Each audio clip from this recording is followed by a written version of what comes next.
Hey guys and welcome to the channel. Today I will be doing a what if, which is what if Deku became a demon slayer part 1.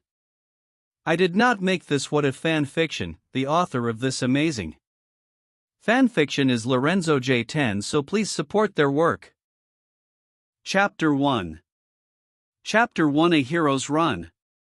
Izuku Midoriya was reminded that this world was not fair, that not all men are created equal.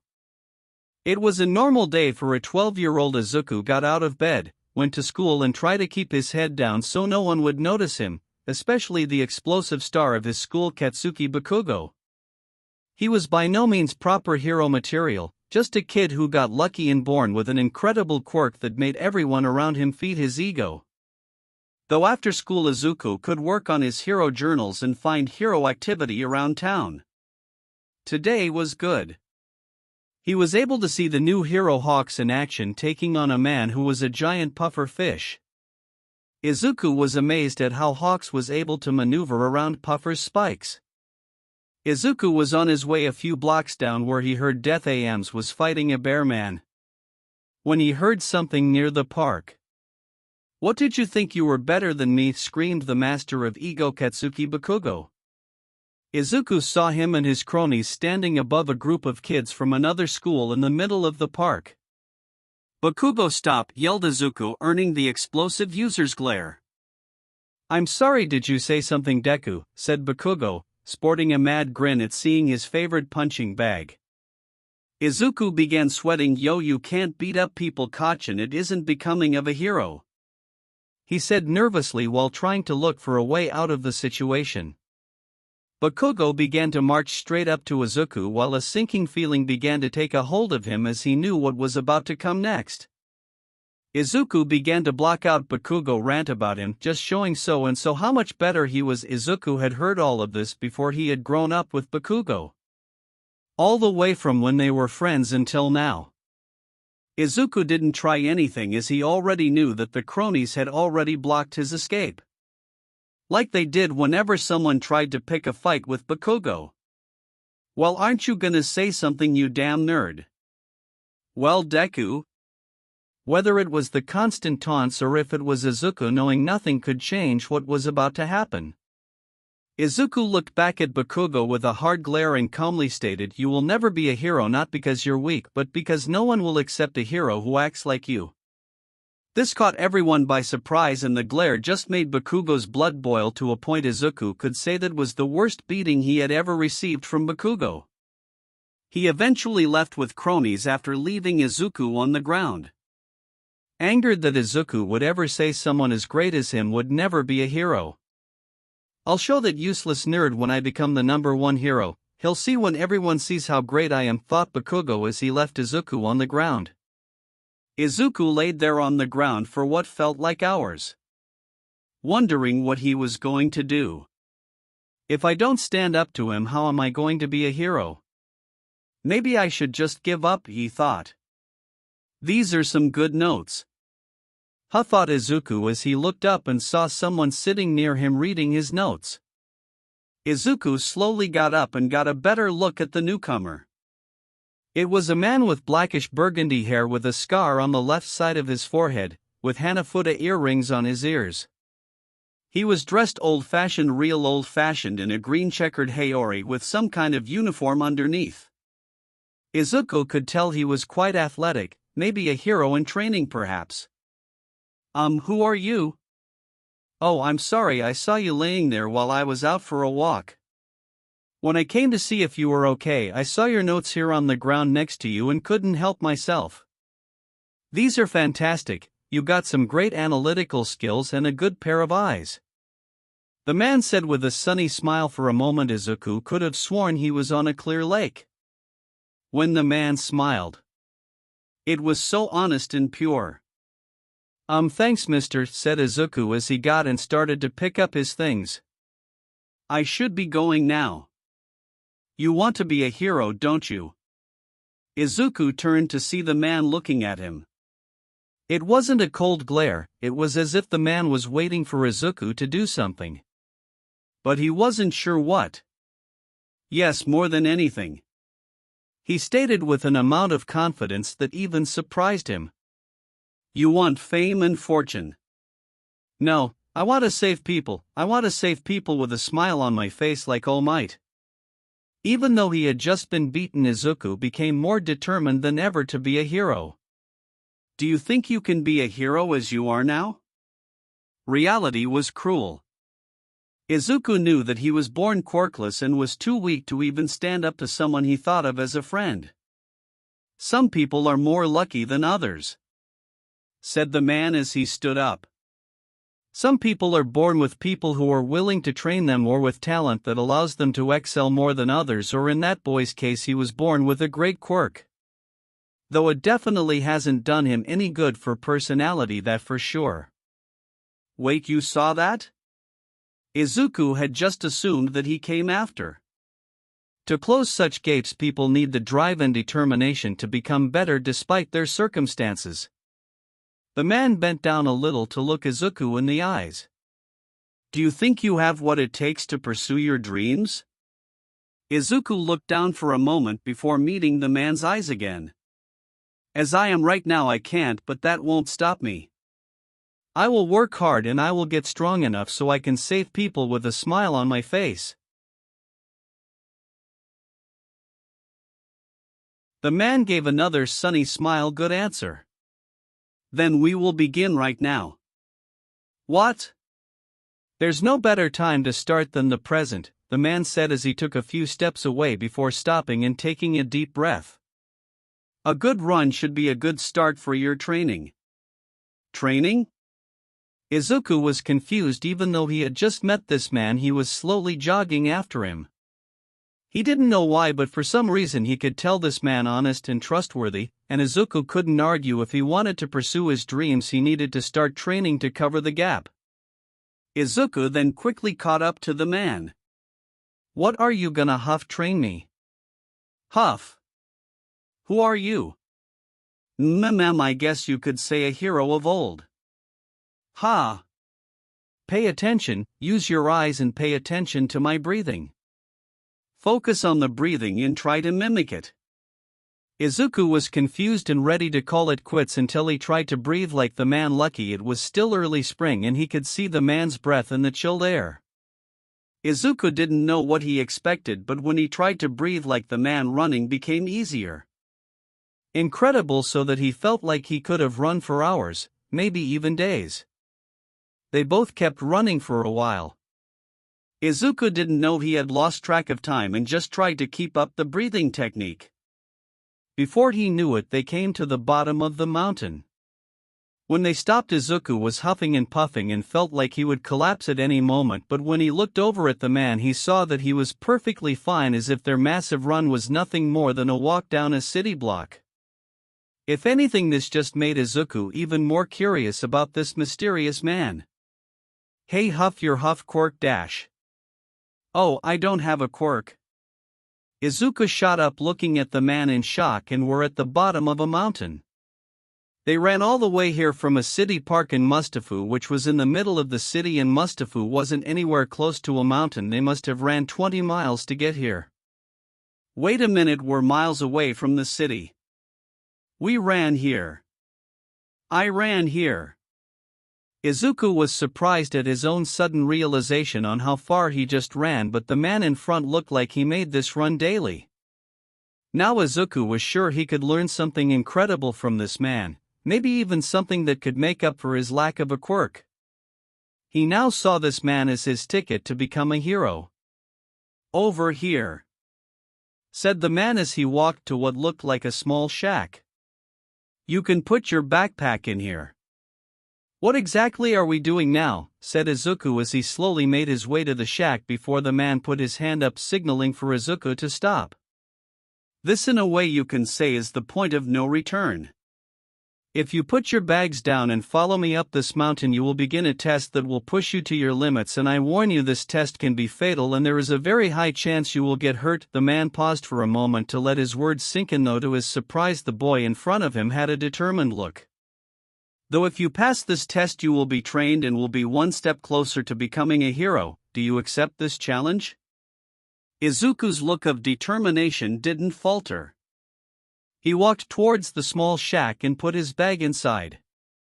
I accept your challenge. Then follow me, said the man as he began to walk up the mountain. I'll admit I'm a bit surprised at how little hesitation you had to accept this test. Well, it's like you said, I need to be ready to put my life on the line if I want to be a hero, and I'm already rather behind than a lot of kids my age, so I need to work several times harder to make up for it. Is that all? No, I need to do this. I need to prove to myself that I can become a hero, and in less than a day you have already taught me so much. That breathing technique alone will help a lot during long nights while I'm on patrol. That's a good one to remember, but you're going to need a bit more to pass this test. You're going to need to use everything I've told you today and everything you've learned from those heroes and what you've gained from that explosive boy from earlier.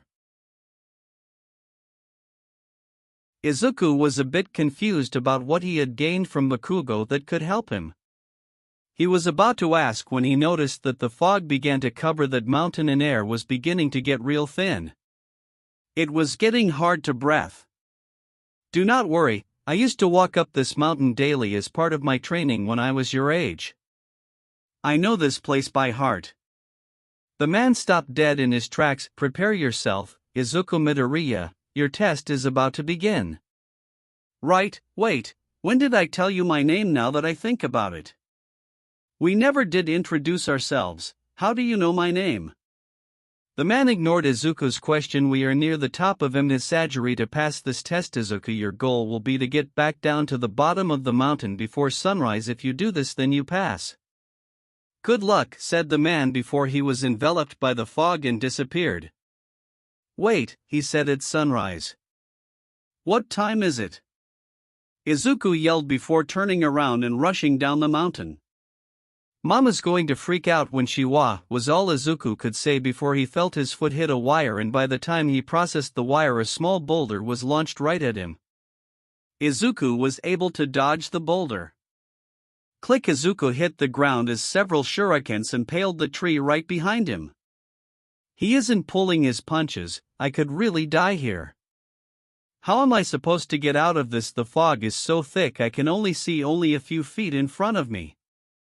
That's when the man's words echoed in his head. All the things I've learned. Calm down, Izuku, try breathing. Once Izuku calmed down a little, he took a few steps down the mountain. Then he noticed how odd the ground was in front of him. He kicked a rock only for it to fall into a pitfall. I was lucky I was able to notice that. Wait a minute. Izuku brought a hand to his face. My eyes, he mentioned how well I noticed details. I just need to look out for anything that's too out of place, he thought as he moved around the pitfall.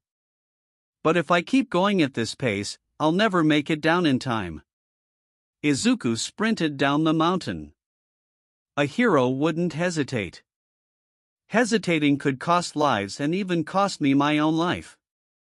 He thought as he dodged another rock and then jumped over a wire. My reflexes are better than I thought. When could I react so quickly? So this is what he meant by Kachin giving me something. I've been dodging Kachin for so long, my reflexes are better than most. Izuku's confidence grew as he sidestepped a group of blades. Alright, let's do this.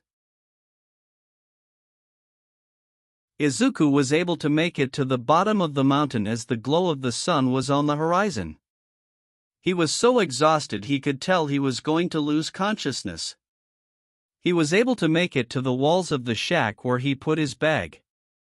He leaned against the wall and slowly slid down the side. He was covered from head to toe with dirt and small wounds all over his body. He had aches and pains that he knew would last days before he would be able to move properly again. You made congrats. Izuku's vision was becoming spotty, he could barely make out the man as he walked towards him.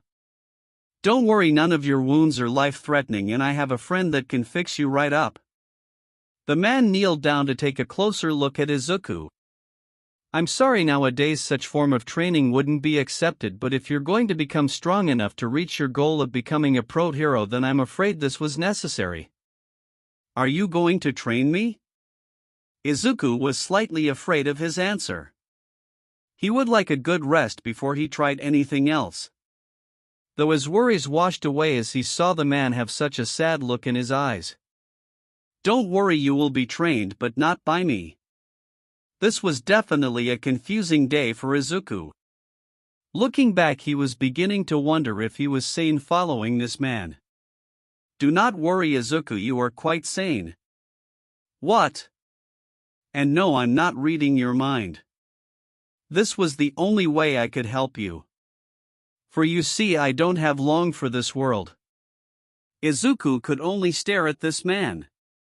He may not have known him for a very long, but even he could tell this day has changed his life for the better. He could actually see himself becoming stronger. He could see himself standing up to Bakugo. He could see himself becoming a hero. You're dying. The man gave Izuku a bright sunny smile before slowly taking his Hanafuda earrings off before placing them into Izuku's hands. I can tell you are the right choice with these. There is no way he'll say no to training you. Don't give up. Follow your dreams. Become a hero. I know you can. Before the man could stand, Izuku grabbed his arm with his open hand. Wait. What's your name? Tata Tanjiro said a voice, but it came from neither the man nor from Izuku. Izuku looked to see a pale teenage boy in a white kimono staring in shock at the man in green. Hello Yoshiro, it's good to see you again. Tanjiro, Kamadu Tanjiro. The pale boy visible shaking. Tanjiro, Izuku repeated. Yes, that is my name, said the now named Tanjiro before turning to Yoshiro. Yoshiro, I would like to watch over this boy and train him. He wishes to be a pro hero someday, so please train him well. Izuku knew now he was losing his battle to stay awake because Tanjiro looked like he was slowly fading away. Tanjiro, what's going on? Don't worry, Izuku, you're in great hands. I trust Yoshiro with my life. He will make you into a pillar in no time. He said this when he suddenly became see-through. And Yoshiro, this boy is very talented. He will make a fine warrior someday. Izuku could no longer see Tanjiro, and before he lost consciousness, Tanjiro said one last thing to him. Welcome to the Demon Slayer Corporation. Chapter 2: A Sunny Dream. Chapter 2: A Sunny Dream. Izuku didn't know how but found himself in total darkness. He couldn't see anything or hear anything. It was as if all of his senses were somehow being numbed. All Izuku could do was keep walking, and he did until he saw something in the far distance. A light that seemed to be far away. As Izuku walked closer to the light, he began to hear a rhythm of a drum that slowly got louder as he got closer to the light. Soon he could feel the light breeze on his skin and could smell something burning. He could even somehow taste the light itself. Before Izuku could think on how he knew that what he was tasting was the light, he finally got close enough to see what it was. It was a masked man dancing in a circle of torches. The dance mesmerized Izuku. As the man continued to dance, Izuku could see the beauty of his movements. He could smell the scent of the dance, feel the breeze dance was making on his skin. He could hear the rhythm of the movements and even taste it as if Izuku was the one that was dancing. Flickering at the edge of Izuku's vision made Izuku look away from the man to see another circle of touches exactly the same as the other one. Izuku walked into the new circle as he too wanted to try the dance he saw. Izuku watched the man for a moment before trying his best to mimic the man's moves. Izuku fumbled a bit from either moving out of sync or also trying to simultaneously try to dance and watch at the same time. Though after a few tries he began to get the hang of it. As Izuku began to dance, his movements became more fluid and he began to tune the other dancer out. He continued this, and as he did he could feel his senses grow stronger with each movement he made until the world became clear. The world was no longer dark as he could see the mountains around him, hear the animals, smell the grass, feel each movement in the air, and taste the morning air. He didn't dare stop yet. He kept moving, increasing his pace until it seemed that the world was see-through, not until each breath looked as solid as a rock. before Izuku realized his body was on fire, though not regular fire. It was as if Izuku's body was the sun itself. He was filling the world with light so bright he was shining more than the sun. Then he suddenly realized he actually stopped dancing. He looked around a bit and then noticed the man had stopped dancing himself and was looking right at him. "Did I do this?" The man brought his hand to the mask. "Yes, you did," Izuku, revealing himself to be Tanjiro. Tanjiro Izuku stood there for a moment, not really sure what to say. He was angry at him for the mountain death traps and for being way too cryptic than was necessary. But he was thankful as well. He didn't know exactly why, but he knew he had just experienced something no one else has, and that this experience will be the key for him moving forward. So he decided to ask the only thing that he could think of. Why show me, of all people, this?" Tanjiro gave him a look of confusion. "I'm nobody, I'm not strong, I'm not fast, and I don't have a quirk. So why do this for me?" "Izuku, do you really think anyone can do what you just did?" "I'll admit some people could do this, but it would take years, maybe even decades to do this with serious dedication, and you were able to pull it off in one evening. You were able to shine as bright as the sun, and you can do that for the whole world to see." "What did I just do exactly? Was it a quirk of some kind? 'Cause all of my senses just became heightened to the point I could tell what was inside things very far away, and that alone could have several applications for search and rescue or even training, and by that extension it could even help in several fights or even mumble. As Izuku carried on, Tanjiro could only smile at the boy who would change the world. "I'm sorry, I wish I could tell you more about the breath of sun and the other breathing styles." Tanjiro raised his hand to stop Izuku from asking why. "I can't help you though, Yoshiro can. He'll explain and answer all of your questions and more. I just hope he has matured more than how I had left all those years ago. Though I don't know if he has moved on from Tamayo yet." "Tamayo?" "The loved one he had lost so long ago," Tanjiro said with a sad face. "She was a good friend." Izuku was going to say his condolences, though Tanjiro cut him off with a sunny smile. "Either way, I wish you luck in your journey, Izuku. May your dreams bring you great joy. It's time to wake up." Izuku opened his eyes and realized something immediately. This wasn't his bed. As Izuku got up, he also felt how sore his body was and that someone changed his clothes for him, as he was wearing a light green sleeping robe. He looked around and saw what he assumed was the inside of an old-fashioned Japanese house. Seeing no point in just laying there, Izuku got up and made his way to the door. As he exited the room, he came face to face with a girl. She had dark hair and a ponytail. She had brown eyes and looked, or as Izuku would guess, was a few years older than him, so maybe around 17 or 18 years old. She was wearing a purple flower-patterned kimono and was holding a tray with a tea kettle. "Ah, you're awake. My master has been wondering when you would wake up," she said in a neutral tone. Izuku had no idea how to respond, since no girl had ever really talked to him before, and he didn't know what to do. "Please follow me," was all she said as she passed him and continued down the hall. Izuku, not knowing what else to do, decided to follow her. They made their way to an above-average living room area that opened up looking down the mountain. In the center of the room sat the pale boy in the white kimono that Izuku remembered before he had lost consciousness. He was currently sitting at a small table looking at a tablet. As they entered, the boy looked up to see them. "You're awake, that's good. My name is Yoshiro. Please have a seat, we have much to discuss." "Oh, okay," as Izuku sat across from Yoshiro, not really knowing what he had gotten himself into. They sat in silence for a moment as they looked at each other, wondering what to expect from the other, as the girl began to serve them both tea. Izuku thanked the girl as he began to drink the tea. "I have many questions for you, young man, but the first would be, who are you?" said Yoshiro, breaking the silence. "Oh, my name is Izuku Midoriya. Thank you for taking care of me while I was out of it."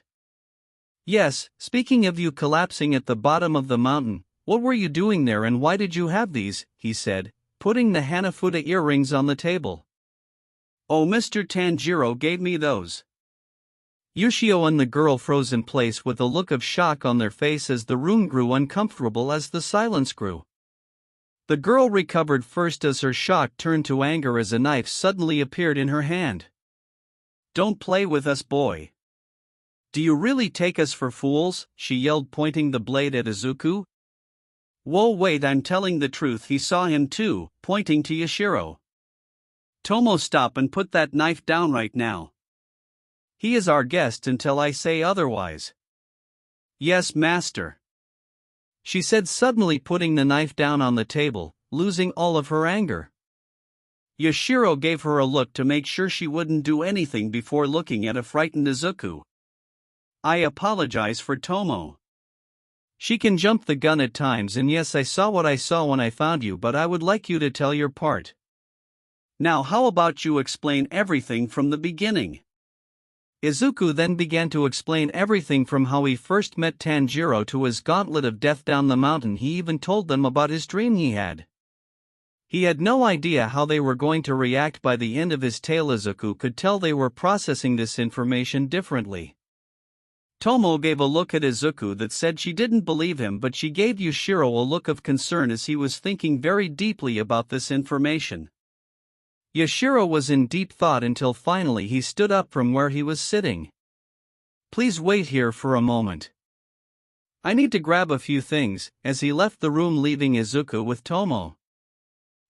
Could it be possible for me to make a phone call?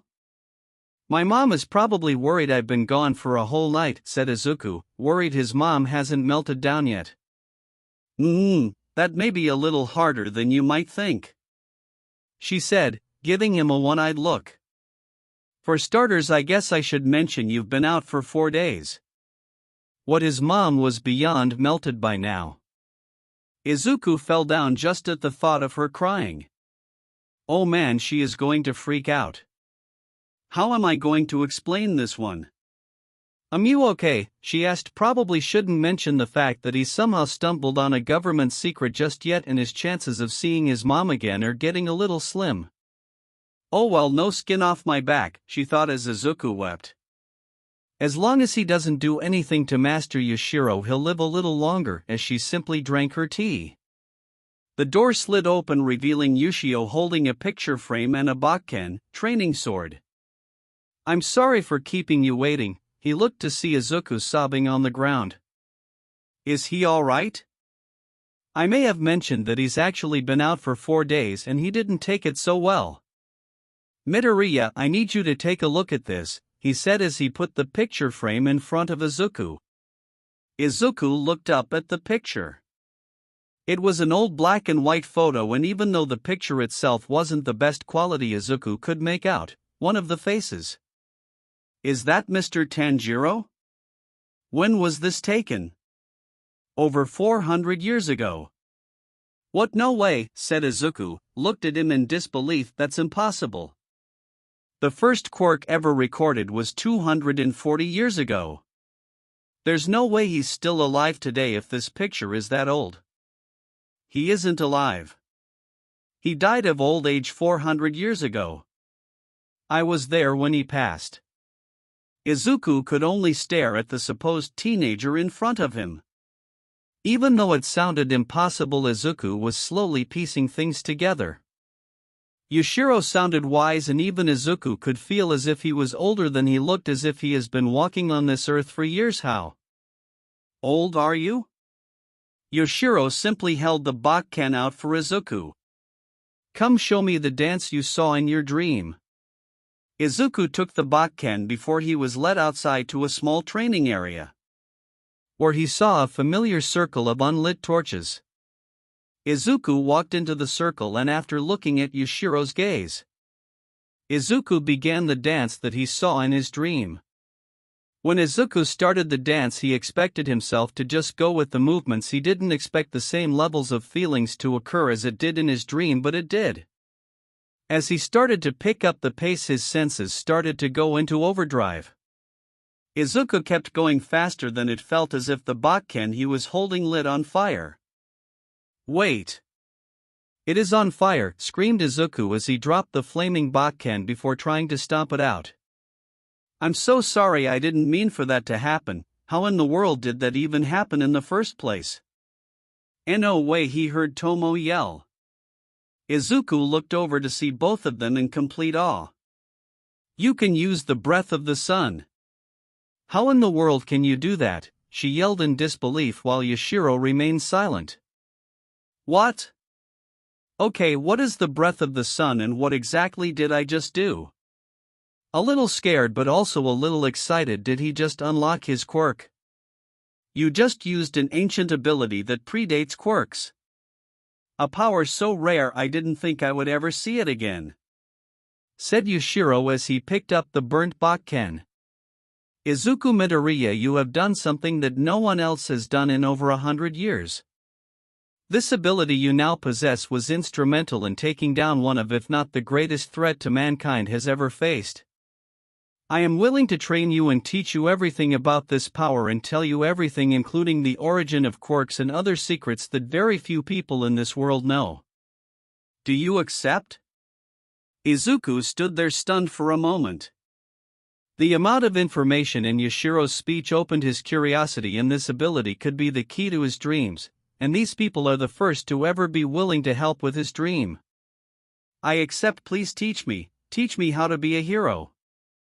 Yashiro smiled. I don't know about a hero, but a demon slayer should do just fine.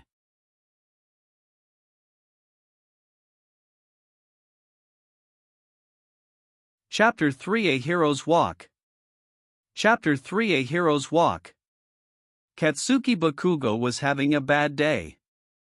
Mainly because he was currently being suffocated by a giant sludge villain trying to use him as a skin suit. As Bakugo struggled trying to break free from the slime, he saw around him the heroes who were just staring at him, helpless to do anything.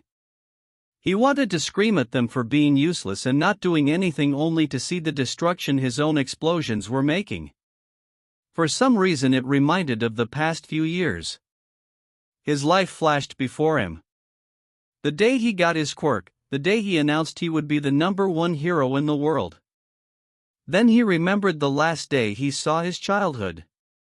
The guilt he felt when Ms. Midoriya came looking for her son. He clearly saw the sadness in her eyes as she cried for her son. The rage in his own mother's eyes as she told him the amount of damage he has done. It was the first time he remembered her telling him off without actually yelling at all. Then today, when he told everyone he was going to UA, those hypocrites actually tell him off for causing their fellow classmate to run away, or worse, be the cause of his death, when none of them, not even the teachers, did anything to stop him or save Izuku. Now he may die right here. Toshinori Yagi stood there at the back of the crowd watching the scene unfold. The #1 hero in the world, All Might, felt useless sitting there having to watch. What kind of hero am I if I can't save a single child? Hey mister, you mind hold this box for a moment? Toshinori looked over his shoulder to see a young man with messy green hair wearing a green Hiyori hold out a large wooden box. Without thinking, he grabbed the box and almost dropped under the weight. Wayo, hey kid. He then noticed the young man had a katana at his side. Is this kid a hero? No, he's too young to be a hero. Even for one in training, All Might was about to stop him when he disappeared. Everyone in the crowd felt a rush of air as what appeared to be a flash of lightning pass over them, past the heroes and heading right towards the villain. In a split second, Bakugo was ripped from the villain's grasp and was on the ground. Bakugo coughed as he tried to get air into his lungs. He was able to get to steady his breathing and got on his hands and knees trying to get up. Long time no see. Bakugo froze. He looked up to his savior to see the back of a man in green with Hanafuda earrings. The man slowly turned his head towards him. Good to see you again, Bakugo. Deku? You little brat, screamed the villain as he launched himself at Izuku. Izuku calmly began to step forward as he grabbed the hilt of his katana. Form 11 lol. For a moment everyone there could have sworn they were on the surface of a calm lake that was pure and undisturbed until a ripple appeared with Izuku at the center. The next thing everyone saw was the villain blown to pieces being scattered across the alleyway. For a moment's silence before the crowd erupted in cheers. The kid did it, that was awesome. He blew the monster away. He's strong. No, that was definitely a speed quirk like Samurai X. He didn't blow the villain away, said the hero Death Arms. What do you mean? Asked a fellow hero MT lady. Death Arms continued to watch the swordsman as he put his blade back into his shelf. From what I can tell, he sliced the villain so many times the force from all those blows blew him apart. Makes sense, said Kamui Woods. One moment he was just standing there with his sword sheathed and the next it was in his hand and the villain was in pieces. Okay, but what was with the calming lake? She said, noticing the weird look of her co-workers. What? You saw the lake too? It but have something to do with his quirk. Hey wait kid, yelled Death Arms as he saw Izuku making his way through the crowd. Toshinori stood there dumbfounded. Not sure what to say to the he had to think of something quick as Izuku was approaching. How did you do that? I had an excellent teacher, said Izuku as he took the box from the skeleton. He paused for a moment. You should really retire soon or take it easy, it doesn't look like your body can handle too much anymore. What? How did this kid know about his injuries? Who is this kid? Hold it kid, you can't just leave yet, yelled Death Arms as he and the other heroes made their way through the crowd. I'm sorry, I need to return to my teacher. Deku screamed Bakugo. Still using that name Hakachin, as he smiled. Izuku took a deep breath before he was suddenly surrounded by mist. Please tell my mother she will have to wait just a bit longer before I can come home, he said as the mist enveloped him. When the mist cleared, he was gone.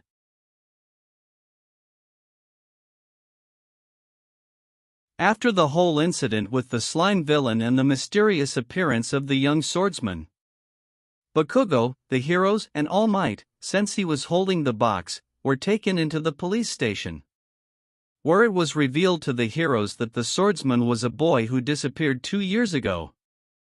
Where is my son? Came a scream cause everyone turned to see a green-haired woman standing in the doorway. Everyone could tell from her eyes she has been crying. A lot. Hello, you must be Ms. Midoriya. I'm Detective Naomasa, said the detective as he pulled out a chair for her. Please have a seat. Meow.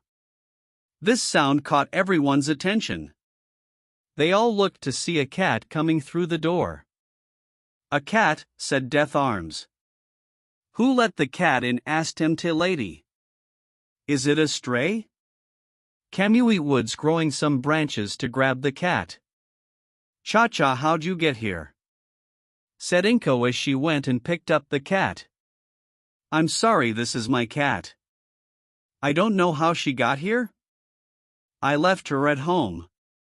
Maybe she knew that you needed some comfort. Animals will go to great lengths for their owners, said Death Arms with tears as he remembered his loyal dog.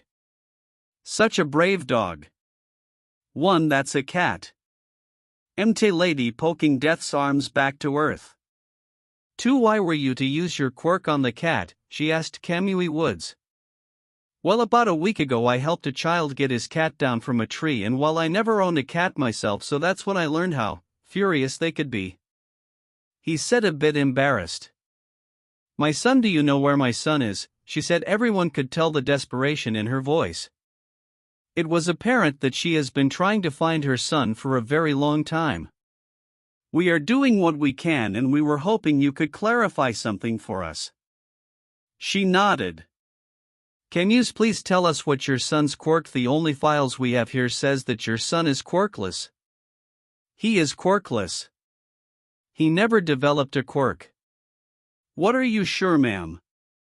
We can confirm with several heroes and other eyewitnesses that he moved at super speed, caused a mass hallucination and somehow created a thick mist to get away. My son has never been able to do anything like that. Are you sure we're talking about my Izuku here?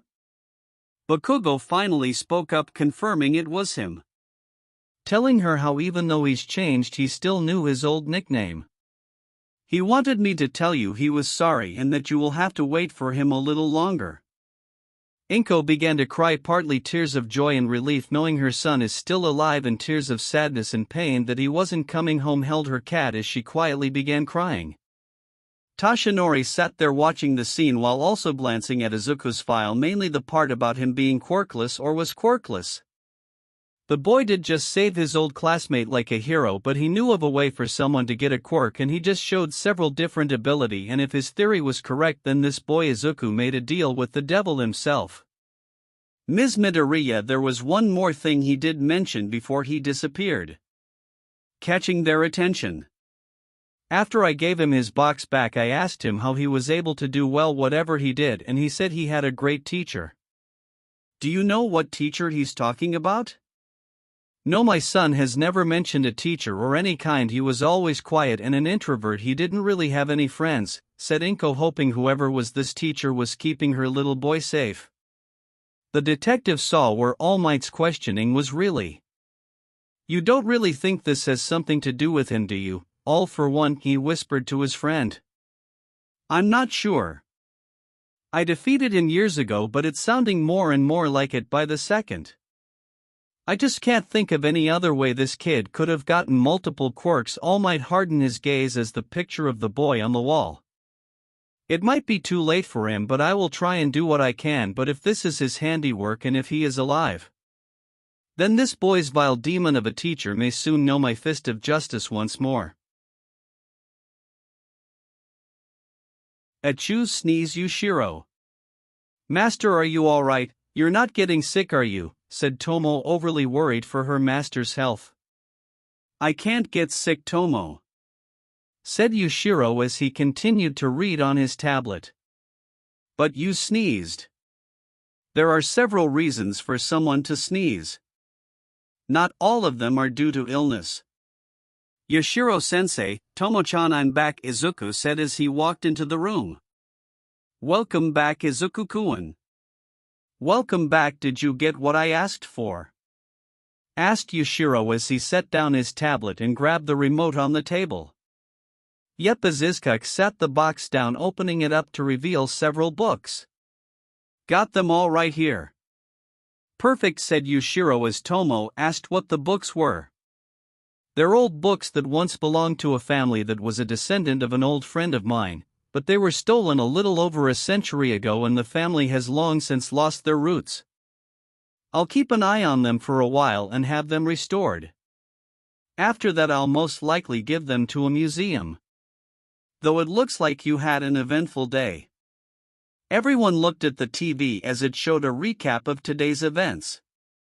Sorry, Sensei, I know the guy who was in danger and I couldn't just sit by and do nothing, Izuku said as he bowed in apology. Yushiro raised an eyebrow while Tomo began to brought his hand to Izuku and flick him on the head. Izuku, I don't care that you helped out your friend. In fact, I'm quite content with you helping out those heroes. In fact, you will have several opportunities to do so again here in the near future. This got curious looks from his wards. Since I began training you, I've reconnected with several people who are in need of some assistance. The government has been more than hesitate to allow it. By the way, did you ever find out what happened that made them so jumpy about you doing really everything? Asked Tomo. Apparently the one person they don't want anyone to know about got into a really big fight with All Might. That must be how he got injured. That makes sense. I think I meet him today? Did he look like a skeleton with his internal organs in ruin? Yeah. I could just tell that he looked terrible. Is there anything you can do for him? Certainly, the only problem is that I've never met him before. I only knew his predecessor, Nana Shimura. The last time I spoke to her, she told me she passed her quirk to All Might. offered her help then with her quirk and even to watch over her child, but she admitted that I should stay far away from any of them. Even though we were on speaking terms, I could tell that the truth shook her. So I never met All Might, but if given the chance I wouldn't mind helping him. Don't get too excited, Izuku, you can't just bring him here. We have rules for several reasons, reminded Tomo. So All Might and All for One got into a fight and the government got scared and said you couldn't leave the mountain. They requested I lie low for a while. Tomo, I've told you before, I've learned working with some people is better than working against them or going off and doing things my way, said Yashiro, noticing the slight anger in her voice. Besides, these years gave me an opportunity to teach Izuku, re-evaluate the schedule for a few projects, and it gave the government time to quiet things down. To make sure that All for One didn't leave any information about my past that could cause a panic. Izuku couldn't help but agree with the government on that one. He did feel bad for his sensei, but with how he reacted to learning he was an 800-year-old demon and the nightmare origins of quirks, he could only imagine how the populace would react if they learned the truth. It wouldn't be pretty. Though now they are letting up a bit and I have a few people who need help with some very interesting projects that I wouldn't mind taking a look at. So I'm going to need you to be my go-between, either delivering information or making runs for me. And if you so happen to come across a villain or two while you're out, you have my full permission to intervene if you feel the need to. Really, but won't that cause problems? I don't have a license. I mean, I know my abilities isn't a quirk, but I still need a license to do hero work. Tomo began to laugh. Izuku, Master Yashiro knows so many people in the government he could make all your crimes disappear with a simple phone call. I don't know about that, said Yashiro while he drank some tea. Though I can't deny that I do know some people who will more than happily brush any vigilante work you do under the rug. Really? Oh yes. Remember those people who need help with those projects? Izuku nodded. Some of them are also people in the government and they will happily look the other way for our help. They would be willing to turn the other way for us? Tomo chuckled. Izuku, Master is just being modest, he has several world leaders on speed dial. Heck, at the turn of the 21st century he owned half of Japan. What, really? No, Tomo. I didn't own half of Japan. I admit I began to invest a lot into real estate, but that had its purposes, and I do admit I know some powerful people, but I don't have them on speed dial. Master, please be honest, if you picked up the phone and asked for Island right now, and I'm not talking about one department, the whole thing right now, and tell us they wouldn't give it to you. Silence. Yashiro couldn't honestly answer. Even he couldn't deny if he wanted to he could have several people eating out of the palm of his hand. See? No way, really. Tomo held her head high. Master is well respected throughout the whole world. The amount he has contributed to the world so staggering, they come crawling at the drop of a hat, she said with pride. As Izuku stared in awe. Yashiro sighed. I can't deny I know people, but calm down, Tomo. I wasn't that bad with my lady, was I? He thought. Back to the subject at hand. Are you up to being my running man for a little bit? It will be excellent for training. Of course. Are you sure? Asked Tomo. You're finally able to cut the boulder and you have learned to use quite a few breathing styles. So you have Master's blessing to leave the mountain. Don't you want to see your mother? That question cut deep into Izuku. I want to, but I'm not ready for that just yet. Izuku wouldn't deny he wanted to, but with everything he has learned and done, he needed time to think. He also just got permission to leave the mountain. He's been stuck there for over a year, but he didn't feel ready. He felt guilty, and both his friend and sensei knew that. They also felt guilty. Neither of them liked the idea of keeping him away from his mother. Though with the secrets that they had told him, they knew to a degree this was necessary. Even if Yashiro had his mother under watch just in case this somehow pushed her over the edge. Yashiro never really tried to make connections with anyone, mainly because he would outlive them, but Izuku became his student and someone who he could trust even with some of his deepest secrets. As for Tomo, Izuku became somewhat of a little brother to her. Before he came around, it was really just her and her master. Yashiro knew he needed to say something. Izuku, I know you feel like you don't know when you can see her again or explain everything, but you need to decide on a date to see her, and I won't accept any date past the UA entrance exam. You still want to go to UA, yes? Yes, sir. I know for a fact your teachings will help me become a great hero, he said, giving a sunny smile. The exam is in 10 months, and in those final months I would like to increase my training, so 5 months, that's when I will see her.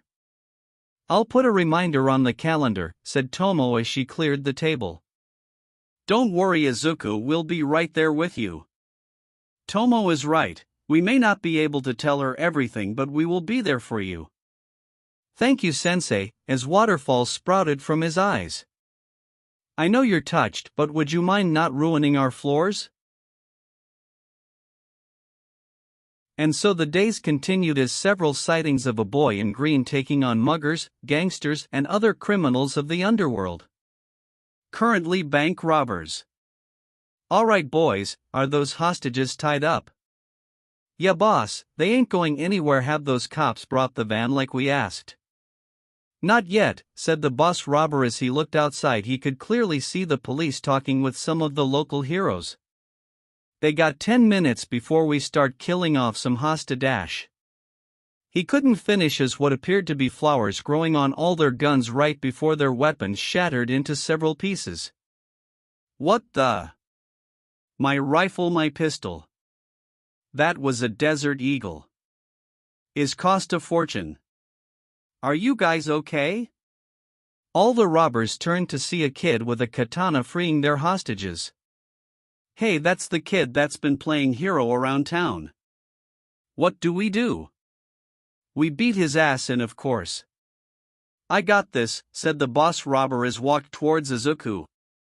Izuku turned to him as the hostages were getting scared as the boss robber raised his now metal fist and put right in front of Izuku. My quirk allows me to produce metal from my skin, something your sword can't cut through, but you're more than welcome to try. Go ahead, I dare. What surprised everyone was Izuku reached with his empty hand to the metal arm and grabbing it. He took a deep breath before squeezing, crushing the metal hand. The robber collapsed to the ground, writhing in pain, holding his broken hand. So who's next? He asked before all the robbers surrendered. Bubble Girl realized too late she bit off more than she could chew. Come out so I can fry you, said Vernon. The two girls had met up while chasing down a jewel thief to a construction site. It was near midnight, so the site was empty, which did little to comfort the heroes as they had no idea where the thief disappeared to. One moment they were chasing him down, when they entered the construction site he vanished. Before they knew it, a spike hit Vernon in the leg. When Bubble Girl went to help, she was shot in her arm from the opposite direction. That's when they realized they were dealing with a sniper. The next 10 minutes the duo tried their best to dodge the spikes and get to cover, but when they thought they found good cover, they were just shot at again. This sucks, said Vernon as they were hiding behind their third pillar. They both were covered in cuts and scratches, not to mention exhausted from the worst game of hide and seek. Where is he? Vernon, the spikes, even though they've been coming from different places, they always come at a downward angle, meaning he has to be higher than us. Okay, so? So it means he has to be somewhere higher than us. Okay, what good does that do us? This construction site spans this whole block, said Bubble Girl. If we figure out which of the highest points he's shooting at us from, we can at least cover the exits. Wait, are you says we should wait him out? Vernon getting in Bubble Girl's face. That bastard has been shredding my uniform and been a pain in my ass. I'm not letting this guy go before I teach him why they call me Burnin'. Well, right now we don't have any better ideas. We can't find him and none of our attacks have the range he has, and we both don't like the option of running away. I wouldn't be able to show my face in public again if I ran from a chump like this. Are you guys okay? Both girls turned to see Izuku staring at them. They stared back, wondering what a kid was doing here. Kid, get out of here, there's a villain nearby trying to get us. Run and get help, call my Sir Knight, he'll know what to do. What call endeavor, he'll smoke this bastard out. Before he could respond, Izuku sidestepped left as a spike came at him. Then leaned back to dodge one from his left and after raised his foot to barely miss the last spike. How they both said. Does he have a precognition quirk or a reflex quirk, they thought as he expertly avoided the spikes. He's richishing the spikes, said Izuku as he kept dodging the spikes. I can hear the spikes bounce off the support beams, so it isn't hard to tell which way they're coming. Give me 1 second, he said as he put one knee down and extended his arms out with his palms open. What's he doing? I don't know. Found him. Ha! Breath of lightning, he said as he grabbed his sword and disappeared in an explosion of lightning. Both followed the trail of sparks up the support beams, only then to hear a grown man scream. They both saw the jewel thief hit ground with spikes coming out his arms along with a bag of jewels. Don't worry, he's out cold. Well, I gotta go. See ya. Wait, yelled Bubble Girl, but it was already too late as Izuku was already gone. Oh, that was the Sword Kid vigilante Sir wanted to meet. He's not going to be happy we let him go. He's not happy, I'm the one that's pissed right now, yelled Burnin'. He took our bad guy. The brat took our crook down without us doing anything. That brat owes us a fight. Bubble Girl could feel the sweat drop on her head as she watched Burnin' fume for not being able to fight. Well, at least we can bring the thief in and return the jewels. But I'm all fired up. The night was quiet over Kyushu. Just the way Hawks liked it. A nice quiet night. Maybe I can get a late night snack on the way home. Kaboom! Me and my stupid mouth, he turned to see a building with smoke coming from the top. Okay, let's find out who ruined my night. As Hawks got closer, he saw more and more windows burst open. Hawks was about to dive into the building when a person shot from one of the windows, almost colliding with Hawks. The figure stopped and hovered in mid-air, revealing to Hawks a woman with 4 metal wings. What, are you serious? First the sword brat, now Hawks. Oh wow, a pretty lady like you knows who I am, I'm flattered, said Hawks, getting his feathers ready for a fight. Wait, did you say sword brat? Whoa, it's the number 3 hero Hawks. Both flyers turned to see Izuku on the roof of a building, fanboying at seeing a high-ranking hero. Hey, aren't you that kid everyone is talking about? The flying woman thought this would be a good chance to escape, but when she tried, she saw Hawk's feathers blocking her path. Sorry beautiful, but our date just started and it would be rude of me to leave you on your own.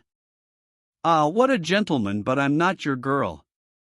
I'm Steel Angel and I fly solo, said Steel Angel as she wiped her wings, creating a wind blade right at Hawks. He was about to intercept it with his feathers, but another wind blade appeared and intercepting the first. They both turned to see Izuku with sword in hand. Breath of air, he began to strike with his sword, creating several wind blades at Steel Angel. You brat, she screamed as she dodged as she flew higher, trying to create distance between them. This is a fight I can't win, but this is a fight I can run away from, as she began to spin into a small tornado, creating several wind slashes in all directions. Slice through Hawk's feathers and forcing him back. She didn't let this opportunity go to waste, she flew as fast as she could. Hawks cursed as he began his pursuit. She's faster than I thought. Even though this is fun, I need to stop her quick. They continued their game of cat and mouse until Steel Angel had to make an immediate stop or else be pierced by another wind slash. Huh, the brat. They looked down to see Izuku pursuing them, jumping from rooftop to rooftop. He was able to keep up with us on foot, said Hawks, impressed. Not many heroes could do something like that. This kid ain't half bad. That's it, this damn brat is dead, yelled Steel Angel as she dived at Izuku before launching a massive wind blade at Izuku. Izuku was in mid-air at the time but was able to use his blade to not only block the attack but also cancel it. The only problem was that it also caused him to stop mid-jump while he was above an intersection. Gotcha, eat concrete, you little shit. Oh no, the kid's gonna fall, thought Hawks, readying his feathers, until he saw the impossible. Tomo, what are you doing? Master Yoshiro, said Tomo, flustered as she quickly tried to clean the table full of notebooks. I was just doing some light reading. Aren't these Izuku notebooks? Said Yoshiro as he recognized the well-detailed notes. Did you take these from his room? I'm sorry, Master, she said guiltfully, I just couldn't help myself, I was just so curious on the new techniques he was working on. Really, I thought you had no interest in the demon-slaying techniques. Well, I do admit I didn't think there would be any point in learning the techniques since I have no real desire to fight, but I have read the books in the library and some of Izuku's techniques don't match with any of the books I've read. So I was just curious. Yoshiro couldn't help but chuckle.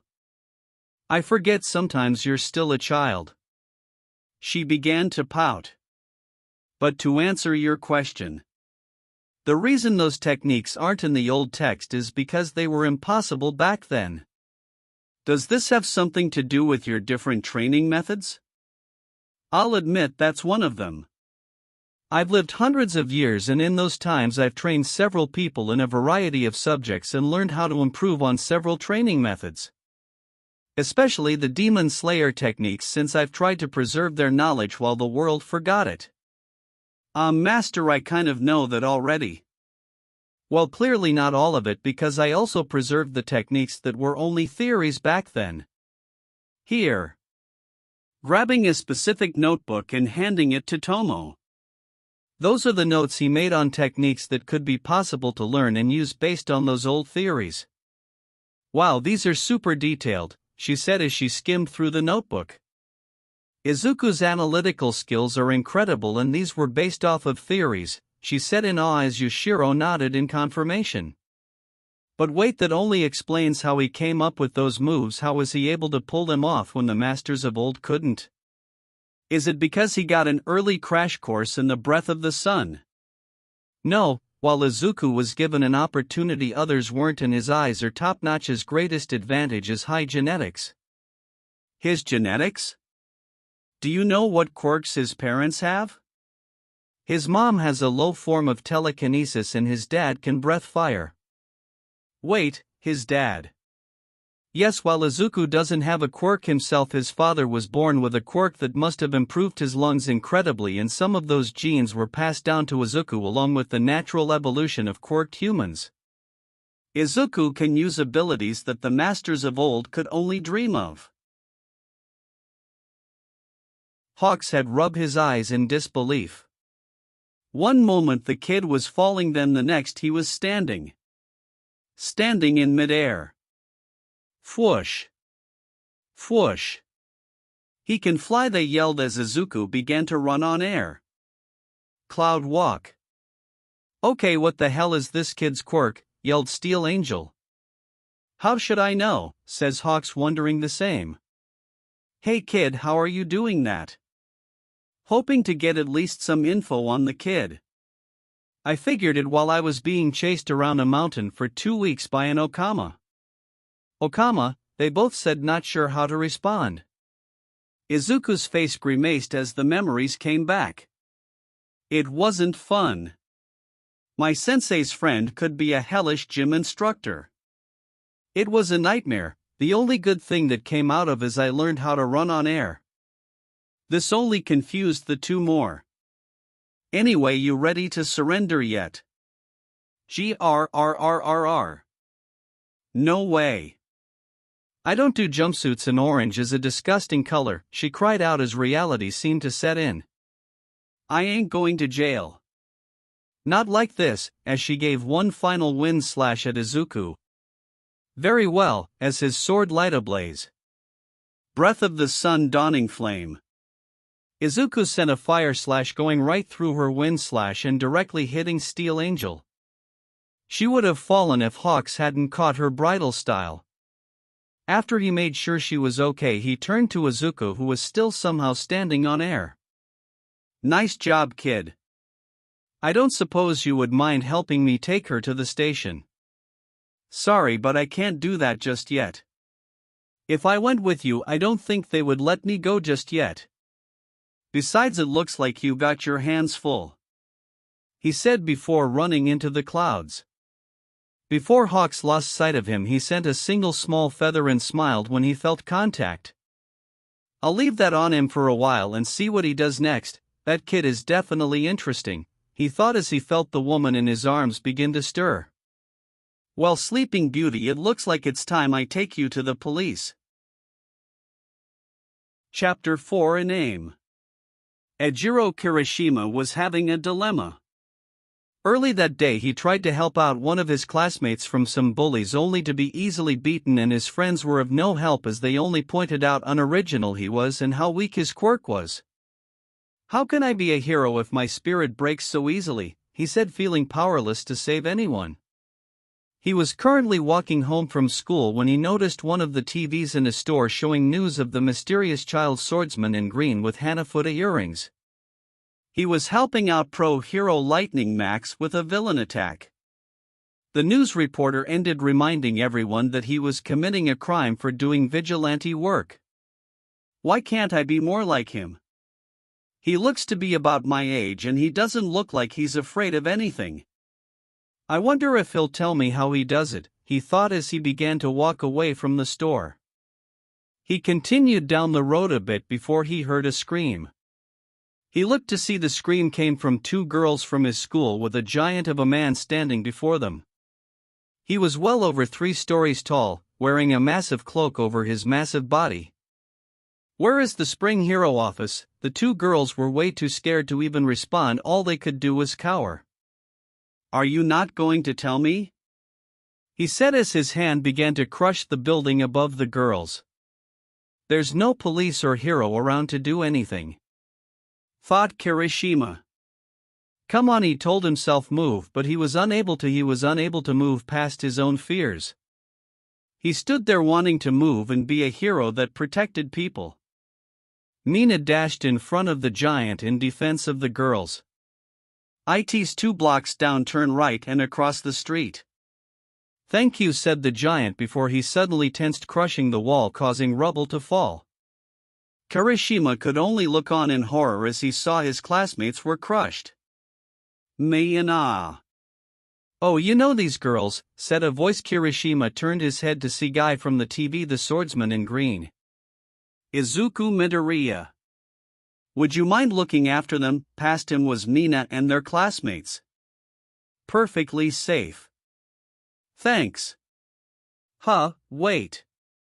Kirishima didn't finish as he noticed that the giant was now staring in their direction. In particularly Izuku. Kirishima knew this was about to get real. As Izuku began walking towards the giant began to shake, but not out of excitement. No, he was scared. The mountain of a man was scared of someone who was barely a tenth of his size. Demon Slayer. Demon Slayer, repeated Kirishima, confused on what the giant meant. So you know who I am, said Izuku as he stared down the giant with one hand on his sheath with his thumb on the hilt, pushing his sword out just enough to see the blade. Who are you? Who do you work for? The giant couldn't answer as memories flooded his head.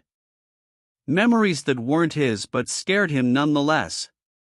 To him, the boy in front of him was his longest and most dangerous enemy that has killed him time and time again. He felt true fear of countless before him as they faced their death at the hands of numerous swordsmen. The giant then did something that none of the onlookers thought he would do. He ran. He ran down the street and turned down the first street. Izuku gave chase but stopped in front of the street the giant turned. "Hey, wait up," said Kirishima as he ran after them.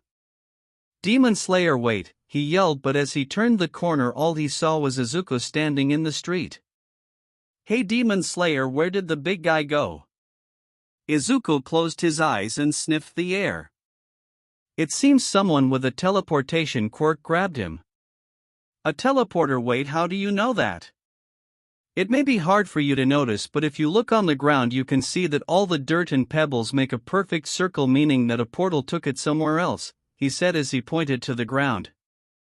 It was hard, but Kirishima could see a perfect circle of dirt.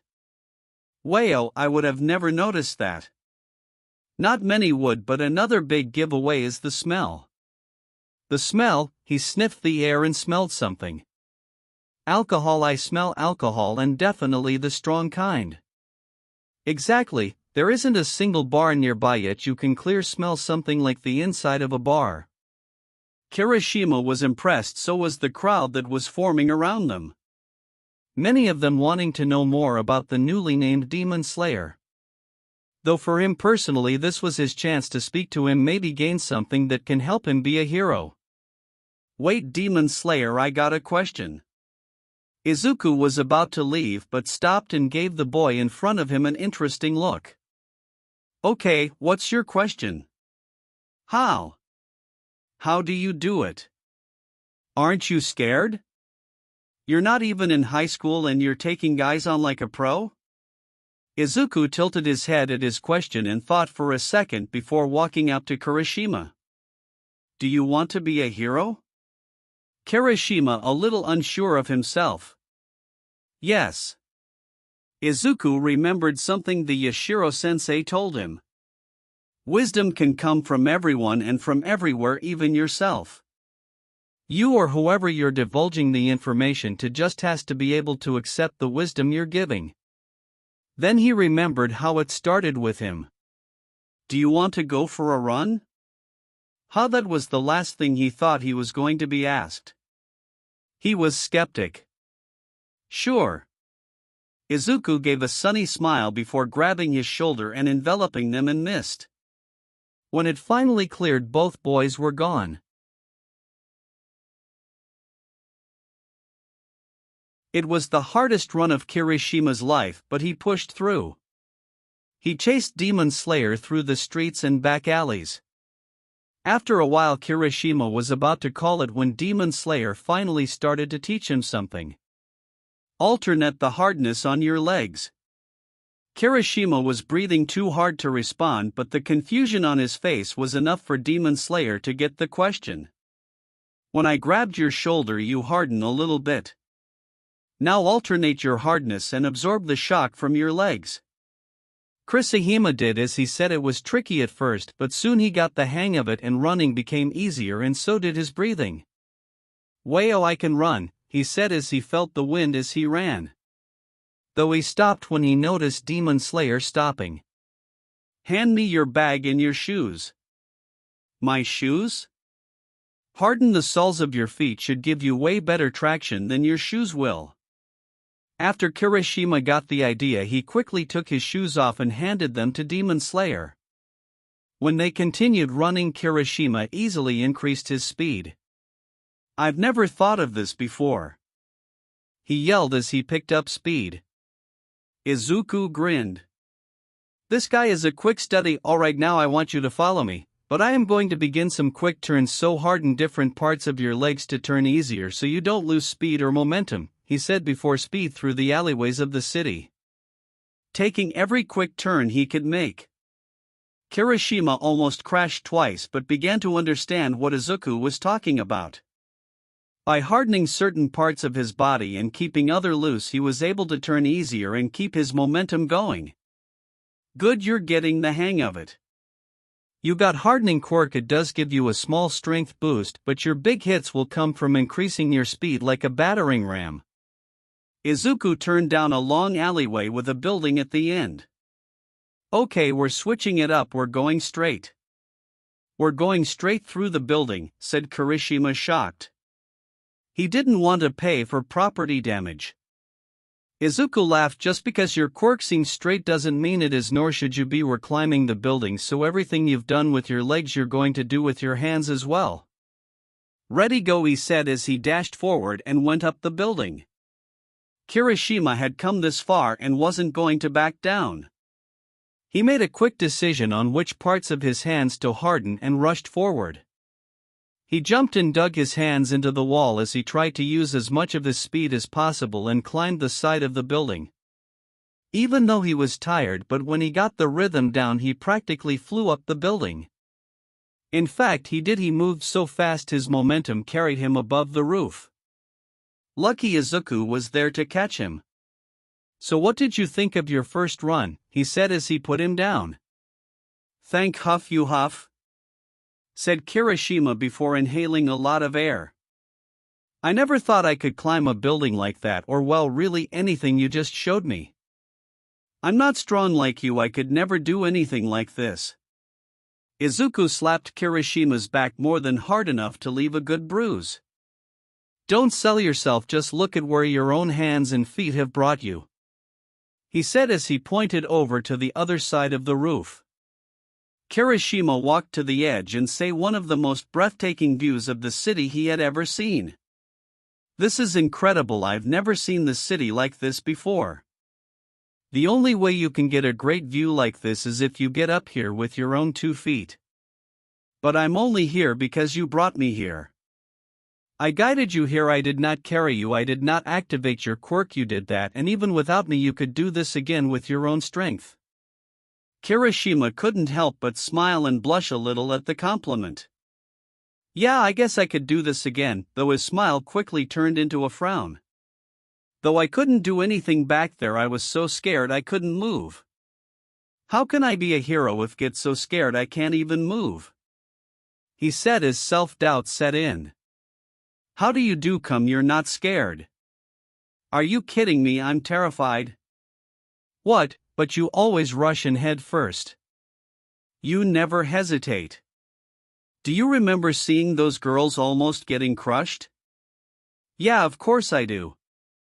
It happened like an hour ago." "Do you remember how you felt before you realized that they were safe?"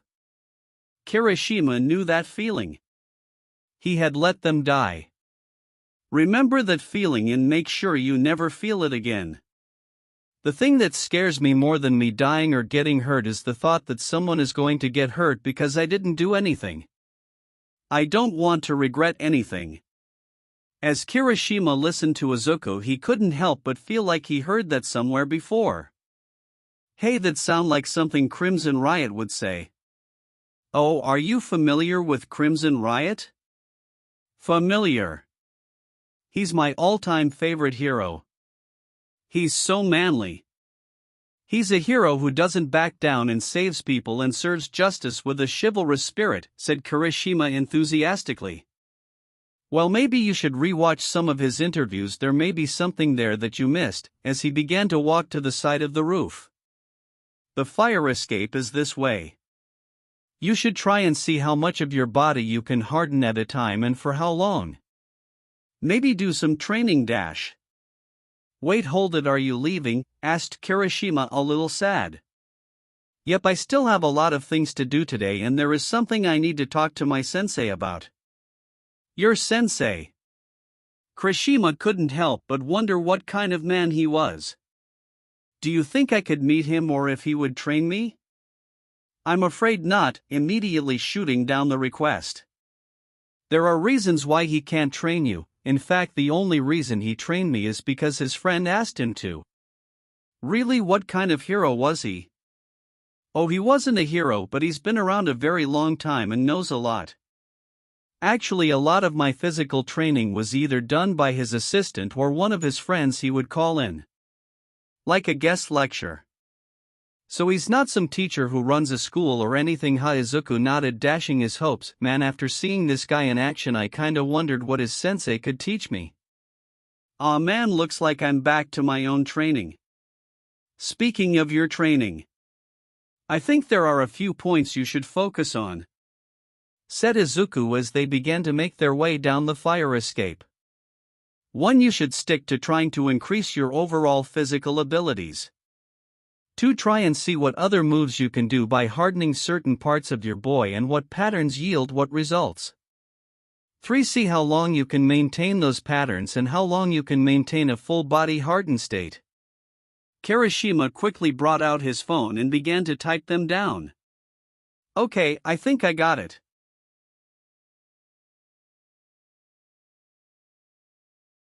Good, I'm no teacher, but hopefully those ideas will help you become a hero, he said as he was about to say goodbye and leave.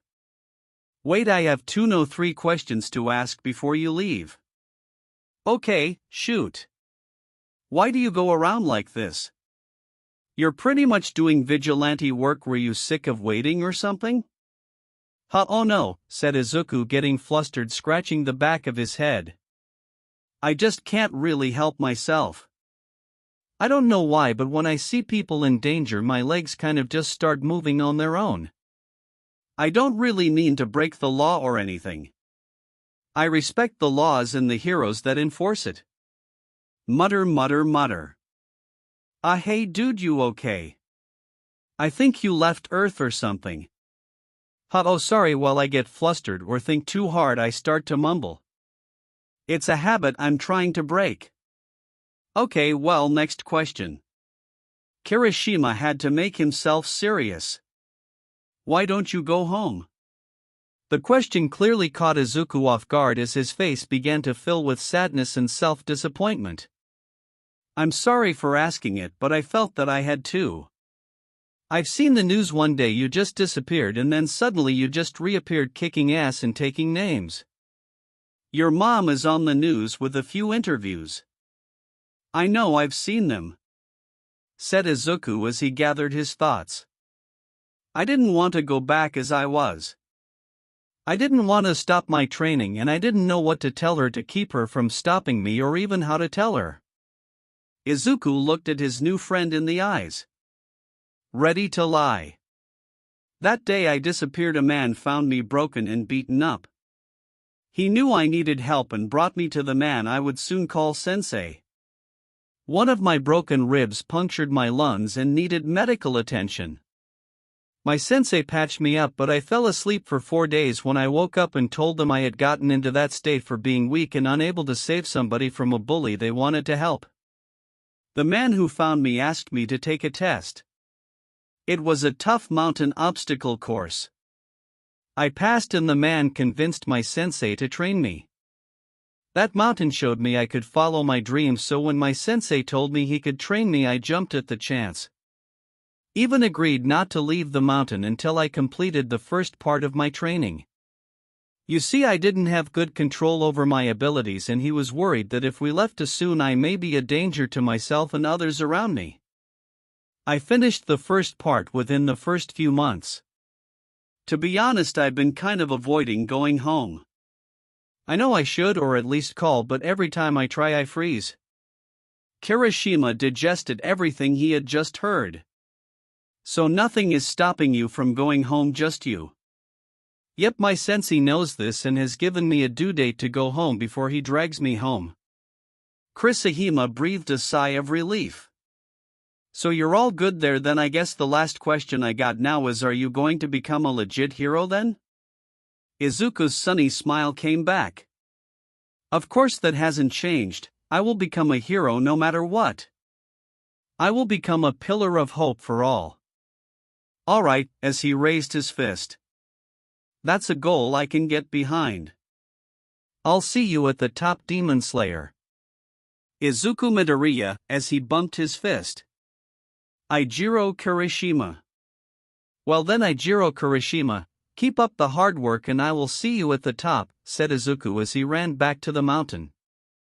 Kirishima went home as well, planning to go over everything he learned today, make a plan and watch an old video of Crimson Riot Izuku reminded him of, only to find reporters and police at his house.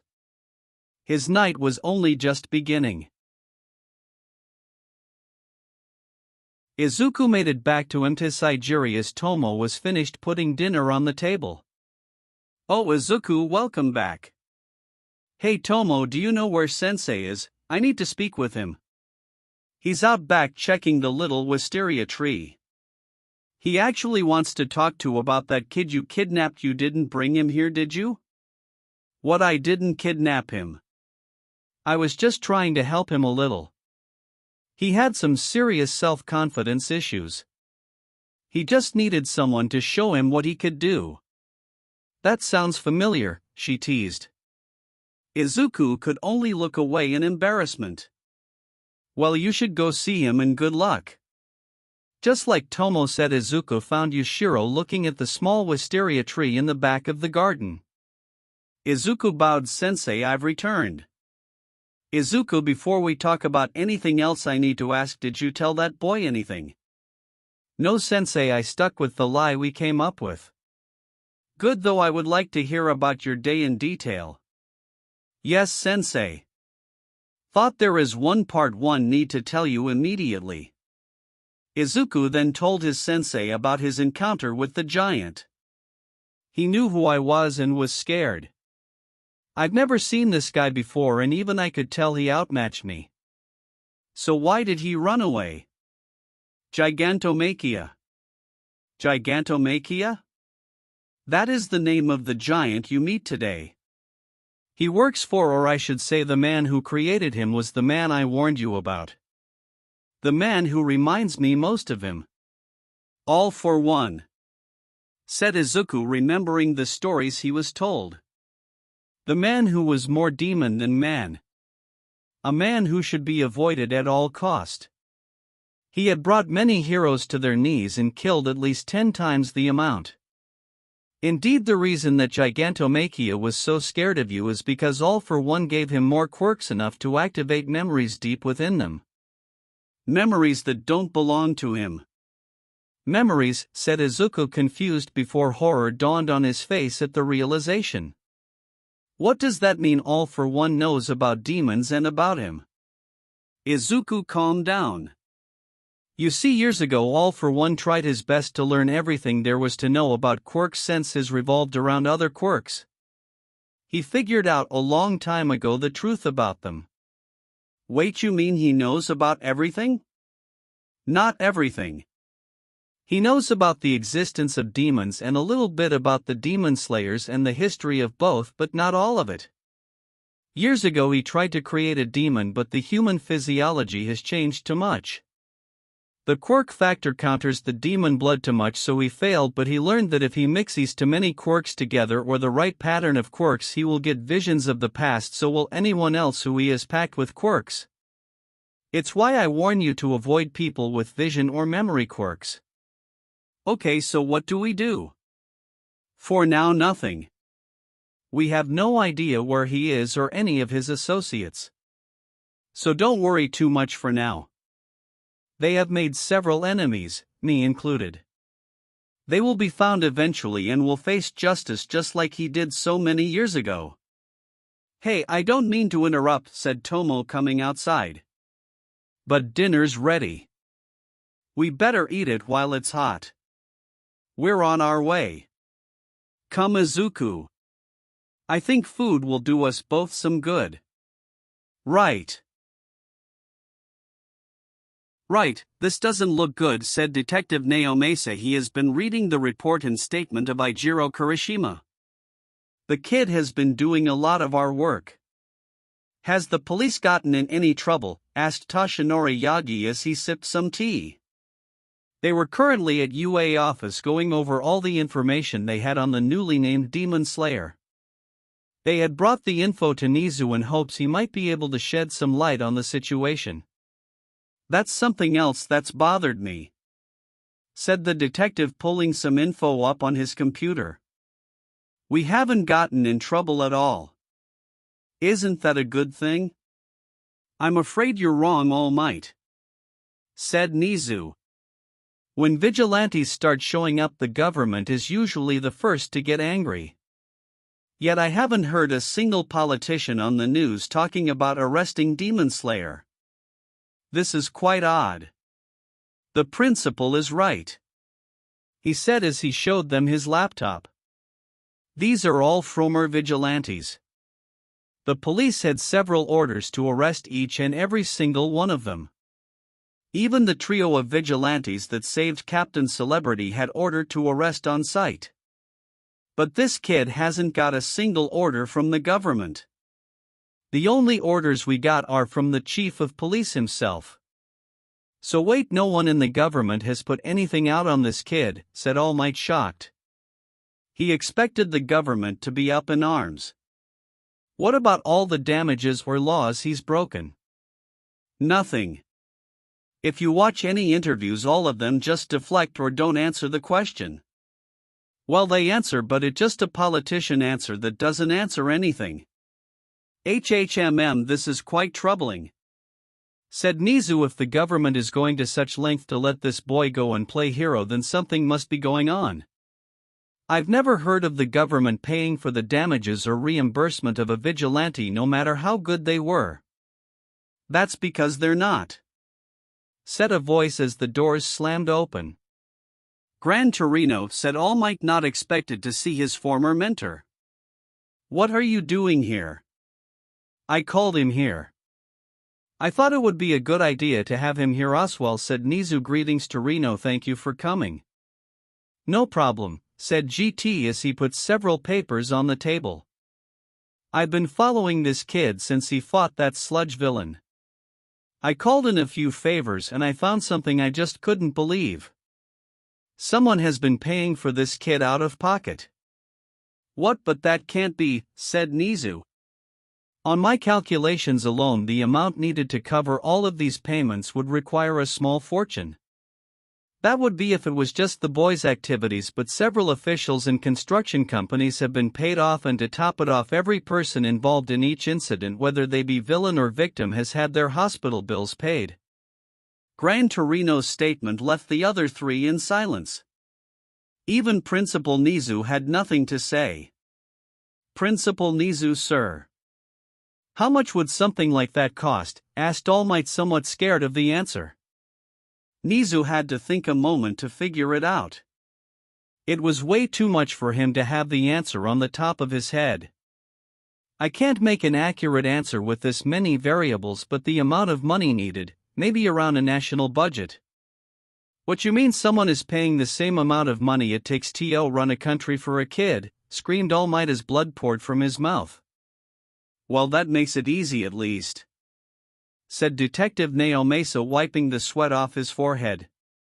We just need to check the top richest people in the country and see which one is missing a fortune. None of them are, said GT, getting their attention. I found out about the government's lack of involvement in the first month. For the past 2 I'd been checking every rich family, every corporation, every government institution. Nothing. This money is coming from some private citizens with a bank account bigger than Japan. How is that possible? It isn't, said the principal, or at least they couldn't have this amount legally. It would take several lifetimes for the average person to get that money, maybe a whole lifetime for a rich CEO. Did you find where the trail leads? The trail ends with people who have been dead for over 100 years. All the accounts that were used were even before I was born. So let me get this straight, said the detective. We got a very rich person supporting a kid with an impossible amount of money to legally pay all of this out of pocket using accounts that are over 100 years old. The child in question has remarkable abilities. Who, according to out files, was born quirkless, who now shows signs of several quirks and combat abilities that don't even compare to several pros, said Nizu. No one his age has ever shown such talent. But he's been using his powers for good, spoke All Might as he looked at the ground. I mean, he seems like a good kid. Gran Torino almost smiled at his student. Still just a kid yourself, Toshinori. I'm not talking about the kid himself. He said, I will not deny the kid has done good. However, we know next to nothing about the man who trained the boy. Who this mysterious sensei is. Villains have used kids before, said Naomesa. According to his own mother, he always wanted to be a hero, added Nizu. I can only think of one man who has the power, money, influence and evil enough to manipulate a kid to do something like this. Let's face it, this has All for One written all over it. All Might's form began to enlarge as he changed into his hero form. You're right. I can't think of anyone else but Evil Demon.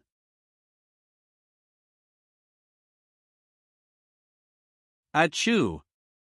Sensei, are you getting sick? I'll go make you some soup, master. For the last time I don't get sick, yelled Yushiro. Chapter 5, The Girl in the Box. Izuku wondered about some of his master's friends. He just got done doing a small delivery. The man had a screw going through the side of his head. Izuku asked if it had something to do with his quirk and said his friend in America accidentally put it there. Izuku was just happy that was going back to America. His deliveries were just weird. Though he wondered about the girl he mentioned. Apparently Izuku reminded him of one of his students that uses a scythe. Izuku was broken out of his thoughts as his phone buzzed. He checked the ID and said it was Tomo. Oh, hello Tomo-chan. Hey Izuku, you get that delivery done? Yep. Well, take your time coming back. Master's meeting with the scientists is going a little longer than expected. Apparently they really want him to be a part of some program on Island, but they don't want to give out all the details. That will never work out well. Izuku knew how much his teacher hated working on a project if he had no idea what exactly it's for. Anyway, dinner gonna be late, so if want to get snack on your way back, go for it. Take a bit of a break. I saw the news. Nice job with the bear guy. Thanks, will do. I'll see you later. As he said goodbye, Izuku hung up. When he did, his phone flashed the date. The date to reunite with his mother was just 1 week away. Izuku was scared. He felt terrible leaving his mother the way he did. He made his decision and he was going to have to live with it, but none of the secrets or training he learned were a good enough excuse leaving his mother the way he did. He knew she was doing okay. His teacher sent one of his cats, who his mother named Cha-Cha, to watch over her. The cat comforted her, made sure she got to work on time, and also accidentally sits on her phone and dials Mitsuki's number whenever she's feeling down. Though it didn't make him feel any better. He knew he was really the only one in her life. His father only called after he saved Bakugo. The only thing his father has really done since he left was send more money to his mother. Though his mother stayed strong, and from what the cat has informed us, she was preparing for his return. He still wondered how his sensei taught a cat how to use a phone, or even type for that matter. Don't worry, there will be more crying than there will be yelling. Izuku froze as he turned his head to only find a very cute girl in a pink Hiyori right in front of his face. When did this girl get so close? I didn't hear her or sense her at all. Who is this girl? Thought Izuku as he got a closer look at her. Wait, I know this girl. Are you Tanjiro's sister? Nezuko? She smiled as she looked at Izuku fondly. You really are like my brother. She then turned and began to walk down the street. Come, there is someone in need of you. Izuku didn't hesitate and began to follow her down the street, ignoring the onlookers and fans. I wonder, can they see her, or is it just me? As they turned down into an alleyway. As they delved deep, Izuku was wondering who she had asked him to help. She then stopped. Izuku looked around and couldn't see anyone in sight. He was about to ask when she kneeled down to a cardboard box and slowly opened it. Izuku was surprised to see a small girl with white hair, red eyes, and a small horn on her forehead, but what got his attention was the rags she was wearing and the bandages on her arms and legs. Whatever monster did this will know my blade. Don't worry, little one. This man here is the hero that will help you, said Nezuko, trying to reassure the girl. The girl still seemed frightened, but her words eased her, even if it was just a little. This girl has been through a lot. I've helped her as much as I can with the time I have. Do you think you can take care of her from here? Izuku gave the girl his brightest smile. Don't worry, I will protect her. I will protect you. Wait, miss, said the girl, you're not going to leave me. Are you? I'm afraid so. But, the girl began to cry. You're the first person to ever help me, you, please don't go. Nezuko gave her a big hug. I'm so sorry, little one. You deserve so much better, but I can't give you that. The most I can do is make sure you are in good hands, and this man's hands are the best. My brother helped him when he was in need, and he will help you. With those words, Nezuko faded. You will be safe, your hero will help you. After seeing Nezuko disappeared, the girl got scared and hid herself in the box. Izuku slowly approached the box, knowing that the girl was watching him from inside. Hey, don't worry, I don't know who did this to you, but I promise I won't let them hurt you again. She didn't respond. She just continued to watch him from the cracks between the cardboard slits. Come on, I know some place safe where we can go. So how about you come out of that box, dash? No, yelled the girl, yelled. Nezuko said this would keep me safe. It keeps me away from them. It keeps others from my curse. They can't find me in the box. Okay. Did Nezuko tell you the box was safe like the one she had? Asked Izuku. Remember the tale of Nezuko? Yeah, she said, opening the box slightly. Did you know her? In a way, yes, I do know her. She had a wooden box that kept her safe while she traveled with her brother. Oh, I have an idea, we'll just take the box with us, he said as he grabbed the sides of the box. Ready, 1, 2, 3, as he lifted the box with girl inside. Can you tell me your name? My name is Eri. My name is Izuku Midoriya. Are you hungry?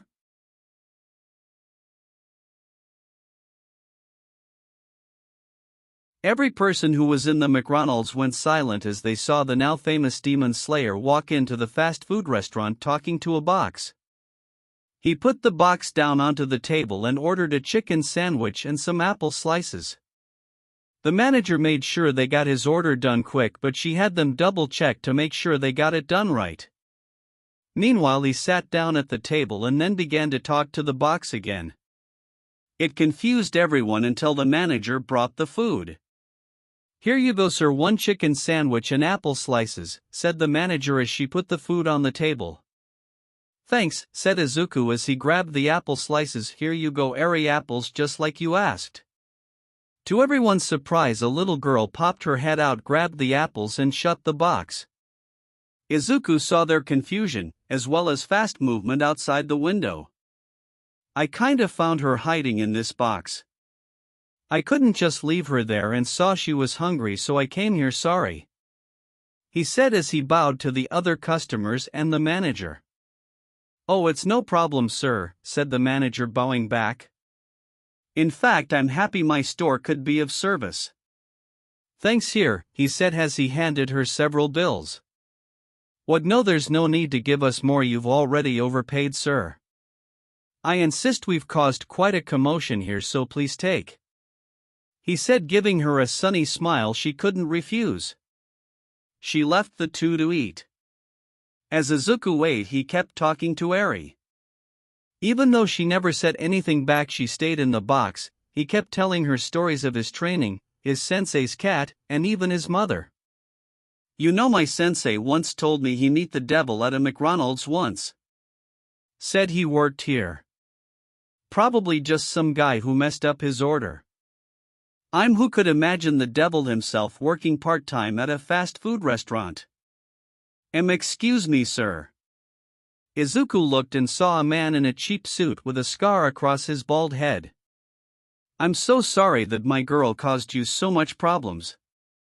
If you don't mind, I would like to take her home. Izuku gave him a deadpan stare. Along with half the restaurant. He wasn't even trying to be convincing. Seriously, you're kidding, right? Izuku sighed as he put some money on the table and grabbed the box with Eri in it. He could feel her shaking inside. "Miss Manager, I'm sorry for not cleaning up after myself, but something tells me I should leave now before I create a bigger mess," he said with a smile, then calmly left the restaurant. "Eri, please stay in the box, I won't let you go, but it will get a little rough," he said to Eri. "Now before we begin, are you and those men hiding behind the truck sure you guys want to do this?" The man stood there for a moment wondering how the heck the kid knew about the others. "I knew that lie wouldn't work oh well," before yelling, "Get him now before he draws his sword." The moment those words left the man's mouth, several men jumped to Izuku. Izuku noticed one of them controlling a chain and trying to snare him. He grabbed the chain with one hand and pulled it along with the man and smashing him into his friends, knocking several of them out with one move. Another tried from behind and with being as careful of Eri as he kicked the man into a truck. "Trust me when I say this. I don't need my sword to beat any of you," said Izuku as he vanished from their sight. Izuku quickly with one hand gave each of them a good chop on the neck, knocking each of them out. When they wake next, they would be in police custody. Eri popped her head out to look at Izuku and his handiwork. "Come on, Eri. Let's go home." "Home?" Izuku nodded as he made a dash back to the mountain. The bald scared grunt got up and rolled the men, getting as many of them as they could into the trucks. "Come it. Move it. If we don't get her back, Overhaul is gonna kill us, move it." He screamed at them as they speed down the highway way over the speed limit. Until suddenly the lead driver hit the brakes. "What in the hell did you stop for?" screamed the man as they stared at the driver, who began sweating bullets as he looked ahead in sheer horror. They all looked forward only to regret everything in their life. IT was back and had put a hand on the hood of their truck. "I'm sorry, but I can't let you do that," as her hands erupted in flames. "You haven't finished playing with me," screamed Nezuko as she ripped their engine out with one hand. By the time the police arrived, every would-be gangster had already soiled their pants and raving about a demonic girl in pink. They should have worn the brown pants.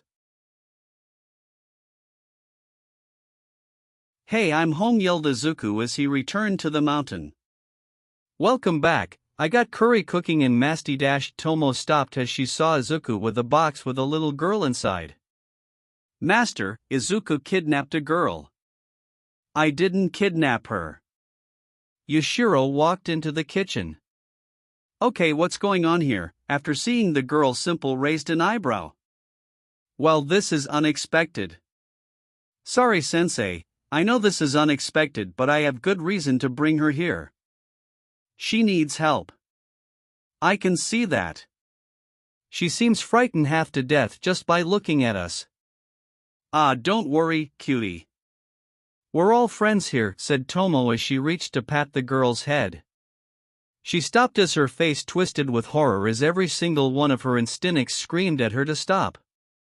She quickly backed away. "What the hell?"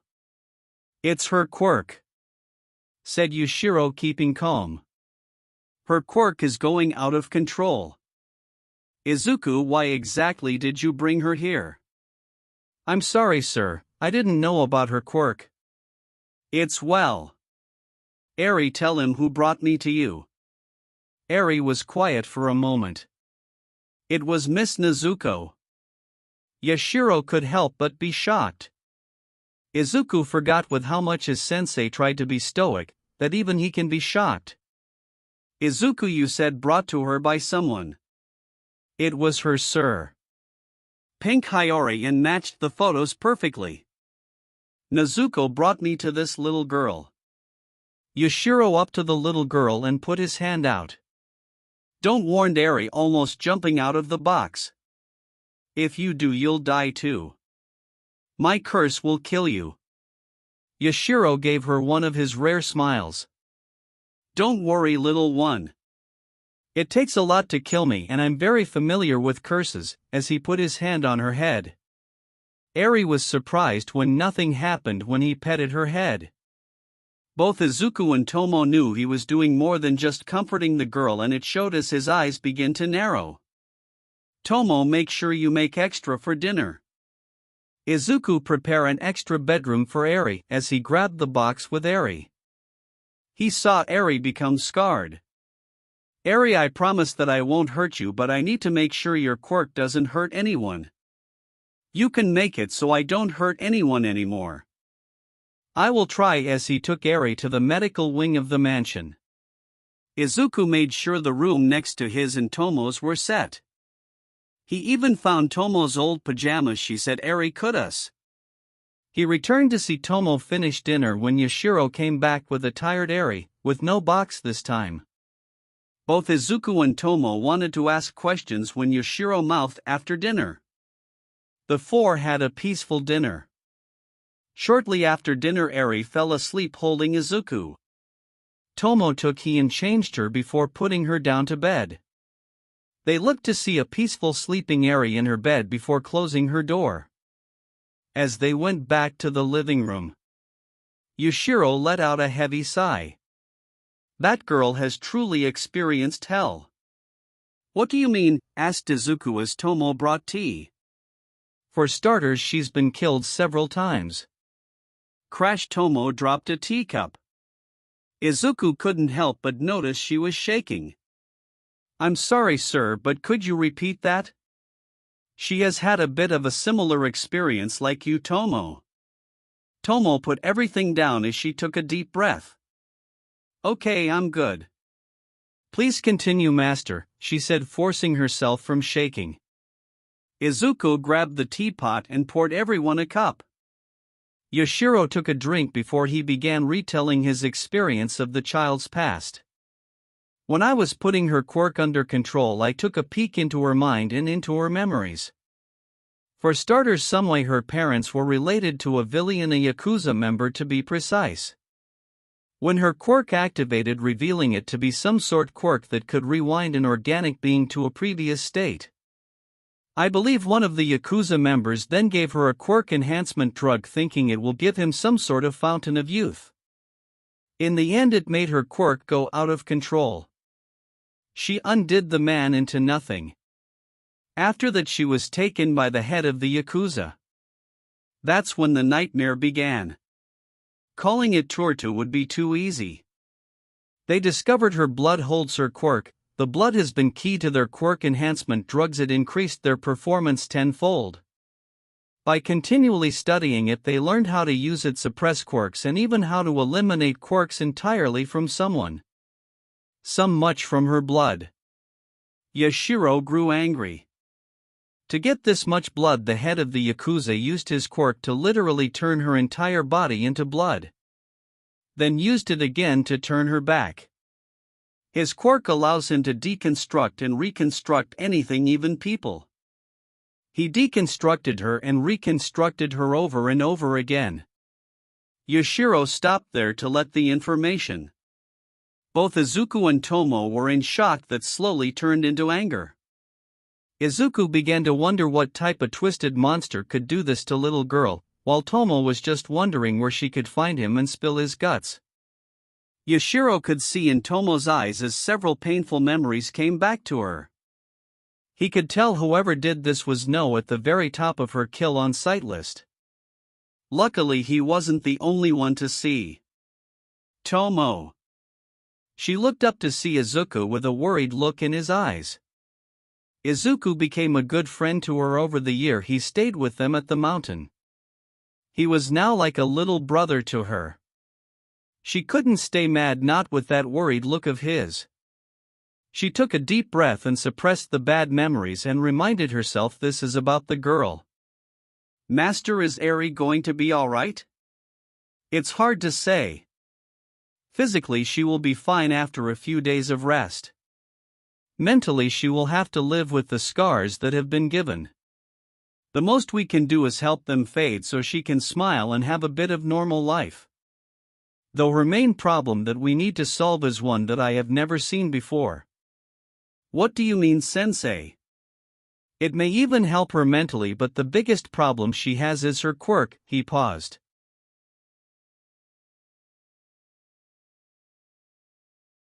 Please explain, Sensei, asked Izuku, if there's any way we can help her. I would like to help. He's right, we have to help, said Tomo, agreeing with Izuku. Don't worry, we will help her, and I was getting to that. You see, the problem with her quirk is that it has been mutated too much. I don't think the man fully understood what he was doing, or even cared for that matter. You see, she is still just a child, her quirk is still developing, and the man kept destroying her and recreating her. Add drugs and whatever other chemicals they were pumping in her have changed her quirk. It's mutated it, making it volatile and uncontrollable. If I had to take a guess, I would say her quirk originally reverted anything organic back to a previous form state by state, but now it rewinds at an unpredictable rate, and the raw form of her quirk in her blood is so broken down it's pulling her into several different directions. They both digested the information. So how do we help her? She is going to need several genetic quirk surgeries. I'm going to have to alter her quirk, change it into something more manageable. You can do that, Izuku said in a bit of a shock. I know how quirks were made, and I've been studying them for years. How do you think I was able to get her to stop earlier? That was actually a question I had. I can explain in better detail later. For now, we have to prepare. It's not going to be easy. I'm going to need several items and ingredients. Izuku, I know we agreed that you would see your mother next week, but this takes priority. So many things can go wrong with an unstable quirk like this one. I completely understand, Sensei, Izuku said, Tomo getting his attention. You're not off the hook. You're still going to go see your mother before UA. She's right. First we make sure Eri is okay, then we see your mother. After that you get into UA, said Yashiro, finishing his tea and giving them a look filled with pure rage. That's when we hunt down whoever did this to Eri and show them our fury. Chapter 6, New Morning. Eri, for the first time she could remember, slept peacefully. It was strange and serene, but she liked it. She was safe. Though that didn't stop her from panicking when she awoke in an unfamiliar room. She calmed down when the memories of the previous night came to her. She didn't know what to do. They were nice to her, but the Yakuza would come looking for her. Shisaki would come, and then the nice people would die because of her. Eri then began to wrap herself in the sheets, wanting to return to her peaceful slumber. Are you still tired? I can come back later? Eri then saw Tomo looking over her with a big smile on her face. Eri didn't know what to say. She wanted to say sorry. She didn't want anyone else to die because of her. That's when another part of her decided to talk. Ruro Owl. Well, it sure sounds like someone is ready for breakfast, said Tomo as she picked Eri up. Eri tensed up a little but soon relaxed to Tomo's gentle touch. How do pancakes sound? What's a pancake? Super yummy food you're going to love. They soon made their way towards the living room, where they found Yashiro watching the Izuku train in the courtyard. Good morning, Tomo, Eri, said Yashiro without taking his eyes off Izuku. Don't forget to watch your stance. You're going to lose power if you don't get a good stance for the breath of the earth techniques. Yes, sensei. Morning, said Izuku, not looking as well. Morning, said Tomo. Morning, said Eri in a small voice. Can he see us? HHMM. No, he's most likely using his other senses to tell where we are, said Tomo as they watched Izuku for a minute. Would you like to stay and watch? Eri was a little surprised. She wasn't used to getting asked what she wanted. She was honestly afraid of answering but nodded. Okay then. You can stay here with Master Yashiro while I go make breakfast, she said as she put Eri down right next to Yashiro before going to the kitchen. Eri sat there quietly watching as Izuku ran through several drills as Yoshiro gave him some advice every now and then. Eri was still scared to say anything or to ask anything. She just stared at Izuku and glanced at Yoshiro every minute or so. I can't give you a proper answer if you don't ask a question. Yoshiro smiled at Eri. I will try to answer any questions you have to the best of my ability. What are you going to do to me? Well, with your permission, I would like to help you and give you a permanent fix to your quirk. You can help me? You can take the curse away? Yes, I can help you. I'm very familiar with quirks and I know a way to turn your curse into a gift that you can use in any way you so desire, but I would like your blessing to do so, he said with sincerity. Eri almost couldn't believe it. It was almost too good to be true. Why? Why would you help me? Eri, I know I might not look like it, but I've been around for a very long time. During that time I've seen people happy and I've seen people suffer. I have suffered as well, so has Tomo and Izuku. An old friend of mine showed me that people can be happy, that they can become better no matter what life has thrown at you can still turn it around. He gave me hope after I lost the only love of my life until the day he died. He still showed me the hope of life. I want to help you because I want to and because I have the power to do so. I want to give you a helping hand like my friends did for me. Eri began to think over everything Yoshiro just said, not really understanding it. She didn't really know what to think. A helping hand was so strange to her, and Yoshiro could tell. The way she was squirming, he could tell she had barely known what kindness is. I know this might be too much for you, but believe me when I say we will help you, we will protect you. Eri looked at Yoshiro and saw no lies. It calmed her enough to feel peace. She felt like she could trust these people. She knew now they wouldn't treat her like Overhaul did. They sat in silence for a little while. Do you have any other questions? What is he doing? Izuku was going through some of his breathing styles. He's trying to get better at the ones he's not good at. Breathing styles? Breathing styles are different ways to breathe. Depending on how you use the breathing style changes the way you fight and the fighting style used. It was the main form of combat used by the demon slayers. What's a demon slayer? Heroes who fought a secret battle against monsters that threatened many people. They had made many sacrifices to do so. They won in the end, but since many had no idea what they were doing, they became lost to time. I spent a good part of my life gathering and preserving their knowledge and even learning many of their techniques. I thought it was terrible that they would be forgotten, so I made it a goal that they would be remembered. So can you use the breathing as well? Somewhat. Unfortunately, I'm not exactly built for them. Though I made sure I understood it enough to pass it on to others. Like Izuku. I think he was born for it. Is he strong enough to beat the bad man? Eri said, afraid of what would happen when he shows up. By himself, I'm not sure. I've never met this Overhaul, but he won't be alone. I've already contacted several people this morning. The government already has their eyes out for him, and if I ask for backup, they will give it. Government? That's the people in charge of Japan, asked Eri. She didn't know exactly what it was, but she knew Overhaul didn't like them. You work for them? No, I work with them. You see, years ago as technology advanced, it became harder and harder to hide, and I didn't want any of my hard work to go to waste. I thought it was high time I introduced myself to the government after I showed them the truth of the demon slayers and the benefits of my advanced knowledge in science and technology.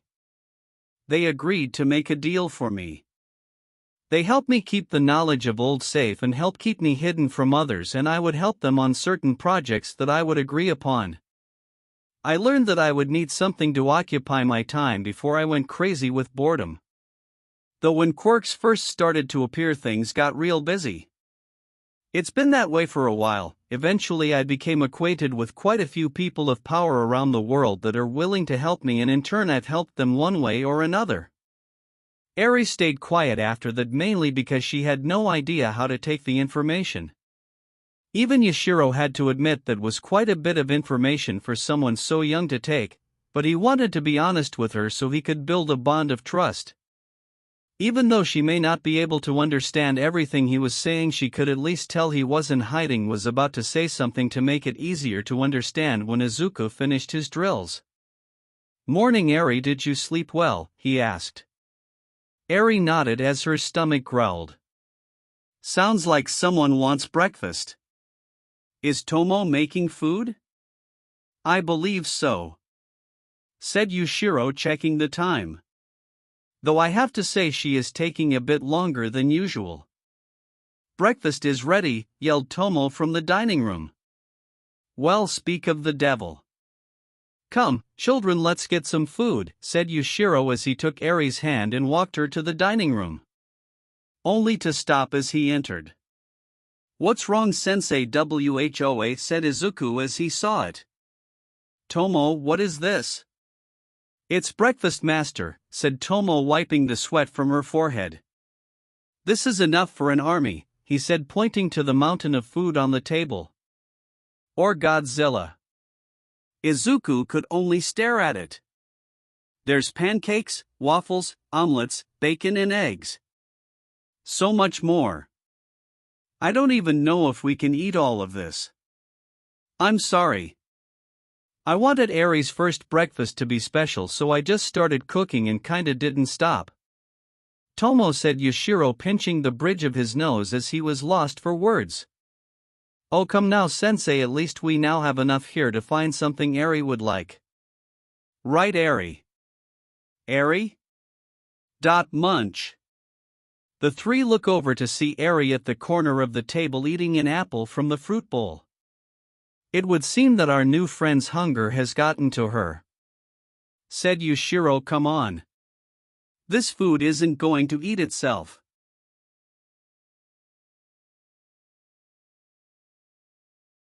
To say Overhaul was pissed would be an understatement. First he lost Eri when on Ehis men dropped her when he apparently saw some sort of demon girl in pink. Still trying to figure out what that was. The brat known as Demon Slayer took Eri and with little effort beat several of his men who were now arrested. Overhaul tried to bribe the officers to let them go when the government stepped in. That was a very unpleasant surprise, and before he knew it this morning 3 of the Yakuza branches were hit. Not by the heroes or the cops, but a special ops unit from the frickin' military. Why the hell would the military be after him? They barely do anything domestic nowadays, they're only really called in for international conflicts or a supervillain goes apocalyptic. One of them even tried to jump him while he was out looking for Eri. He even needed to dirty his hand with one of their filthy, disgusting blood. Why the hell were they going after him now? They weren't even using warrants or even trying to arrest them. It was like they were ordered to kill on sight. None of this made any goddamn sense to him. He hasn't even told others about his overall plans, he hasn't even perfected the formula, yet they were treating him like a global terrorist. Shisaki couldn't help but wonder. He was currently deep in the depth of the Yakuza's lair, currently cleaning his mask and washing his hands as they still felt dirty. When his right hand Kronos came in. Overhaul, one of the guys who was able to get away from those military guys, has returned. Overhaul kept his eyes on his cleaning. He wasn't followed, was he? Kronos then put a letter down on the table. No, he was actually saved by another group of villains. Overhaul knew Kronos long enough to know he wasn't joking. He put his rag down and picked up the letter and began to read it. The League of Villains? I've never heard of them. Neither have I. They seem to be new, and it appears they know a thing or two about this Demon Slayer kid and what to do something about it. Overhaul put the letter down. So they want our help, and it seems they want to talk to us as well. Would you like to give them the usual response, meaning to go and tell them to shove it? Shisaki thought for a moment before coming to a decision. No. Right now we aren't in a good position. We refused before because we didn't want to get absorbed or taken over. Though without Eri we can't make more quirk removal bullets, and with the military hunting us, it might benefit us from making a few friends, even get a few new recruits to refill our ranks. Makes sense, so you want me to tell them we'll help them out? Yes, but tell them I want info on that demon slayer brat first, said Overhaul as he thought about the brat that has put the brakes on his operations. His anger began to reach a tipping point. I want to find that brat and turn him into a pool of blood over and over again till I get bored. Izuku was feeling great as he walked out of the bathroom, just getting done with taking a shower. Even though Yashiro's home was an old Japanese-style house, it was quite advanced with a lab and medical wing. It even had the basic household needs, but those were definitely better than anything other people had. If he didn't know Yashiro was an immortal who got bored easily, he would never believe he built all of this stuff himself. Though he did feel slightly bloated. Tomo made a lot of food, and with so many options Izuku tried a little bit of everything. Tomo is a great cook, there was no way he could deny that. Usually he would finish his plate, but this is the first time he could remember where they had leftovers. Izuku went into the living room to see Yashiro and Tomo sitting on the porch in the sun with the wooden box between them. He knew they would be there apparently when Yashiro was able to stand in the sun again after not being able to see for over 200 years. He spent a whole year just watching the sun. He still loved sitting outside in the sun. Sensei, Tomo. Izuku, how was the shower? Izuku patted his stomach. Great. Though I think I can wait a bit for dinner. Tomo scratched her head and apologized. You know you don't need to make so much all the time. I don't need to eat food to live, said Yashiro as he was reading something on his phone. I'll always make food for you, master. Wait, don't you get hunger, sensei? Not really. To be honest, if it wasn't for others telling me to eat, I would forget for days. All I need is to take my medicine, and with the recent improvements I've made, I only need to take it once a year. Though of course I do eat if others are offering, the rare craving where the food's too good to pass up. Tomo puffed her chest with pride. That's why I always provide the best, so you'll keep coming back for more. Izuku couldn't help but chuckle a little. Hey, where's Eri? Tomo reached into the box, moving the blanket, revealing Eri sleeping at the bottom. She fell asleep real quick after breakfast. After I put the leftovers away, she had already climbed into the box and fell asleep. I just bought her the blanket. They couldn't help but think how cute she was. She's so peaceful when she sleeps. Though why would she go to the box to go to sleep? We have plenty of beds. It probably brings her comfort, said Yashiro when she ran into the spirit of Nezuko. She suggested to hide in a box. It was most likely the only reason she wasn't found and was able to stay safe. Some part of her believes the box is a safe place. This reminded Izuku how he met Eri and what horrors she's lived through. Sensei, what's going to happen now with Eri? Yashiro closed his eyes as he thought everything that needed to be done to help this girl. She's going to need surgery. Even though she's in one piece, the villain Overhaul had used his quirk to destroy and recreate her over and over again. Though clearly it has had an effect on her quirk in more ways than one. Her quirk not only went out of control but also tried to heal her. Even when Overhaul used his quirk to repair her, her quirk was also trying to repair itself. Over time it has moved and distorted several parts of her internal organs, which lead to her quirk to go crazy even more, not to mention the drugs used to increase her blood cell count. It may not be a problem now, but as her body grows it could cause many medical issues as she gets older, so the first thing she needs is basic surgery to correct the organs, and after that we can tackle her quirk. Until then I'll simply redirect her quirk to keep it under control. Well, that shouldn't be too hard, said Tomo. We both have several years of medical practice. We can easily handle her surgery to help her out. I'm afraid it isn't that simple. The reason we were going to focus on fixing her body first is so that I can safely redirect her quirk, because it clearly can affect her physically, like self-healing and the effects on the horn. This way we can not only get rid of the buildup of her quirk but also hasten her healing process. In short, we will be working with her quirk. And can you tell me what would happen if we mixed her quirk and yours together? Tomo was silent for a moment as she looked at her hands and then to the sleeping girl. That would be a disaster. I'm sorry, Tomo, I know you want to help her, especially since you know somewhat of what she's going through, but your quirks are too risky together. One wrong move and we could create a bigger problem than the one we were already dealing with. Izuku put a comforting hand on Tomo's shoulder.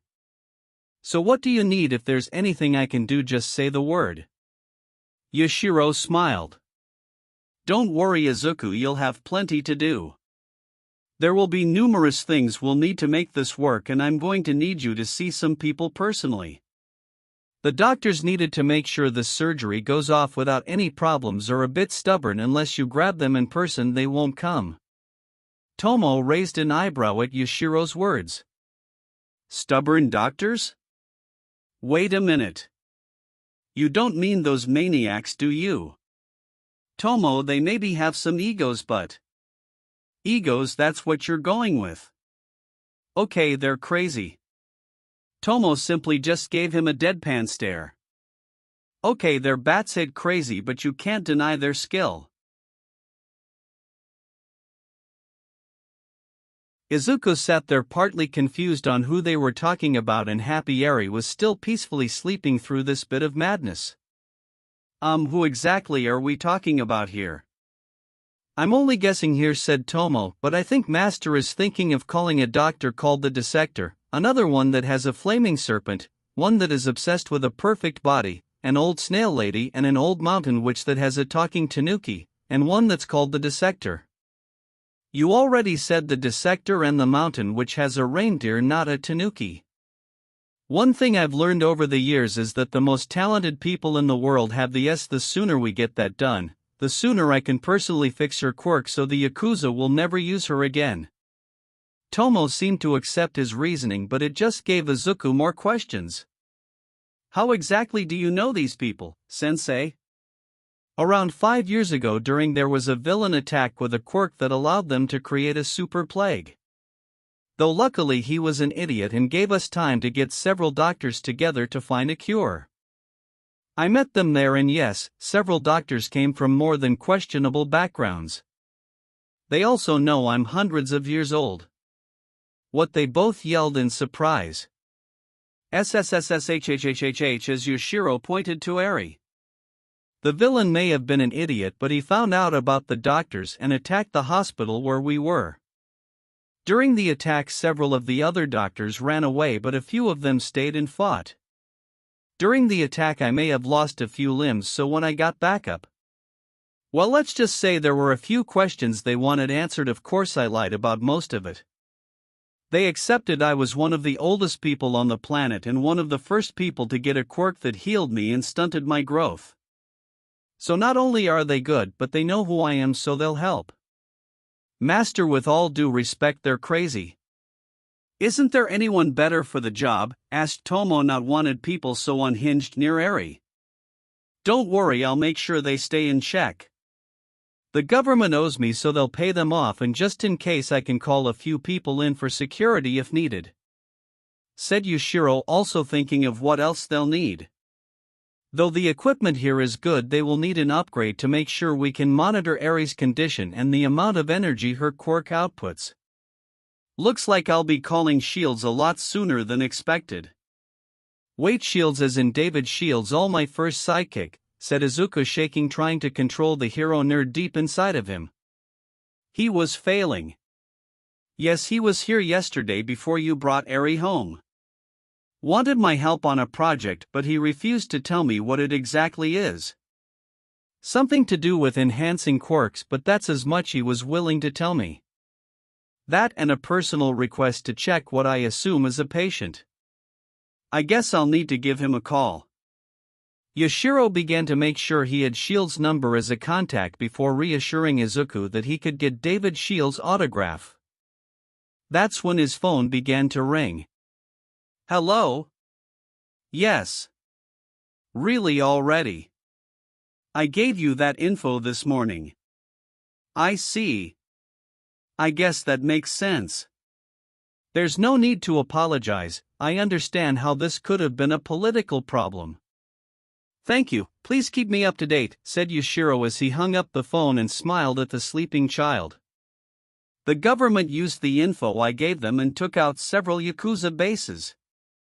Apparently they've been paying attention to the rumors of a quirk erasing bullet and have had their eyes on the Yakuza for quite some time.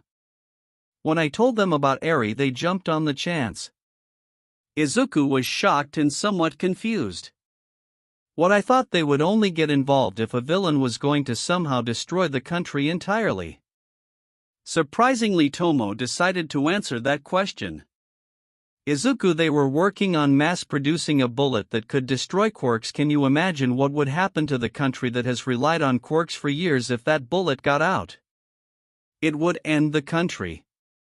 Izuku played the scenario in his head, realizing how much damage it would do to society. That would be bad. Yashiro nodded. Indeed, but that aside, we have work to do. So we're first going to need dash. He stopped as they heard a cute yawn as they looked to see Eri waking up in the box. Oh, good morning again, Eri. Eri stretched a little before rubbing the sleep out of her eyes. What happened? What's going on? Tomo couldn't help but smile at the cuteness of the girl. You fell asleep right after breakfast. I think food coma would be more accurate. David Shield was currently laying down in his hotel room, just staring at the ceiling in his own failure. Weeks ago, the scientist was ecstatic to learn not only the legendary immortal doctor was real but also willing to talk to him. He had come all the way to Japan to ask for his help. He wanted his help into finding a way to increase the power of a quirk, but the immortal said no even when David said it was for a hero. He had also figured out that the immortal Yashiro had somehow unlocked the quirk to the new hero Demon Slayer, but the second he asked about it, Yashiro was silent and David could tell he was making Yashiro angry. He then informed him that he's willing to help with projects that will help society as a whole and will not help any personal project without being given proper information. Even though this doctor was a secret himself, he couldn't reveal his friend's condition. In the end, he had gotten nothing. He was now just waiting for his plane later tonight to take him back to Island and back to his daughter Melissa, who has been calling him over and over again. David had already deduced his assistant had told her that something had happened. There goes his phone again. Time to finally tell her he failed and would be on his way home. He picked up the phone without looking at it. Hello Melissa, I'm sore dash. This isn't Melissa. David immediately shot out of the bed. Mr. Yashiro. Hello Mr. Shield, said Yashiro. What, why are you calling me? As you know, I don't get involved with projects when there are secrets involved, but I need help. To be more precise, I need some special medical equipment to help a friend. So in turn helping me with my problem, I will take a look at your quirk project and your patients. Really, you're willing to help, said David, a little bit in disbelief. Wait, patients? Yes. You are trying to make a quirk enhancement device for a hero who's injured, right? I already have an idea who it is, but I won't push. Just have their medical records with you when we meet again. You can redact their names if you want. As for the second one, you'll need to either bring them with you. When you began asking me how I unlocked Izuku's quirk, that was for someone else, wasn't it? Someone who's having problems with their quirk, correct? Yes. The quirk enhancement device is for a hero, and the questions about the boy's quirk was for someone who has problems with their quirk. David never mentioned anything about Melissa being quirkless. He had done some research and saw that Izuku was medically stated to be quirkless. He had hoped that Yashiro could somehow give Melissa a quirk. He knew how much she had looked up to All Might and how much she wanted to be a hero. Every time she came up with some new invention, she always mentioned she wanted to see in action helping heroes, but he knew she wanted to use them herself. He knew he could have mentioned her to Yashiro but was afraid since he knew how well quirkless people were treated. He didn't know how well someone who was immortal would take helping a quirkless person. That was like asking a god to help a peasant. Little did David know Yashiro would have helped. He's a nice guy. Very well, then it looks like we have a deal. I'll be emailing you a list of items we are going to need. It isn't much, but I do need these quite soon, so do you think you can return exactly a week from now? He would have to change a few meetings, but if this could help his friend, his daughter, he would make it work. Yes, I can make that work. Good, I'll inform all the necessary contacts on my end.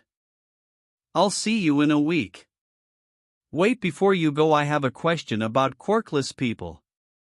There's no such thing as a quirkless person.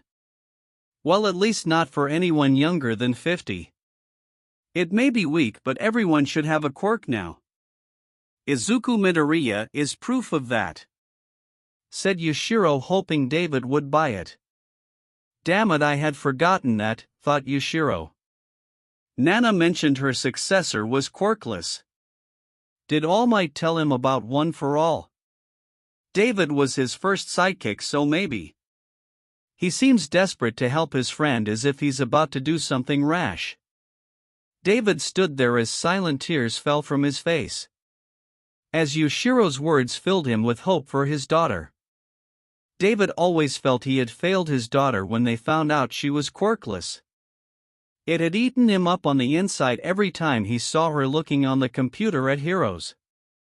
If he couldn't help her, then the next best thing was to find someone who can. I see, thank you so much. It's fine, we'll talk more next week, said Yashiro as he hung up the phone. He's definitely a smart one. I'm going to need to come up with some solid lies for him to get him to stop digging into the origins of quirks. David's smile keeps growing as he may have found a way to help two of the most important people in his life. Then his phone rang again. Hello, Mr. Yashiro, did you forget something? Mr. Yashiro? No, Dad, it's me, Melissa. Are you okay? Your assistant said you were down. Did the meeting go that bad? Melissa. Yes, the meeting didn't go so well at first, but he just called and changed his mind. Really, that's great, Dad. So are you two on your way back to Island? No, not exactly. In fact, in a week you and I will be visiting him here in Japan. What? I see, thank you Lockrock, and congratulations on the child, said Sir Night-Eye as he hung up the phone exhausted. Is everything all right, sir? Asked his very enthusiastic intern Mirio. Both of his sidekicks were also wondering what was going on. Ever since this morning Sir Night-Eye had been on the phone calling hero agencies all over the country. He was so busy that everyone else had become non-existent. He hadn't realized that he ran out of tea 2 hours ago. He had been sipping an empty cup for a while now. Night-Eye sighed as he collected his thoughts. I've been calling heroes across the nation regarding this sudden intervention of the military special forces. 3 days ago they began immediate raids on the Yakuza hideouts we and some other heroes have been following. Something just doesn't seem right about any of this, he said as he began to rub his forehead. I'm guessing I'm missing something here, because to me that sounds like a good thing. You need to see the bigger picture, Mirio. Bubble Girl, Senopiter, did we get any message from any kind of official about this or even another hero agency? No sir, we've checked every hour today and yesterday and nothing. The military moved suddenly in several populated areas without notifying a single hero and without any official word from anybody. They break too many rules to count, and as far as we know they didn't deserve this level of retaliation. What incidents happened with the Yakuza 3 to 5 days ago? Bubble Girl quickly went through the computer. Nothing from any official hero agencies, but it seems that the Demon Slayer kid got into a fight with a small group of them saving a child. Demon Slayer. Night I had been trying to figure the boy out for months. He was wrapped up and mysterious, and the official reaction made it even more strange. Did he have something to do with what was going on? Night I began to get lost in thoughts as he stared at one of his various All Might posters. Sir? Mario, if at any time you wish to switch internships, I'll help find someone to take you in. Wait, what? Bubble Girl, Centipeder. The same can also go for you if at any point I cross a line that you feel uncomfortable with. Say the word and you can leave the agency. Ha! Right now the government is acting strange and somehow Demon Slayer is involved. If the government keeps withholding information and keeps us in the dark, I may be forced to start doing things off the books. This left the three in a bit of shock. Centipeder recovered first. Sir, do you really think that is necessary? Yes. If things continue this way, but for now we will wait and keep an eye on Demon Slayer. Though for now I think it's time for me to reconnect with an old friend. Chapter 7 Old Rival, New Friend. Taku Utenshu had been a cab driver for years and has seen several things in his years as a cab driver, but nothing made him more nervous than his current passenger in the back of his cab. It was a girl in what he assumed was in middle school, wearing a white bandana on her head covering her long dark hair, in hunting gear from the 19th century. In today's society that wouldn't be too weird, maybe a reenactor or maybe a hero in training, but what was really making him nervous was that she was cleaning a rifle right in the back of his cab. How in the world did this kid get a gun? What should I do? It looks like an old rifle used in hunting. I have heard of people who use old flintlock rifles for hunting, so would this be grounds for me to call the cops, or is it just an antique? Well, here goes nothing. So miss, if you don't mind me asking, where exactly you headed? I'm heading to a mountain to do some hunting, she said without taking her eyes off of her rifle. Mountain? Miss, this address you gave me is nowhere near any mountain, said Taku. All he saw was nothing but fields along the highway they were currently driving on. A few trees here and there, but no mountains. No, you are going the right way. I apologize if this is a little confusing. Usually I would run the whole way there as a form of training, but I want to save my strength for the hunt, she said as she began examining her ammunition. Hunt? What exactly will you be hunting? A dangerous prey. Maybe the most dangerous, she grinned as she looked out the window. The turn is coming up, by the way. Ah, right. Soon the cab turned down a long dirt road that ended with a group of trees. Thanks for the ride, mister, here, keep the change. Taku took the roll of cash, which was easily double the amount the trip actually cost. He was about to protest the amount, but she had already stepped away from the cab. He watched as she disappeared into the trees. Yeah, I'm definitely gonna need to tell someone about this. The girl continued to walk until she exited the group of trees where she saw the mountain ahead of her. She began to walk up the mountain as she tried to calm herself. 6 months I've been waiting for this. I need to calm down. I've barely climbed the mountain, can't get too worked up before the hunt begins. She continued to walk up the mountain for a while until she saw her destination in sight. Mr. Yushiro's estate. She was about to enter when she heard something from behind her. On instinct, she hid herself behind a tree as she peered around it. She saw a girl around her age with a blonde hair and a ponytail, in jogging attire. The blonde ran around the side path to the other side of the estate. Who's she? I don't remember a foreigner staying here. She followed her to the other side to see someone else she didn't know. Come on, Melissa, you can do it. You're almost there, cheered a little girl in a pink hiyori. She had white hair and a small horn on her head. Melissa, breathing hard, tried to make a strong finish as she made it back to the starting line.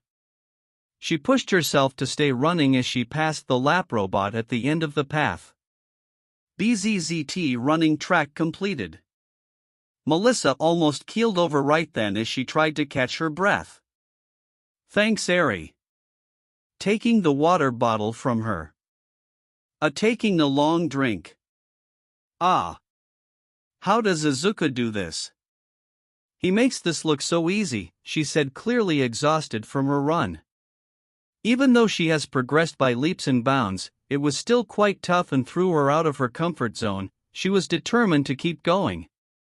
He's been doing this for a while, but you were able to shatter your previous record. Dad.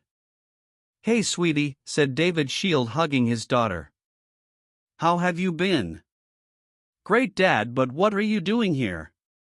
Not that I'm not happy to see you. Can't a father check up on his daughter?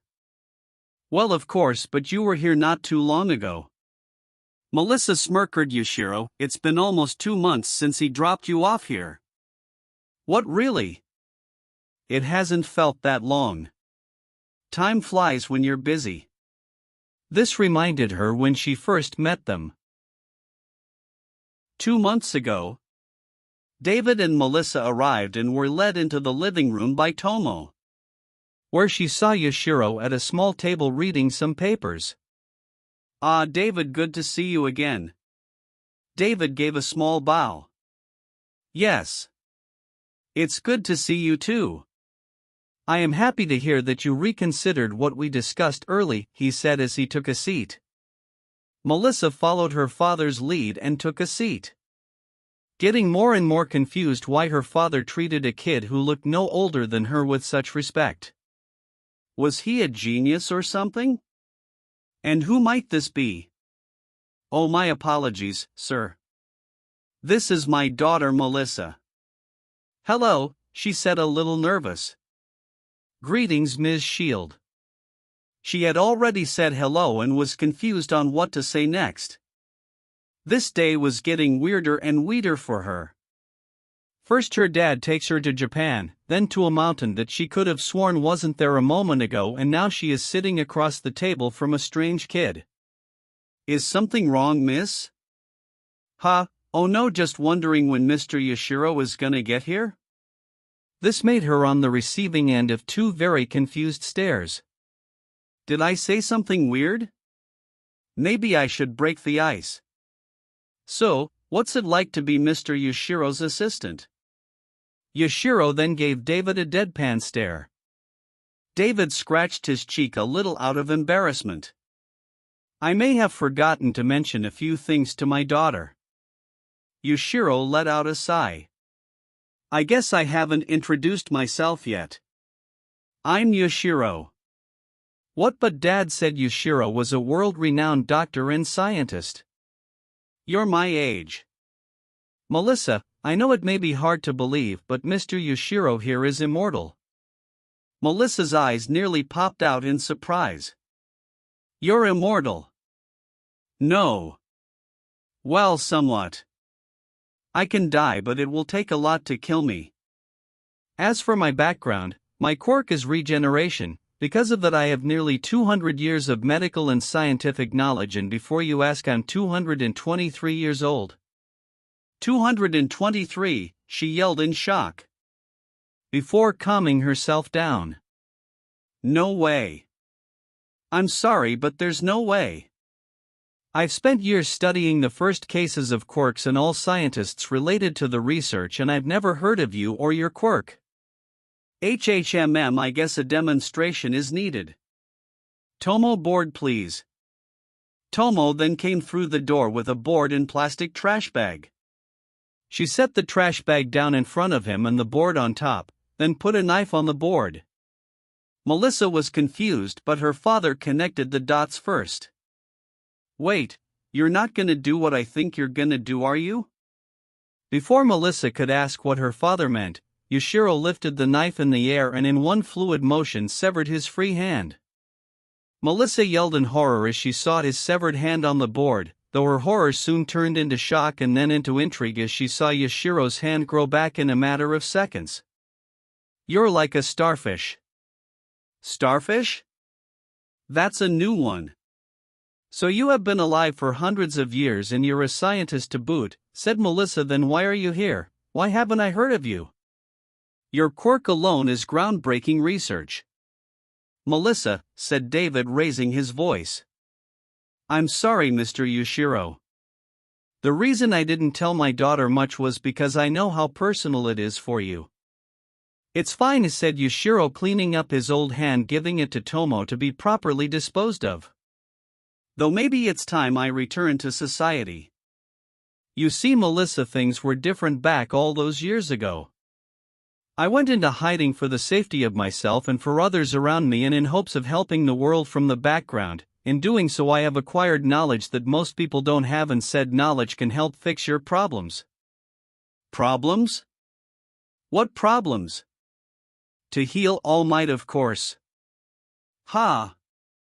David too was also a little surprised but didn't really show it. So you knew then? It wasn't that hard to figure out. He has been slowing down a lot and he only works about 3 hours a day now. Honestly, if you would have just told me who it was, we could have figured something out a week ago.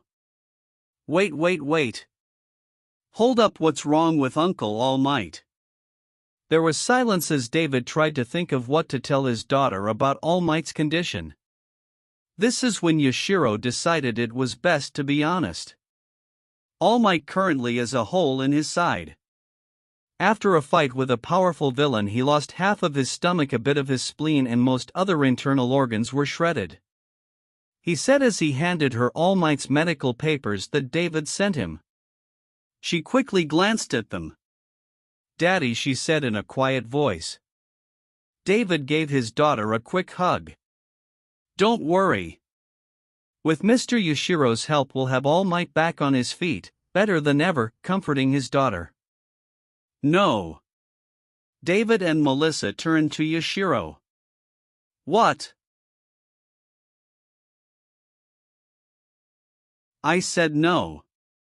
What? But you said you would help him, yelled David, borderline hysterical. We need him. Do you have any idea what would happen if we lost him? We need him back at full strength. I already have support gear for him. Please just heal him and make him better. Sure. David's brain froze, not understanding where this was going at all. Melissa wasn't faring any better, but she was less frozen than her father. I don't get it. I'm fully willing to help All Might fix up his body, but that is not what I'm saying no to. Then what? Yushiro grabbed his tablet and put it on the table, showing David's quirk-enhancing device. I won't help if you want to tamper with his quirk, said Yushiro. Melissa looked over the tablet, studying the device, while David was about to protest, but Yushiro beat him to it. Let me guess, he's the symbol of peace, the #1 hero in the world, and you're gonna go on how we need him at full strength. Then let me ask you this simple question. What happens after he's dead? This stopped David in his tracks. He was already coming up with his arguments in his head to Yashiro's response. Though nothing he had was good. He's my best friend. He has helped so many people. I just can't imagine the world without my friend, he somberly said. It's a sad fact of life, but one day he will be gone, and when that happens the world needs to be ready. That's what I'm trying to prepare for. That's why we should be looking towards the next generation. I'm still willing to help him heal his body, that alone should double the time he has for hero work. Really? Yes, I promise. I will help him if he accepts. Though I would like to talk to him first. Thank you, he said with a bow that Melissa followed. Just promise me no more of this quirk enhancement business. I've seen it done before and it didn't end well. David reluctantly nodded. Now who is your other patient? Did you bring them with you? This perked David up. He had waited for this. Yes, the other patient is my daughter Melissa.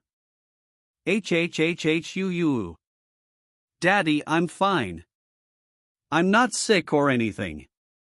The doctors back at Island gave me a clean bill of health, she said, a little shocked. Yashiro, you said over the phone that there weren't any quirkless people anymore, but the doctors said my daughter is quirkless. Can you prove them wrong, please? Okay, he said, but inwardly he was cursing himself for not thinking this was a possibility. The quirkless factor wasn't for All Might but for Melissa. Melissa quirkily gathered all the information in her head on what this was about. What are you saying, I could have a quirk? Of course you do, said Yashiro, not missing a beat. I'm this far time to dive deeper into the rabbit hole, he thought as he stood up. Please stand up.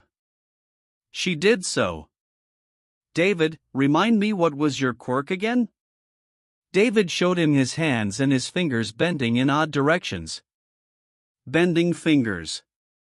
Okay, we'll start there. Melissa, please show me your hands and arms. Good, something I can work with, he thought as he began to examine her hands. Melissa, what form of physical activity do you do?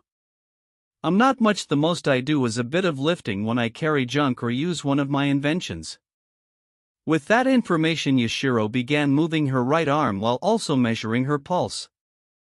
If this is a medical checkup, shouldn't we do this in a doctor's office or something? Getting a little embarrassed. We do have a medical office here, but going there now would be pointless. I already got a good idea of your quirk. What, that quickly? Yelled both shields in shock. We're home, yelled Izuku, getting their attention. The three then hear a small padding noise in the hall. They then open the hall door to see Izuku and a very excited Eri talking to Tomo. It was so fun. We ran the mountain, then to the fields, and then we ran back to the peak of the mountain and ran on some fluffy clouds, said the excited child. Piggyback rides are so much fun. Yashiro walked up to them. Perfect timing. Izuku, I would like you to meet David Shield, said Izuku, somehow materializing his notebook.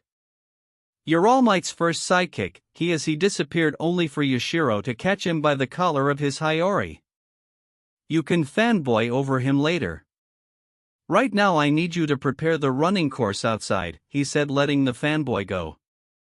Tomo, I need you to outfit Melissa here with some workout clothes and a heartbeat monitor. Yes, master. Oh, and if you wouldn't mind, on your way drop these files off in my office. You can just put them on my desk next to the wisteria plant. For a split second Tomo's face was stunned before she bows. Yes, sir. Before taking Melissa to get changed. As the others made their way outside to the training grounds. No noticed Tomo's reaction but Izuku, who made a mental note to ask his sensei later. It didn't take long for Tomo and Melissa to come outside, now sporting running top and shorts and her hair in a ponytail. Okay, so what do you want me to do now? Asked Melissa. I want you to play tag with Izuku. All of them stood there as if they were stone. Ha! Tag, that's a game, right? Asked Eri. Can I play? Not this time, Eri, smirked Yashiro as he patted her head. This game is for Izuku and Melissa, and Izuku, I don't want you going easy at all. Melissa, this will be the toughest workout yet. So without further ado, begin.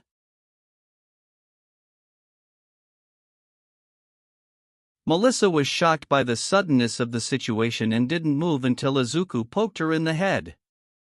Hey, she complained as she tried to quickly grab him, only for him to jump several meters away within a second. Without hesitation, she chased after him. She tried several times to get close to him but could never reach him. This went on for several minutes, with Melissa doing nothing but tiring herself out. David was getting worried. Izuku began to see some change in Melissa, same with Tomo, who expected it, along with Yashiro, who was ready to move to the stage, and Eri, who was wondering what's for dinner. Tomo, begin stage. The next stage, said Yashiro. Okay, she said as a small weight disc appears in one hand and small coin in the other hand. She raised the coin the air as it began to glow. As the coin glowed, the ground beneath Melissa began to move. In the span of second, a small mountain raised below Melissa. She had no chance to react as she fell down the new mountain. The most she could hear were her father's cries, but something inside her knew what to do. She used her legs and jumped off the side of the mountain and did a double backflip before making a 10-point landing. How did I? Eep, she said as Izuku crashed in front of her as he tried to catch her. Yashiro took the weight from Tomo. Melissa, think fast, as he threw the weight right at her. Without even thinking, she caught it with ease. That alone left her stunned, but when she opened her hands she was left speechless. She had somehow bent the disc. For a moment she thought the disc was fake, but she had been working with metals for too long and could tell it was very real. Her father ran to her to make sure she was okay. Melissa, are you okay? Yeah, Dad, I'm fine. Look what I did, showing the disc.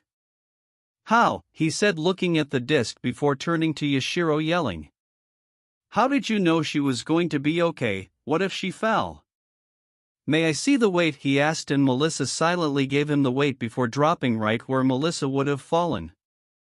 Only for it to bounce like a bouncy ball. Come now, she wasn't in any danger.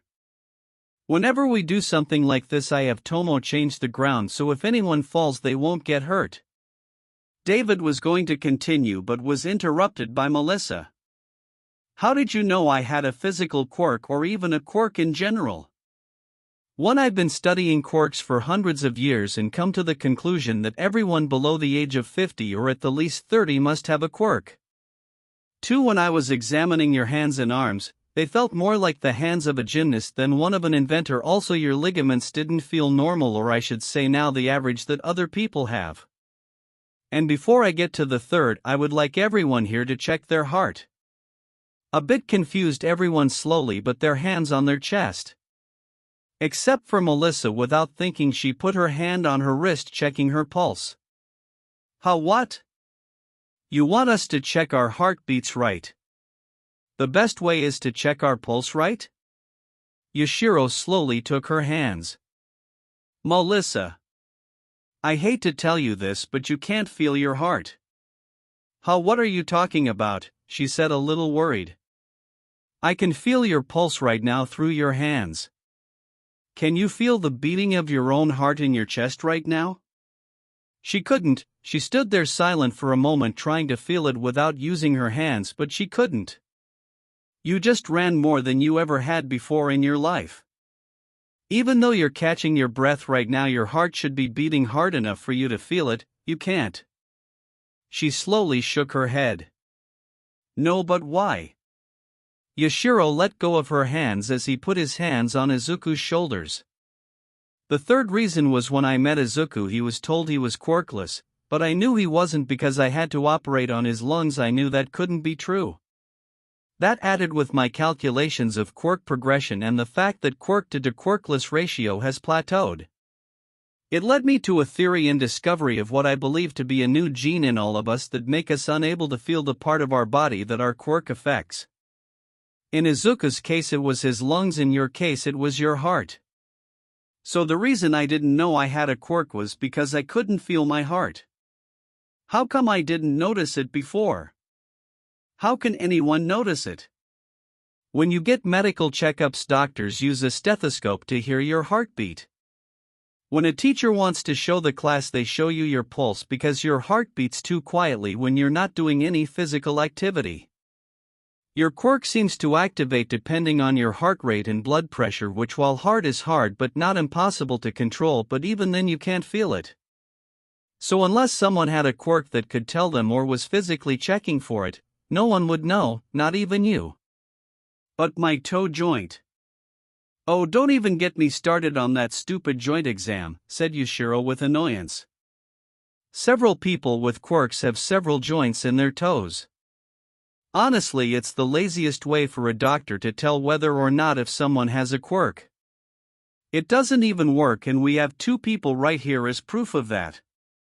If it was up to me, every doctor who uses the test would have their medical license stripped from them. While Yoshiro was fuming about current medical practices, the Shields were celebrating. David was so happy Melissa could have sworn he broke her back, but at the moment she was too happy to care. I got a quirk. I have a quirk. She kept crying into her father's chest. Yes. Yes, you do. Now you can finally follow your dreams. Thanks, Dad. I promise I'll become a hero. One, the greatest in the world. I'll help you every step of the way. I'll call the gym back at Island and we can get you started, and maybe All Might can help you get into UA. No, said Yushiro, interrupting the touching scene. Getting everyone's attention.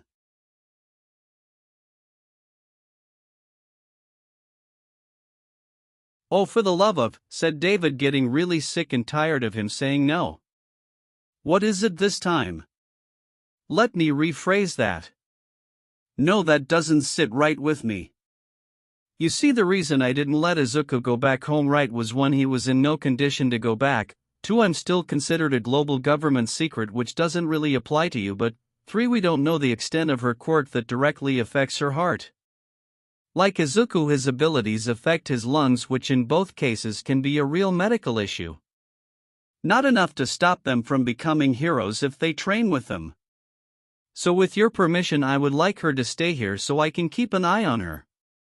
To make sure nothing bad happens, and I can guarantee with my training I can have her ready for the UA exam in 5 months. And if it bothers you so much, you can stay here as well. We got plenty of room with state-of-the-art equipment to keep up with your work if you want. The father and daughter looked at each other, not really sure what to do. We may have to think about it. Yoshiro nodded in understanding. Well, while you think about it, how about we go inside for some dinner, said Tomo. Some of us haven't had anything to eat in a while, as 2 mighty growls come from Izuku and Eri's stomachs. They all laughed as they went back inside to eat. Over the course of the meal, Melissa convinced her dad to let her stay so that she could train and become the hero she always wanted to be. While the other residents of the house had a conversation of their own. So you just messed with her heart, said Izuku, wrapping his head around what had happened. Tomo simply nodded. So when Sensei asked you to put the files next to the wisteria plant, that was code to somehow alter someone's heart? No, we keep a spare phone next to the wisteria plant that I texted instructions to while you guys weren't looking, said Yoshiro. As for the whole mess with her heartbeat, I'm sure you can guess that one. Tomo's quirk, right? They both nodded. Okay, I get that part, but what about the whole quirkless people don't exist thing that you said? Some of that is true. Doctors do need to look deeper for people's quirks, and I already have a few ideas how to fix that. In the meantime, we need to start getting our lies straight, cause all of this has shown me is that sooner or later we all are going to have to start walking in the light. So we're not going to tell them anything. Some half-truths here and there, but for the most part, no. I was willing to tell you and Eri everything because my old friends brought you to me. To be honest, I'm sure you already figured out I haven't exactly told you everything just yet. Yeah, I kinda guessed. Knowledge is a powerful thing. We need to be careful on how much we let others know about it. So I'm open to suggestions. Present. Incredible, Melissa, said David. In 2 months your stats have already exceeded those of candidates to UA who had years of training. Honestly, I didn't think you could grow this much in such a short amount of time. Melissa glowing with pride and blushing a little bit out of embarrassment. Jez, Dad, thanks, but the credit goes to Sensei Yoshiro. If it wasn't for him, I don't think I could get this strong. Well, I won't deny my 100 years of experience did help teaching you, said Yushiro, drinking his tea as he, David, Melissa, Tomo and Eri were drinking tea on the porch. But the years of teaching have taught me that students grow as fast as they are willing to learn. You're definitely determined to learn that for sure. Unbeknownst to most of them, a girl with a rifle was watching them, waiting for her prey to show. "Hey guys," yelled Izuku, getting back from a delivery. "I'm home." "Izuku Onie-chan," yelled Eri. "Izuku, we're over here," yelled Melissa. "We're having tea." "Oh hey Mr. Shield," said Izuku, running to his friends. "How are you?" Here to Vis dash. As he was about to get the porch, he ran face first into an invisible wall. "Izuku," said both Melissa and Eri, as they and David stood up to check on him, only to find the wall separating them from Izuku. As Izuku was getting up, before anyone could question what was going on, he heard something. A click. Boom. As an explosion hit the invisible wall, covering the outside with smoke. "Nice call on the invisible wall," Tomo said, Yushiro drinking his tea calmly. "Thank you, sir." "What's going on?" the three screamed while wondering why they were so calm. "Don't worry, she won't hurt us." "She?" Outside the wall, the smoke was clearing, revealing Izuku coughing, slowly getting up from the surprise attack. "Wait, that attack? I know that attack." Well, said a voice. They turned to see a girl with a rifle over shoulder standing on a rock. "Long time no see, Izuku Midoriya, or should I call you Demon Slayer?" "Yay Ryoshi." Yay grinned. "It's time for round 2, Izuku. Next time, round 2, or 3? Chapter 8, round 2, or 3? "Wait, what are you doing?" asked a frantic Izuku, trying to get a grip on the situation. "What does it look like?" said Yae, jumping down from the rock. "I came here for a rematch," raising her rifle at Izuku. "So come on then, let's do this." While Yae was threatening Izuku, Eri, Melissa and David were getting a little worried about the whole situation. Seeing this, Yushiro decided he should step in. "Tomo, bring the wall down for a second." Tomo complied and followed her master out towards the two. "Yay, it's good to see you again." "Hey old man, how's it going?" "Not too bad, but I'd wish your surprise visit didn't scare our guest over there," pointing to the others. "Was the sneak attack really necessary?" "Hey, he started it," she said, pointing at Izuku. "What?" Before he remembered how their first fight started. "That was an accident. I didn't mean to crash into you." "Bull, you jumped right in and went for the kill." "No, I didn't." "Yes, you did." As they began arguing back and forth, Melissa tapped Tomo on the shoulder. "What are they talking about, and who exactly is she?" Yushiro answered. "She's the daughter of my former bodyguard. They come by every now and then." Though 6 months ago the two agreed to have a friendly spar after Izuku got done with the delivery I asked of him.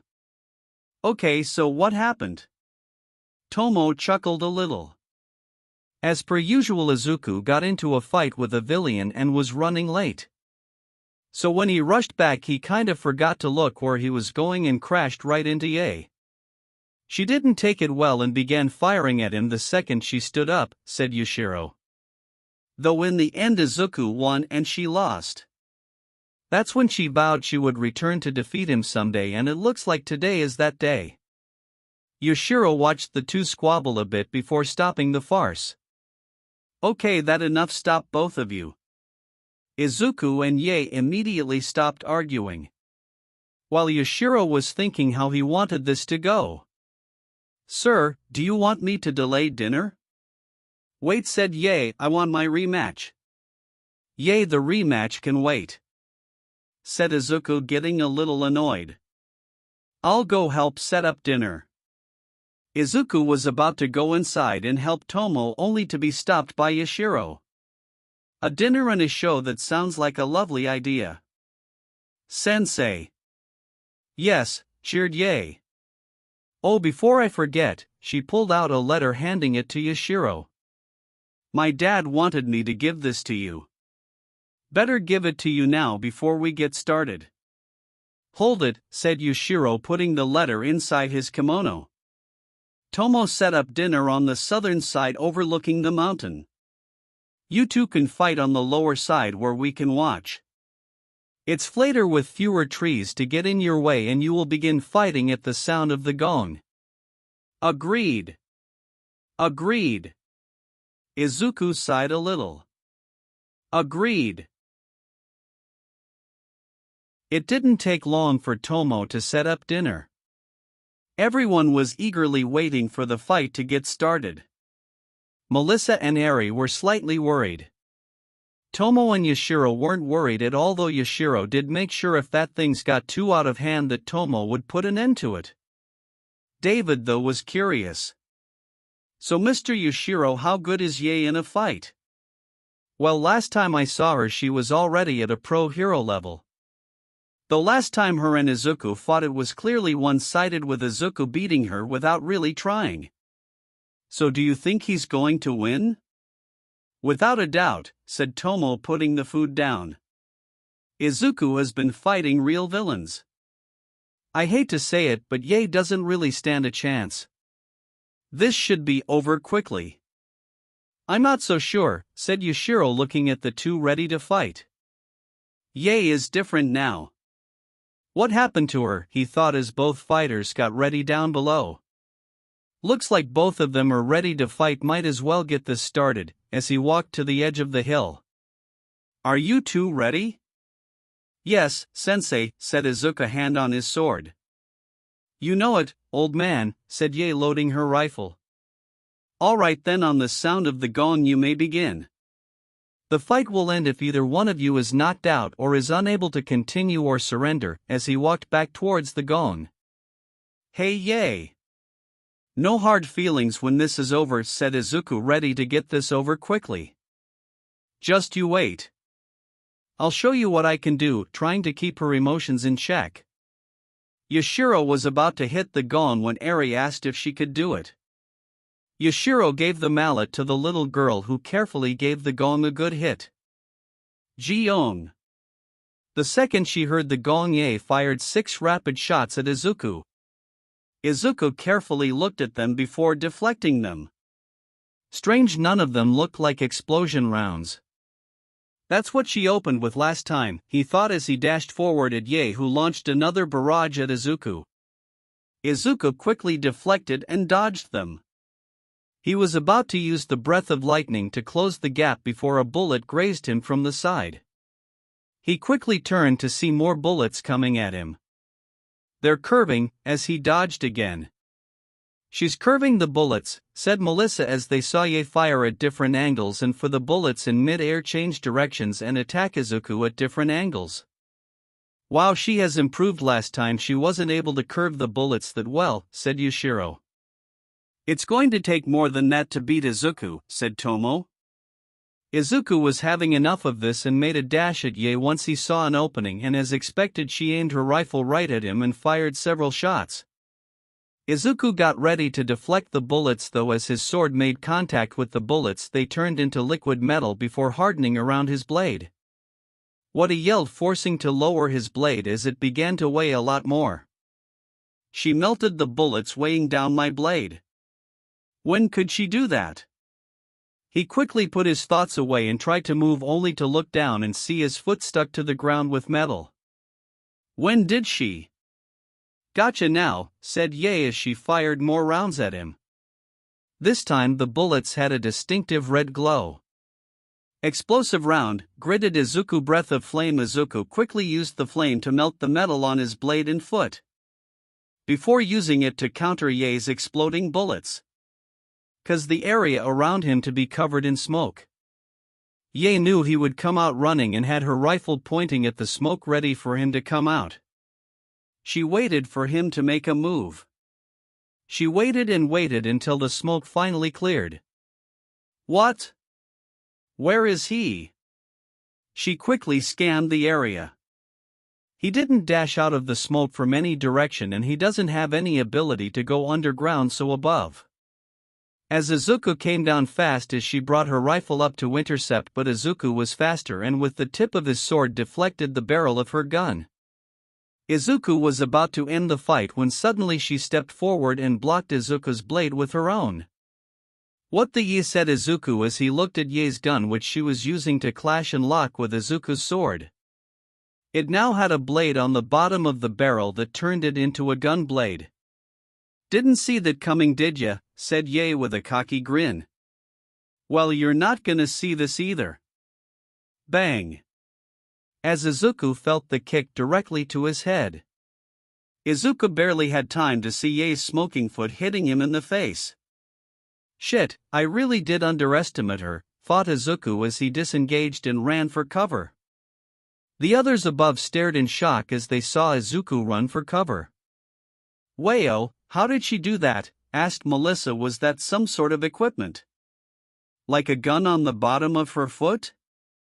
"Like a witch?" asked Eri. "Not all witches have guns on their feet, Eri," said David, "but if I had to guess, it's her quirk, isn't it?"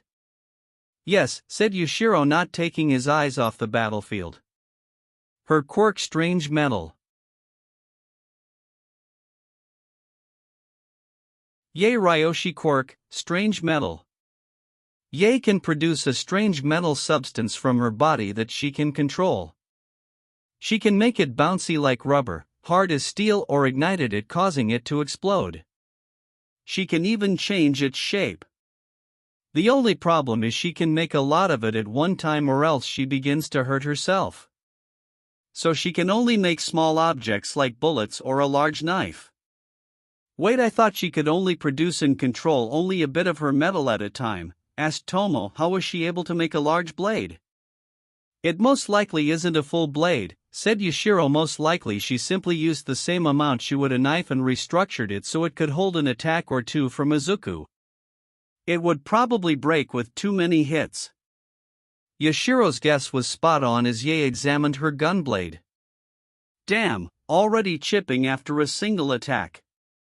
Looks like I can't fight him close range with this," she thought as she melted the metal back to the bottom of her gun. "Well, looks like it's time to turn things up a notch," she said as she reached behind her to the back of her jacket. "Hey Izuku, you ready? It's time to end the warm-up." Izuku peered behind the tree to see Ye holding up several gun barrels in one hand. "'Cause I'm all fired up." Izuku was getting nervous now. End the warm-up? What is she talking about, and since when was she this strong? She wasn't this good a few months ago. Similar thoughts were being had amongst the viewers. Though all went silent as a huge blast cut through the forest. Boom! What the was all Izuku could yell as he felt a massive shock wave hit him. As if a cannonball whizzed by his head. As he got up, he could see a smoldering trail of burned trees. As he followed the trail, he saw Ye holding her rifle that now looked like the barrel had exploded itself. Where did that power come from? Thought Izuku as Ye took off the now destroyed barrel and put a new one on. "What the hell was that?" asked Tomo, now very scared for Izuku. "Did she switch guns?" "No, Tomo, that was her quirk," said Yushiro. "Those barrels must be coated on the inside with strange metal, boosting the bullet's power, though the barrels can't contain the power and break with a single shot. Hence the other barrels she has." The others had a few questions or concerns, but another huge blast broke them out of their thoughts. "Damn, he's dodging it better than I was expecting. Maybe this wasn't the best idea to open up with this so soon?" "No. Get those thoughts out of your head, Ye," she thought to herself, trying to keep her head in the game. "I'm not the same person I was 6 months ago," she said as she loaded the third barrel. "I'll show them all what I can do." Izuku dodged the second blast. Though he could tell the shock waves were doing enough damage to his internal organs. "Okay, I need to make a move now, or else those shocks alone will do me in," he thought as he made his decision and charged. Breath of lightning, as Izuku flashed head-on. Yae hesitated for a second but fired a third blast right at Izuku. Izuku saw this coming and jumped right over the shot. Yae cursed as she ejected the now useless barrel and reached for another. Izuku was about to get, but she did something no one expected and threw her barrel-less rifle at him. Izuku used his free hand to deflect the gun and used his sword to try to end this, but when he did, she used a barrel to deflect his blade and hit him in the shoulder with another. She's using her gun barrels as eskrima sticks, thought Izuku as he began a close combat bout with Yae as they traded blows. Neither was giving an inch. Izuku began using the breath of insects to get a few cuts in while Yae began to mix in some of her blast kicks at Izuku. Okay, enough is enough, as Izuku used the breath of earth to send her back a few meters. As Yae recovered, she looked at the dents in her gun barrels. He was able to dent these. That's some power, as flowers began to appear from her hands and wrists.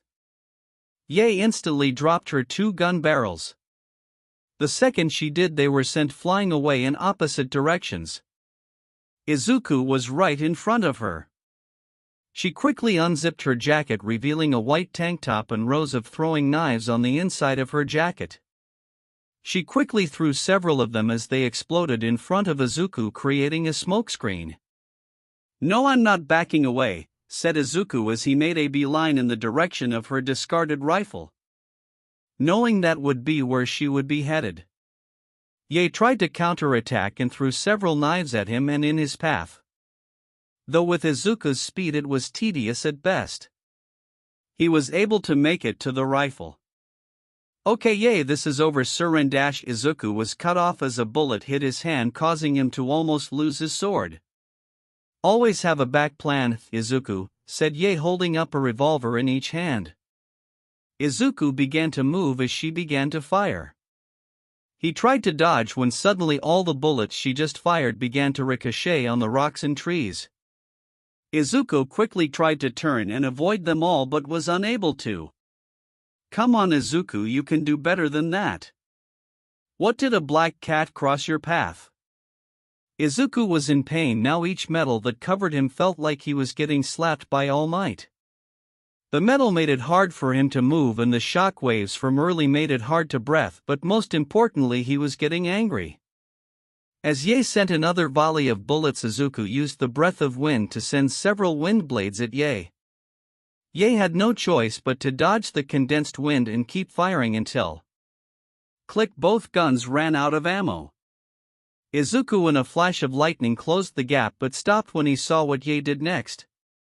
Yae quickly created more bullets in her cleavage and used her breasts to bounce them in the air. As she spun around, she caught/reloaded her guns. It took Izuku and several others to process what just happened. Did she just use her boobs to reload her gun?" asked Melissa, still not believing it. "I never thought I would see something like that," said David. "Have you ever seen Dash?" He stopped as he noticed Yushiro pinching the bridge of his nose and Tomo completely livid. "Out of everyone she uses that blonde bimbo's technique." "Tomo, calm down, she's not a bimbo, she's just an idiot that loves hot springs way too much." "Who are you guys talking about?" asked Eri. "We'll tell you later. For now let's see what happens next." They all looked down to see Yae making Izuku dance with her dual revolvers, and with her unique reloading technique she wasn't running out of ammo anytime soon. Izuku had no choice but to use the breath of the serpent to get away. "That's twice now she forced him to retreat," said Tomo, with her anger replaced with concern. "Yae's skills with dual guns is remarkable," said Yushiro. "I haven't seen such skill in years, not since Two Hands sailed the seas." This only caused a few confused faces. She was a pirate at the dawn of quirks who was an expert at dual-wielding guns.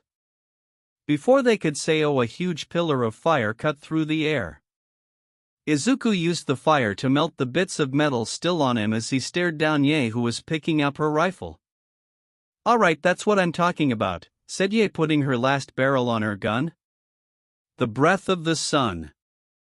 Your strongest fighting style. I got something for that," as she held up a special round that was glowing blue.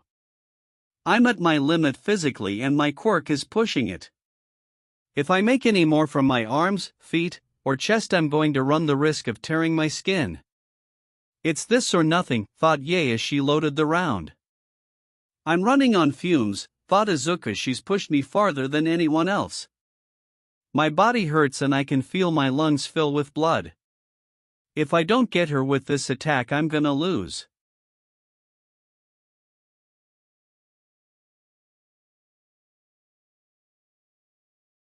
Master, we need to stop this, said Tomo now.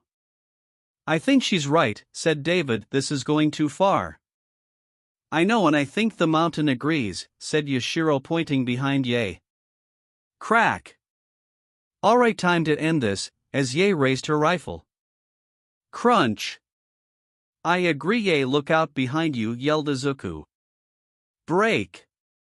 Really, Izuku, that isn't going to dash, said Yae as the top half of a tree hit the top of her head. Though to everyone's surprise, half a tree wasn't enough to knock her down. No, this fight isn't over. As she finally collapsed to the ground, Izuku didn't know what to do but just stared at Yae's unconscious body. It just didn't seem real with how the fight was going. Izuku didn't move until Yashiro came up to him and lightly slapped his stomach, causing him to vomit blood. Izuku, said the others as they joined him. Don't worry, he's just fine, said Yashiro as he went to check up on Yae. Izuku, are you alright? Asked Melissa. Izuku could only shake his head. But you won, said Eri, hugging his leg. No, he didn't, said Yashiro, pulling on Yae's jacket, causing several bullets and knives to fall out. She had several more tricks up her sleeves. They maybe weren't as powerful as what she was about to hit you with, but she had way more in the gas tank than you, and her lungs aren't filling up with blood. Izuku could only hang his head in shame.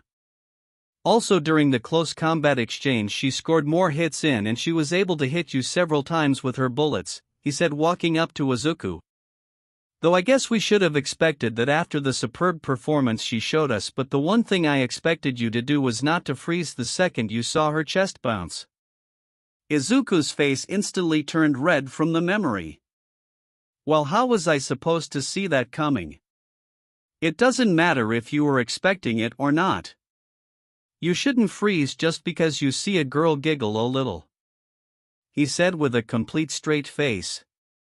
Izuku was still a little embarrassed about that part, but overall still hurt over his loss. Is Yae going to be okay? She'll be fine. For a normal person I would say they would be out for a day, but for Yae I'd say about 3 hours. After that you can continue where you left off or start round 3, that's for you guys to decide, but for now. Tomo, take Yae to a spare room and prepare the bean tea for her and Izuku. Tomo nodded before bending down to Yae, and in a flash both of them disappeared. Come now, Izuku, you still have dinner waiting for you. He nodded as he made his way back to the house.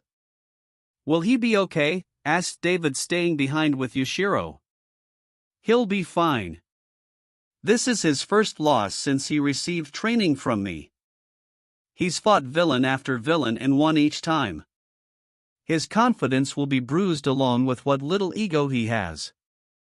Though if I were honest I'd say this was a good thing, because it's far better to get a loss from a friend than it is to receive one from an enemy. Hey, said Eri, running up to the two men. We'll leave you behind. We're coming, Eri. Hey, I got a question. How did the mountain know to stop the fight? David laughed a little at the girl. The mountain doesn't really think. It was just a coincidence. She then looked over to Yashiro to confirm this, though his only response was a smug smirk. David got an irritated look. If I ask the question, you're just going to give me a vague answer, aren't you? You're learning. They all went back inside and Tomo quickly brought Izuku some bean tea. Melissa then explained to her father that the beans used in the tea were actually beans made from a quirk and have super healing properties. Though since the beans take a long time to grow, Yashiro discovered a way to make them last longer by turning it into tea, which made a single bean last longer and heal several people. Though the surprising part was that it was made by a cat in a tower. While that was happening, Izuku quickly drank his tea and ate his dinner, still a little down. Though he made sure to record every part of the fight down in his notebooks. It was actually a surprising sight as he was doing this in the living room for everyone to see. No matter how many times those who have seen it before have, it still was incredible on how well he could take notes. Though Eri was happy Izuku wasn't taking the loss too hard, she still wanted to cheer him up. "Hey Tomo," she said, pulling on Tomo's kimono. "Can we have dessert?" "Of course, Eri. What would you like?" Eri quickly went to Izuku. "Izuku Oniai-chan, what do you want for dessert?" "Oh, I'm not really sure, what do you want?" Eri wanted him to say what he wanted. "HHMM milkshake." "Do you want a milkshake?" "A milkshake sounds great." "Tomo? I can definitely make you guys some milkshakes." "Oh wait, our blender is still broken." Melissa instantly tensed at the mention of the broken blender, which didn't go unnoticed by her father. "What happened to the blender?" "Wait, did you let Melissa into the kitchen?" he said as the word stabbed Melissa. "Yep," said Yushiro, "you could have warned us about that one." Melissa felt more stabbies. "Sorry, to be honest, we have chiefs and robots cook for us back at I Island, so we never really had to use our kitchen for cooking." "Clearly. Though Eri, Izuku can take you and get you some milkshakes in the city." "Really?" said Eri, hoping this would cheer up Izuku. "Sensei?" "Izuku, I know your mind is elsewhere, but a distraction may be good for you to clear your head a little." "Okay, if you say so." "Melissa, you want to come with?" "Nah," she said, recovering from the words. "I think I'm going to work on my project for a bit." "Okay, come on, Eri," said Izuku as he knelt down so Eri could hop on his back. When they made it to the entrance of the house, they dashed down the mountain toward the city for a sweet treat. "Hey boss, the Demon Slayer kid just entered the city." "Really, where is he?" "It looks like he just entered the mall." "Alright, stay on him while I gather the others. It's time to put that brat in his place." Next time, milkshakes and mall chaos. Chapter 9: Milkshake and Mall Chaos. Yae laid there in the middle of the training hall, bleeding from her arms and legs, with hundreds if not thousands of bits of metal lying around her. She was barely holding on to consciousness, but she could hazily make out her father's appearance. "Oh hey Dad," she said weakly, but at the same time trying to sound like nothing was wrong. "Yae, what are you doing?" he said, gently holding his daughter. "You used your quirk way too much. You're ripping the flesh right off your body." "I have to get it back," she said, beginning to cry. "I'm so weak. My quirk is weak. I can't make a sword or hammer without my skin breaking. I thought when I was able to make complex bullets I could be strong like you. Strong enough to follow. To follow you. To beat bad guys and help you and Mom, but I can't. He took it. I have to get it back. In a single day he took all my hard work and threw it away. I have to get stronger. I have to prove to myself I'm strong." "Yae, stop it. You're strong," he said, trying to reassure his daughter. "No, I have to be stronger. It's all I have. I will beat him. I will beat Izuku." "Out," said Yae, waking up in a bed holding her head. "My head. What happened?" It took a moment for Yae to remember what happened. "That stupid tree. Wait a minute, the branch knocked me out, not Izuku. He ran from our fight," she said before grabbing her gear and rushing out of the room. Melissa sat in the workshop looking at her weapon she was working on. When Melissa discovered her quirk, she released that something like a gymnastic ribbon works surprisingly well for her, and Yashiro thought it would be best if she learned a little bit of swordplay, so she has been working on a hybrid sword whip that could collapse into the hilt. She was working on this and several other ribbon-themed support items that would work well with her quirk. She had made some progress with some, but finally put the finishing touches on the blade. Melissa tested it as the blade successfully retracted into the hilt. "Perfect," she said before screaming as the door was slammed open. "Izuku!" screamed Yae as she entered the room. "Where's Izuku?" "Ha? Oh, you're the foreign girl.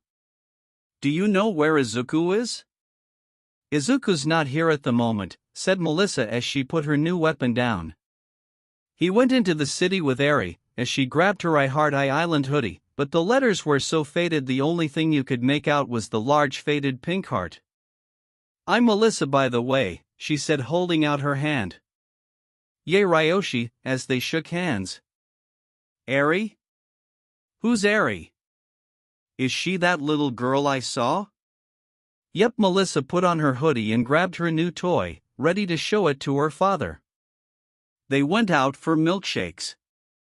"They went out for milkshakes," said Yae in a neutral tone. "They went out for milkshakes and left us." Melissa visible jumped at Yae's sudden yell. "Come on!" as Yae grabbed Melissa. "Oh. So your friend's a little disappointed with the halt of the project," said Yashiro as he sipped his tea. "Unfortunately, yes. He had a lot of hopes for it," said David, also enjoying his tea.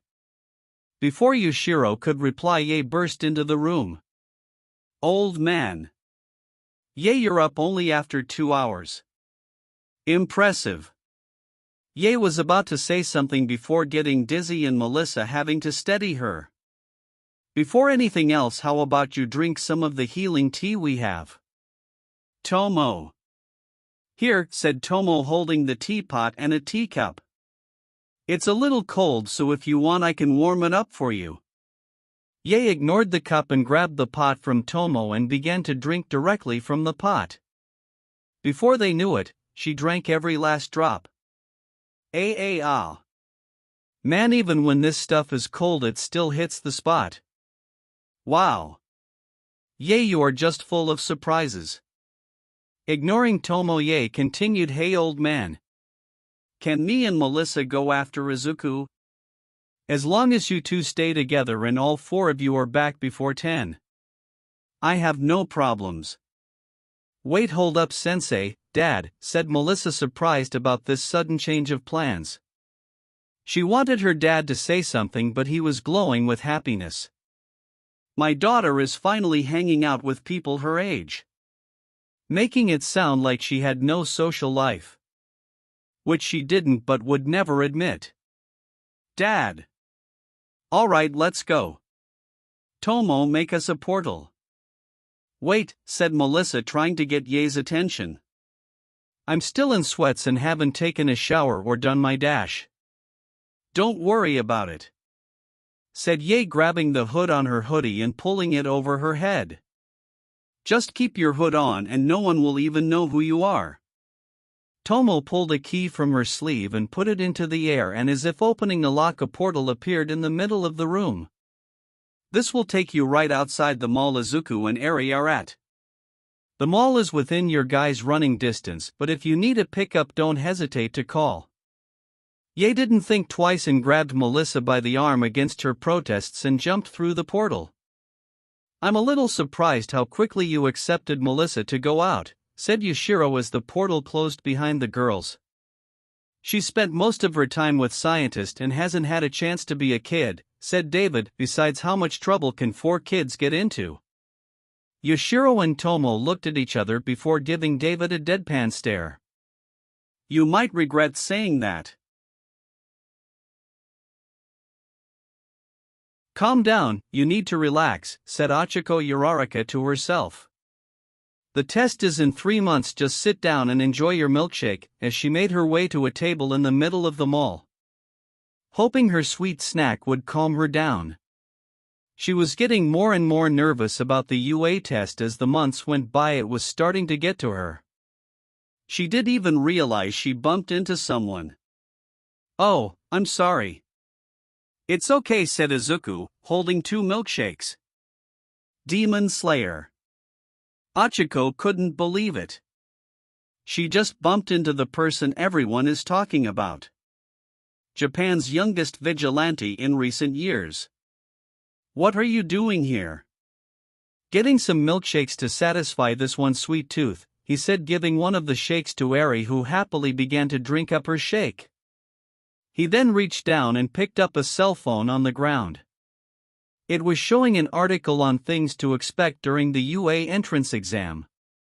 "Is this phone yours?" "Yes, that's mine.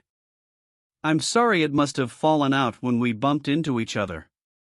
"So planning on going to UA?" "Yeah," she said while pushing her fingers together. "It's going to be tough, but I'm going to give it my best shot."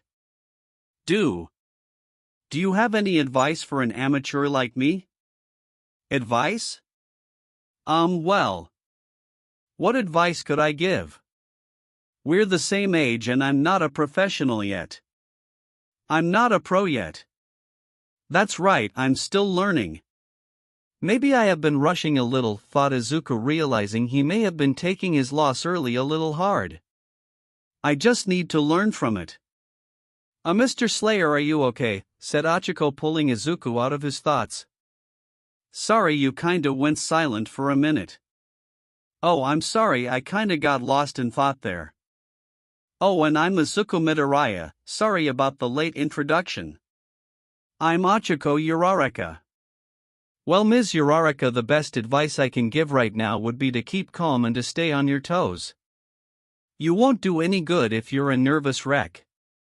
So keep calm and be ready to move. You won't get anywhere if you freeze up in the middle of the exam." "Okay, I'll give it a shot," said Achiko before something unexpected happened. He hugged her and for a moment her mind went blank before he pulled her out of the way as a chair came flying across the dining area. When Izuku let her go, she saw several big men walking towards them. "Demon Slayer, we've been looking for you," said a man covered in metal. He had several goons flanking them. Some of them were still wearing prison jumpsuits. "Aren't you that bank robber whose arm I broke?" said Izuku, looking at the growing crowd of criminals. "What a minute, didn't I take several of you guys down?" "Yeah, you did," said a man with spikes coming out of his arms. "A good friend gave us an early release so we can come down here and show you our appreciation." The man covered in metal stepped forward. "So how about you sit there and let us dash?" "HOI," said Ye, coming and performing a flying kick to the man's face, sending the man flying. "Hey, we ain't done with our fight." "What? What are you doing here?" asked Izuku, more surprised at Ye being here than the criminals. "You were knocked out. Shouldn't you be in bed or on your way home?" "I came here looking for you," said Ye, like it was the obvious thing to do. "How was I supposed to leave with an ending to a fight like that?" "You just kick a man," said Melissa, catching up to her friends. "What the? You can't just kick a random person." "Actually, that was a criminal that's here for revenge," clarified Izuku. "And what are you doing here?" "I kinda got dragged here."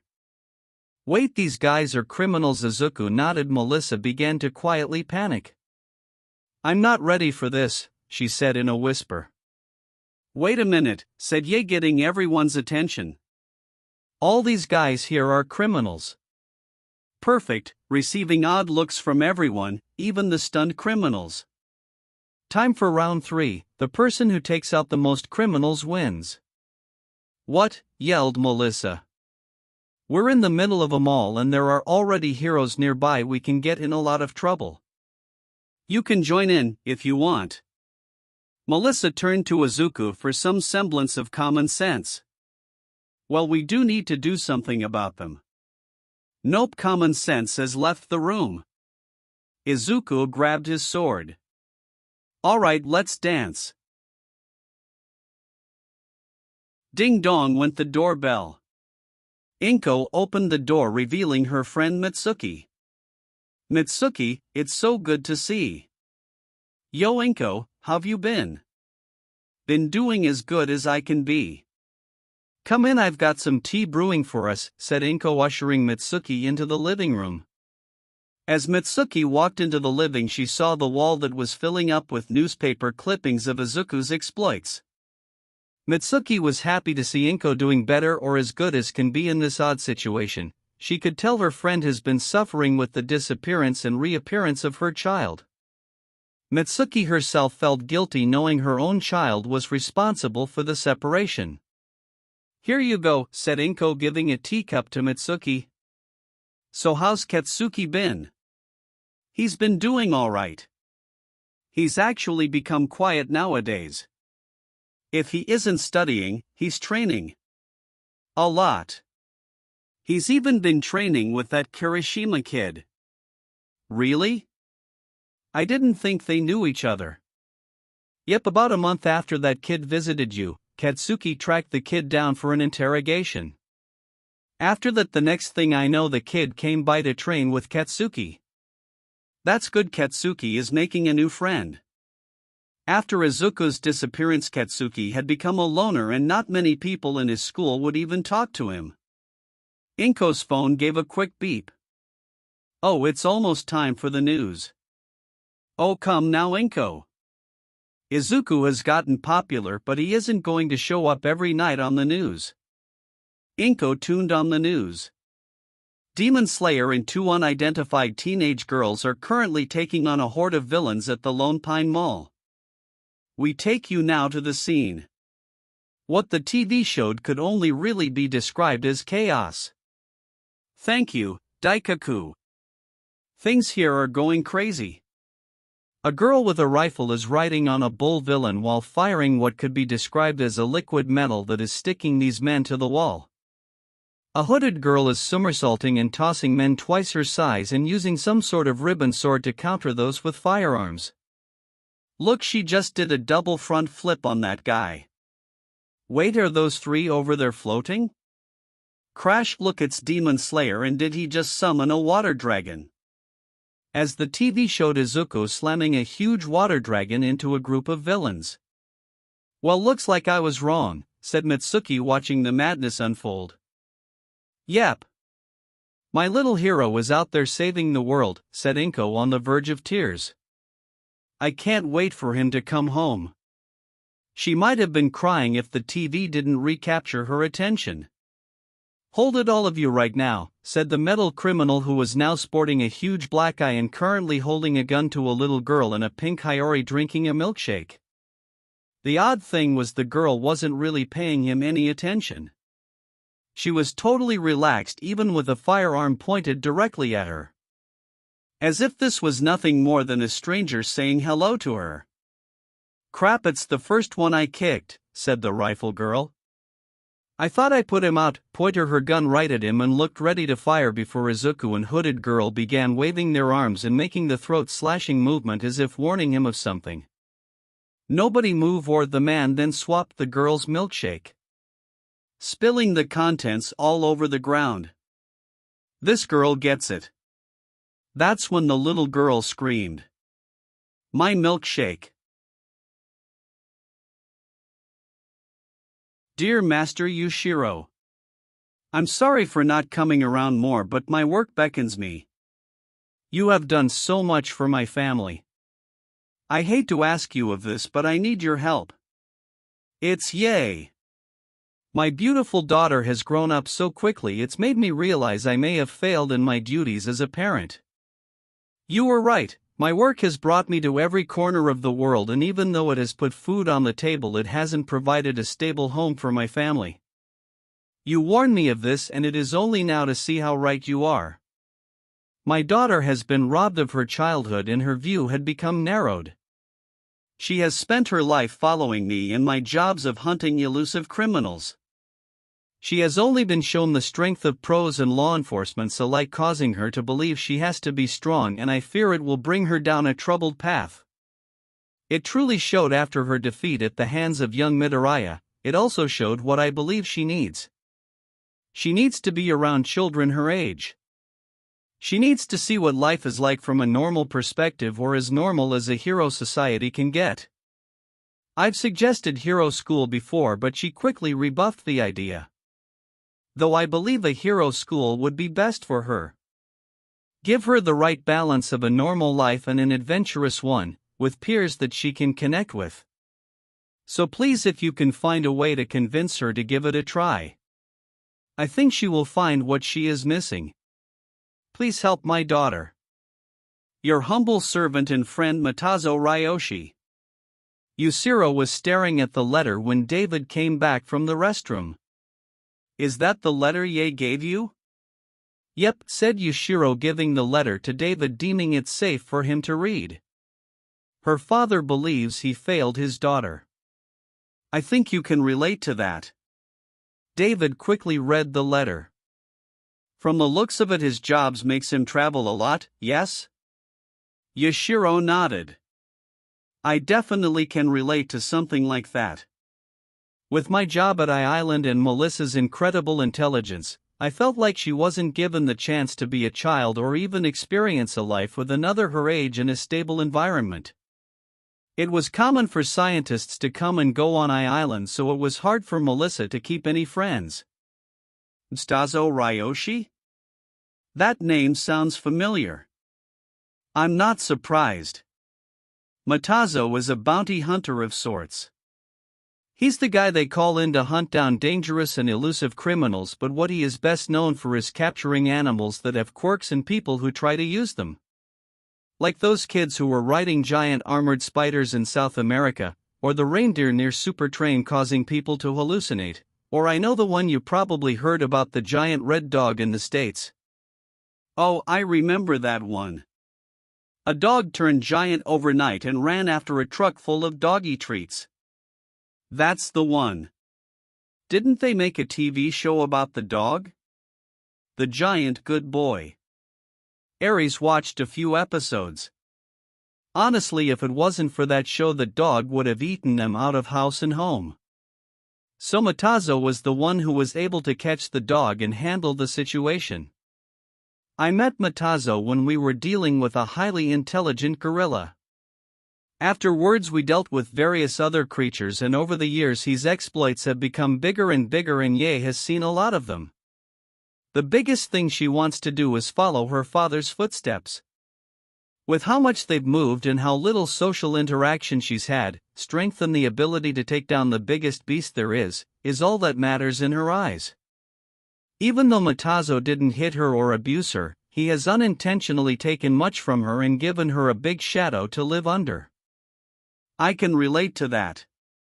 When Melissa was told she was quirkless, she tried relentlessly to become the greatest support inventor there ever was. Though I could tell her heart was never fully into it, and every time I made something her heart sank a little more. All she knew were the science of I-Island and the heroes that visited it. Honestly, sometimes I wondered if I should have let her live with some relatives or All Might. Maybe then she could find something. Don't treat yourself so harshly. I've seen worse, and you're trying the best you can and you want to do better. That put a smile on David's face. Same with Matazo, he just wants what's best for Ye, and I think he might be right, but she's boar-headed and convincing her might be a challenge. Scratch that, it will be a challenge, said Yushiro, imagining how that conversation will go. David thought it would be best to change the subject. Do you think Eri will be fine growing up here? Isuhiro was caught off guard by the question. To be honest, I don't know. She's more than welcome to stay here after we are done with fixing her quirk, but if she wants to go somewhere else, I wouldn't mind making the arrangements. Really? You're not worried something would happen to her if she leaves? What if someone attacks her? She's more than capable of protecting herself if she gets in a fight. Does she have control of her quirk? No. Though through her treatment an interesting side effect happened. When we started to fix her body and focused her quirk inward, her body began to condense her muscles in a way. What do you mean? You know how when muscles fibers tear and grow back stronger than what they were before? David nodded. Her quirk began to act strange when we began to operate. Her body began to rewind forward in a way. Her muscles, bones and certain parts of her body that were destroyed by overhaul began to return and heal or combine, if you will, with her body like the muscles of someone who was working out. The muscles and bone fibers broke and healed stronger than before, causing her muscles to gain the density equivalent to the amount of times overhaul killed her. I believe it was her quirk's way of adapting to working on the inside of her body. Wait, are you saying her quirk combined with your operations caused her body to heal and strengthen to the amount of times she was tortured? Yoshiro smirked, said it all. But that means she could have the muscle density of All Might. Not All Might levels of strength, but you would definitely mistaken her for having a strength quirk. That's why I pity the idiot that tries to pick a fight with her. Overhaul may have just created his own worst enemy. Tomo instantly appeared in the room, causing both men to jump a little. Sorry sir, but you have to see this. She turned on the TV, showing a lot of chaos at the mall and several familiar faces at the center. David's jaw fell as he watched the TV. So what was that about? How much trouble could 4 kids get into?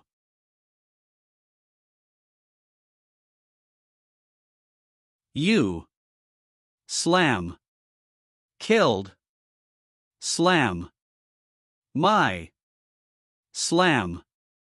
Milkshake screamed Ari as she tossed around the metal bank robber around like a rag doll. Beside the pain, the only other thing going through the man's mind was, I should have just become a plumber like Mom wanted. Before throwing the man into a wall. The man was alive but regretting so much. Holy crap, said Ye, grinning ear to ear at the display. Where were you keeping her? She's awesome. Ari-chan, are you okay? Asked Melissa, comforting the girl, who was tired and still sad over her fallen milkshake. Don't worry, Ari, said Izuku, putting his sword away. We can get you a milkshake next time. He patted her head. Alright, looks like we took care of all of them, said Ye, joining the rest of them. Wait, who was keeping score? Really, Ye, said Izuku, looking at his friend. You know, keeping score and all that isn't what hero work is all about. Ye only raised her eyebrow. Ye, look around, not only did we stop the bad guys, we made sure no one got hurt. As Izuku said this, a crowd began to gather around, clapping and cheering for them. Yeah, way to go, Demon Slayer. Did you see those girls? They kicked ass. The little one is so cute. Can I get an autograph and your number? Chicks with guns can't get better than that. Ye was visible blushing at the attention. She couldn't help but feel a warm feeling in her chest. She couldn't help but enjoy the attention. She's never been the center of attention before, not like this. Hold it right there. You're all under arrest, said a booming voice, ruining the moment. They all turned to see the number 2 hero, Endeavor. They could all feel the tension in the air as Endeavor slowly walked towards them with a serious look in his eyes. You kids have caused enough trouble for one day, and your days of being a vigilante has ended. Crap, thought Izuku. Ye was ready for a fight while Melissa was trying not to freak out, hoping to not get arrested. Your face is on fire, yelled Eri, breaking the tension. Izuku had to stop himself from laughing as he heard some people in the crowd chuckle. Eri-chan, that's just his quirk and it's part of his costume. Wait, that fire's real, asked Ye. Wait, how do you see? Doesn't the haze mess with your vision? The curiosity was able to calm Melissa's nerves. Actually, his quirk should give him some resistance, but doesn't that agitate your eyes, or do you have some sort of contact lens? These questions only served to annoy Endeavor. Enough, you're all under arrest and you'll have your questions answered down at the police station. Can't, we got a curfew, sighed Ye. Wait, why do we have a curfew, again? We have to get Eri home before her bedtime, informed Izuku. What, I'm not even tired yet. Eri said through a yawn. Izuku chuckled. I think we've had enough excitement for one day, as he kneeled down to let Eri on his back. Come on, we should head back. Hold it. Endeavor's fire flared. I've already repeated myself enough, none of you are going anywhere. Ye grinned really flame face. She pulled her jacket up slightly, causing a few metal orbs to drop. From the second they hit the ground, the area became flooded with light. Endeavor tried to quickly rush and grab at least one of them, but the second his vision was clear, he was surrounded in mist. See you next time, flame face, yelled the girl's voice. Leaving Endeavor angry and having to deal with the cleanup and vowing to catch them next time. We are in so much trouble, yelled Melissa, freaking out as they ran back to the mountain. My dad is going to kill me. If she wasn't freaking out, she would have realized that she is finally breaking her running record and was currently running over 60 miles per hour. How are we going to get to UA now? Relax, Melissa, said Izuku as he ran beside her. Sensei said he had plans to help me and I'm sure he can help. Yeah, what are you crying about? This was fun, said Ye. Fun? We could have ruined our chances to get UA, said Melissa with tears rolling down her eyes as the fear of her dreams shattering. UA, that's the hero school, right? Hey, why do you guys want to be heroes? They both slowed down for a second as they looked at Ye, and Melissa needed a moment to gather her thoughts before Izuku spoke. I've always wanted to be a hero. I used to watch a video of All Might saving people, and for the longest time, and most likely till the day I die, I think that's the coolest thing I've ever seen. I want to help people and save people with a smile on my face just like him. I will be the #1 hero and I will save as many people as I can, and I'll do with everything that Sensei Yashiro has taught me so I can be pillar of hope for everyone, even other pillars. Other pillars. Of course. If All Might can do so much as the symbol of hope and pillar of peace, imagine what more could do. I want to find others so we can all hold up this world together. Melissa and Ye couldn't help but look at Izuku with a bit of admiration. Both of them have been around the world, and to have the desire to help all of it seemed impossible, but there was no doubt in his voice. He would do it. But to answer your question, I want to help people, plain and simple. Ye had one response. Cool. Hey old man, said Ye, running into the living room finding Yashiro reading some papers. Ye, said Yashiro, heard you an eventful night. Is Izuku putting Eri to bed? No.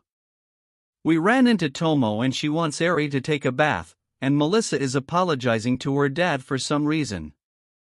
I can hear them from here.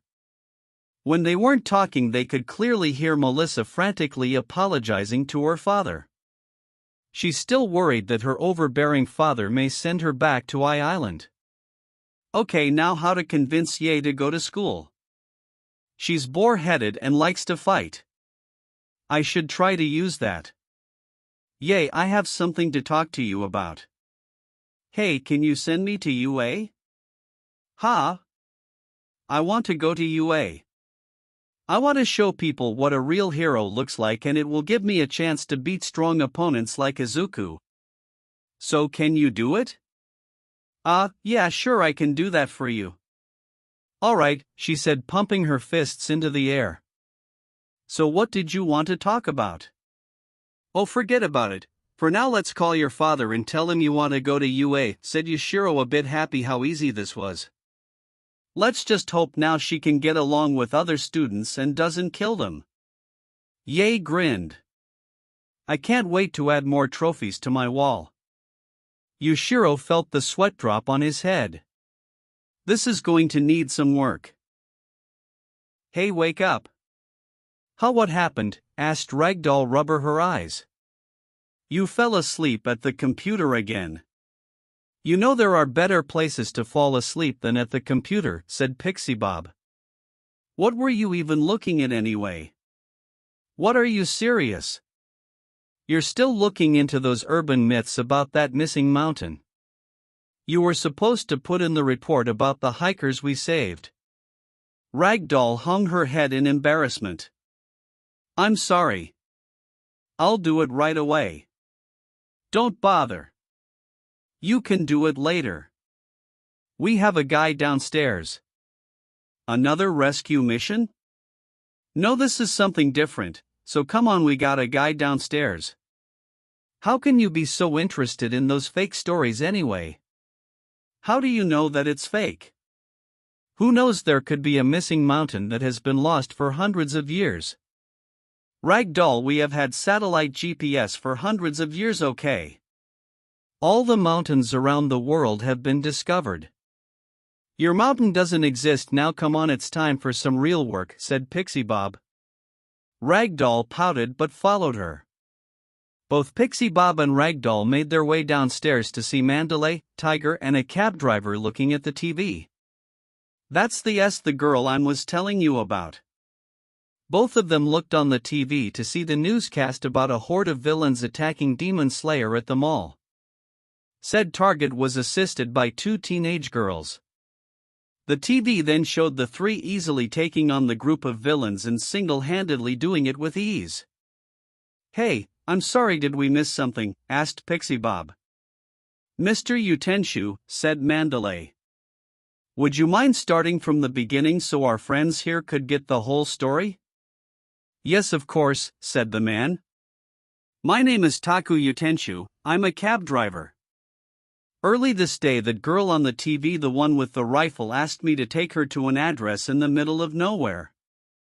It was really weird, all that was out there was fields, but the odd part and the reason I'm here was what happened on the way there. During the entire drive she was cleaning her rifle and checking her ammunition.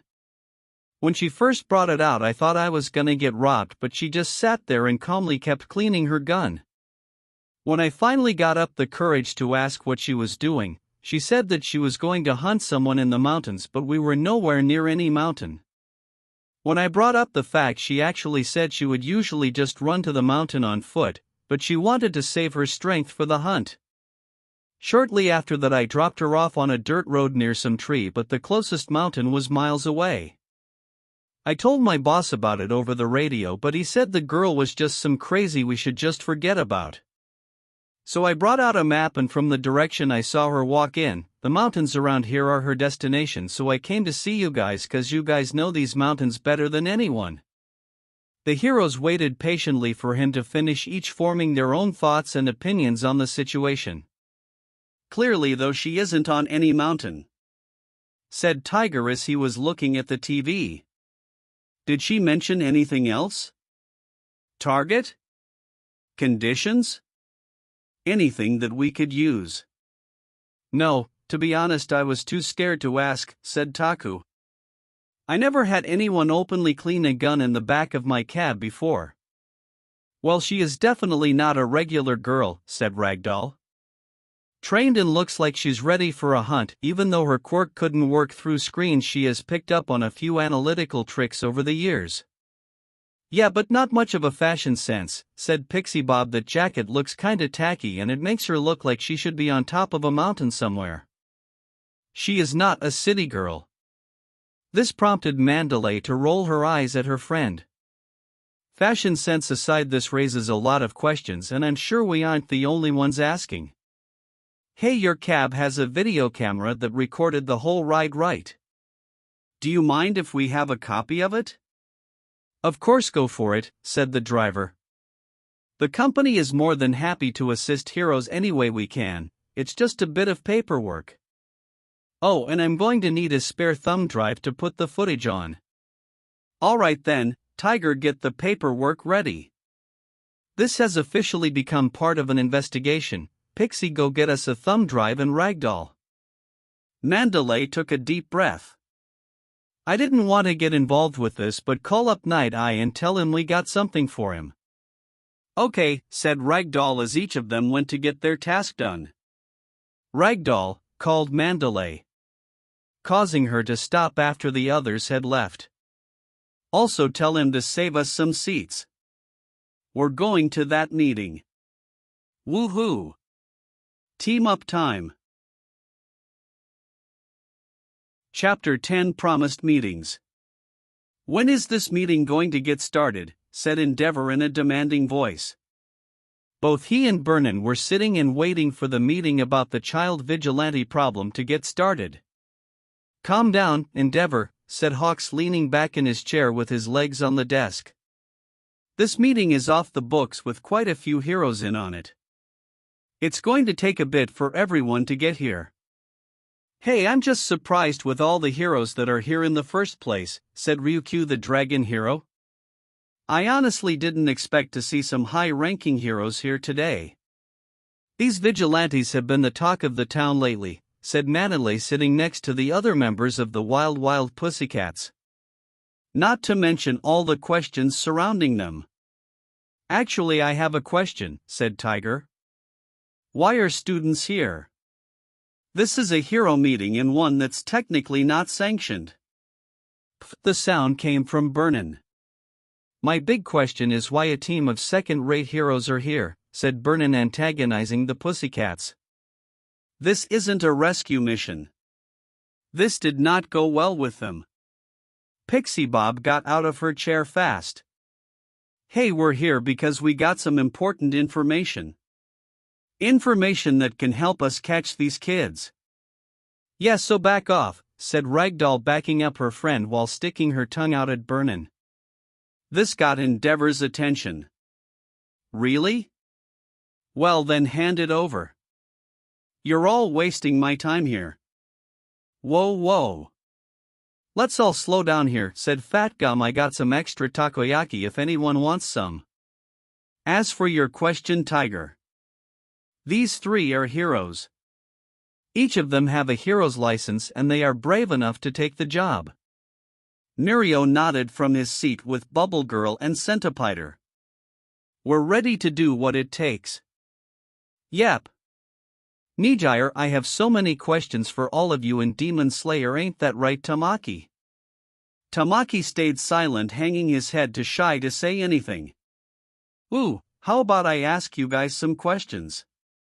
Many of the heroes began to get annoyed by the energetic girl. You can do that later, young Hato, said a booming All Might as he, Night Eye, Detective Naomesa, and Gran Torino came through the door. Sorry to keep you all waiting. Now let's get started. Night Eye. I got a question, said Ragdoll, raising her hand as if she was in school. If the police aren't supposed to be involved, why is a detective here? Detective Naomesa smiled as he took his jacket off. I guess I'll go first. As you all know, the police have been extremely lax in arresting Demon Slayer and his friends. The reason for this is even unknown to us. The chief of police has questioned government officials several times about this, and all he's got are vague answers. He's fed up to the point of asking a few people to investigate off the books to get some answers. So even though this meeting is unsanctioned by the government, you do have the backing of the police department. This took some weight off the shoulders of some of the heroes present. So wait, not even the police have any answers about this? Asked Hawks as Naomesa shook his head. Well, that gives us an even bigger problem. Why is the government protecting this kid? I don't think I've ever heard of the government protecting a bona fide vigilante. That's kinda why I'm here, said Fat Gum between chewing. A few years ago I worked with some vigilantes and the government deal with some drug traffickers. The vigilantes in question were two kids and an old guy that kinda got dragged into the situation against their will. God give those civs props for handling the situation as well as they did, but that's beside the point. The government only helps vigilantes out if they had no choice but to become vigilantes for a good reason, like they or a relative has been targeted by a villain. To do this, though, they need to have to work with the government, and not a single one of my contacts in the government have ever talked, let alone make a deal with Demon Slayer. Out of everyone here, I most likely have had the most experience dealing and working with the government. If he is working with the government, then it has to be high up. Very high up. All the heroes took a moment to ponder over Fat Gum's words.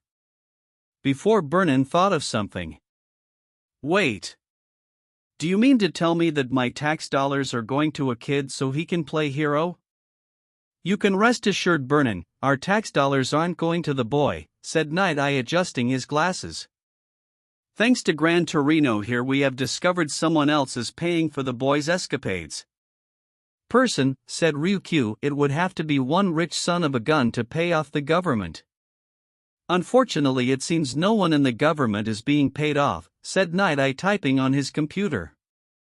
All Might gave a dry chuckle. Here comes the scary part. You see, every incident that the boy and his friends are involved in, every single bill for the destruction, reconstruction, hospital bills for both the villains and civilians are all paid off by the same person. What? That's impossible, said Hawks. The amount of money would be astronomical. We asked Nizu, the principal of UA, to check the math, and in my free time I double-checked it. He said as the bills and math appeared on the projector behind him. Every person in the room could only stare at the amount at the end, no one could say a word. For a moment you could clearly hear a pin drop in the room. Hawks actually fell out of his chair looking at the number. Amandalay slowly raised her voice. I think you added a few too many zeros to that. Afraid not, little lady, said Gran Torino. That's every bill added up since Demon Slayer appeared up to 2 weeks ago. How in the hell? Screamed Vernon, Pixie Bob and Bubble Girl. Tiger was slowly coming out of the shock as Ragdoll's eyes kept swirling. Hawk slowly picked himself off the ground as Fat Gum began to drool, thinking of all the takoyaki he could buy with that money.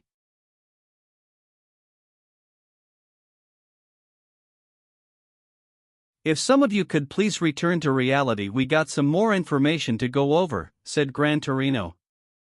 This just proves that whoever is doing this isn't obtaining this money legally, said Endeavor.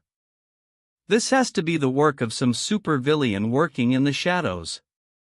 You are absolutely correct, Endeavor, said All Might. We did some research on where this money was coming from, and to our surprise it was coming from bank accounts. Bank accounts from people from over 100 years ago.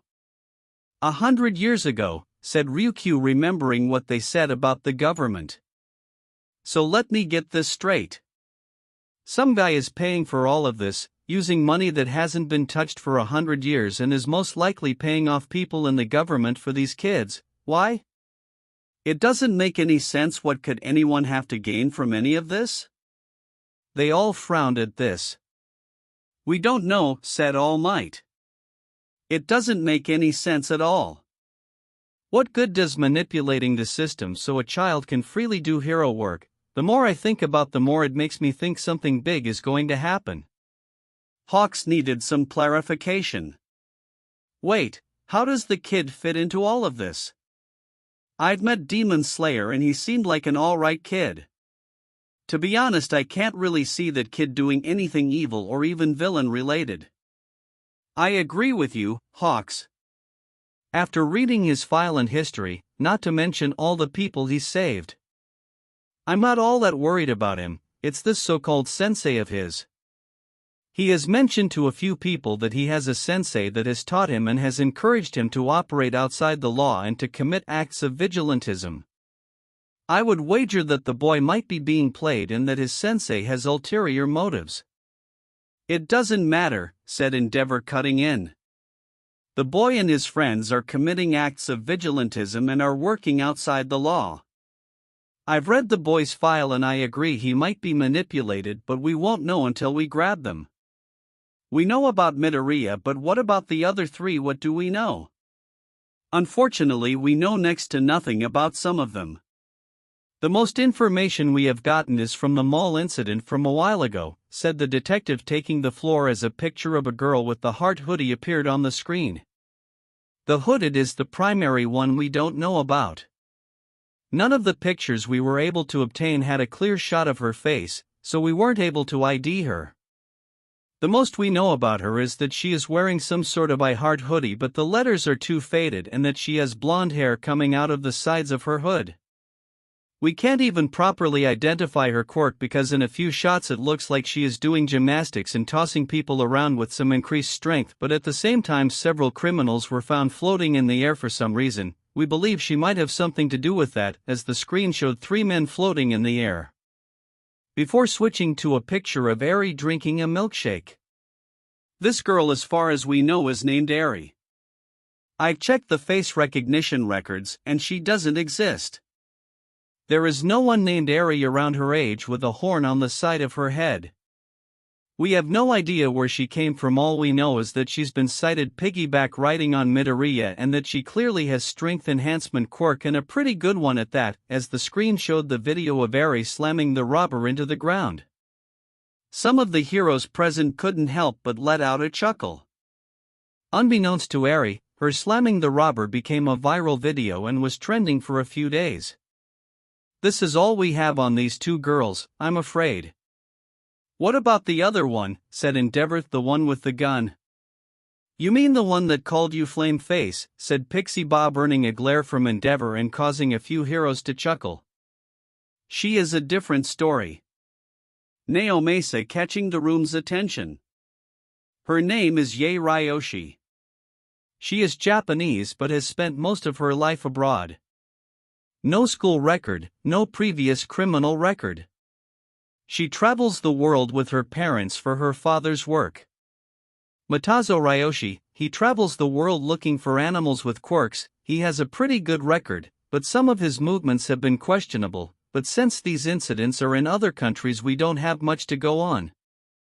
We can assume she's received training directly from her father, but we can't confirm cause we can't get in contact with him.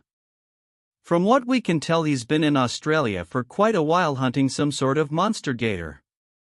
As for his daughter, we can confirm she has been in the Americas for the past few months. We confirmed with airport footage that she has been traveling alone for at least the past 5 months, going to various wild areas of North and South America for reasons we don't know, but the last sighting of her was at the LAX airport in California, and that is her last sighting until the mall incident. There is no footage of her in any airport in Japan, so we have no idea how she got here. All other history and abilities are in the file we sent each of you, along with all the information we have on Izuku Midoriya and his abilities.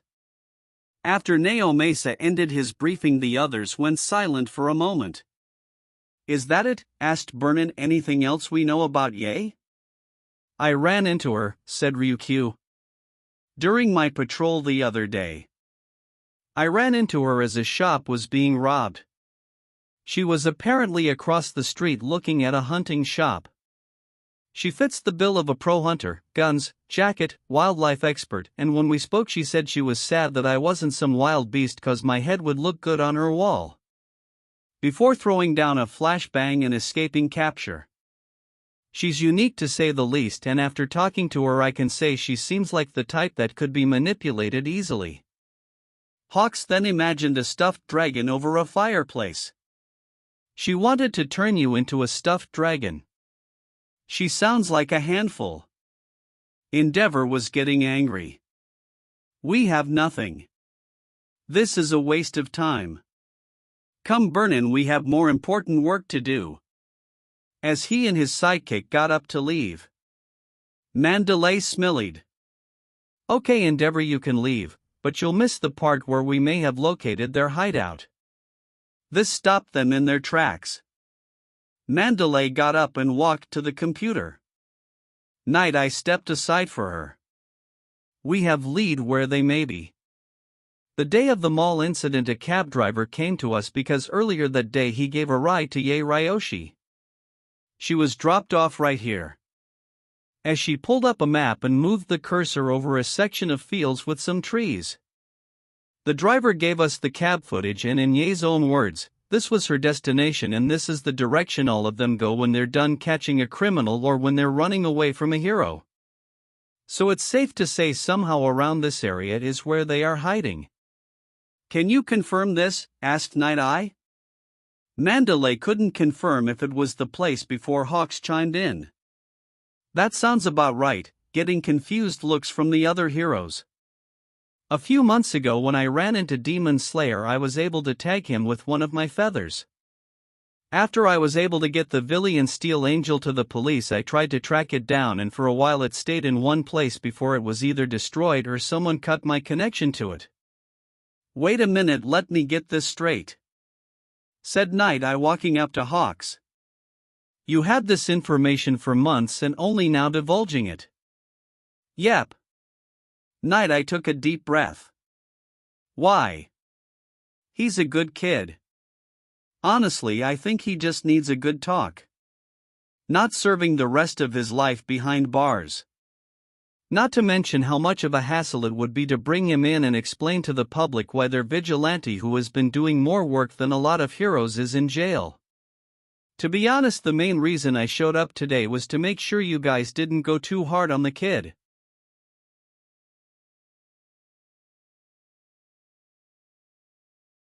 If I had the authority, I would strip you of your hero license.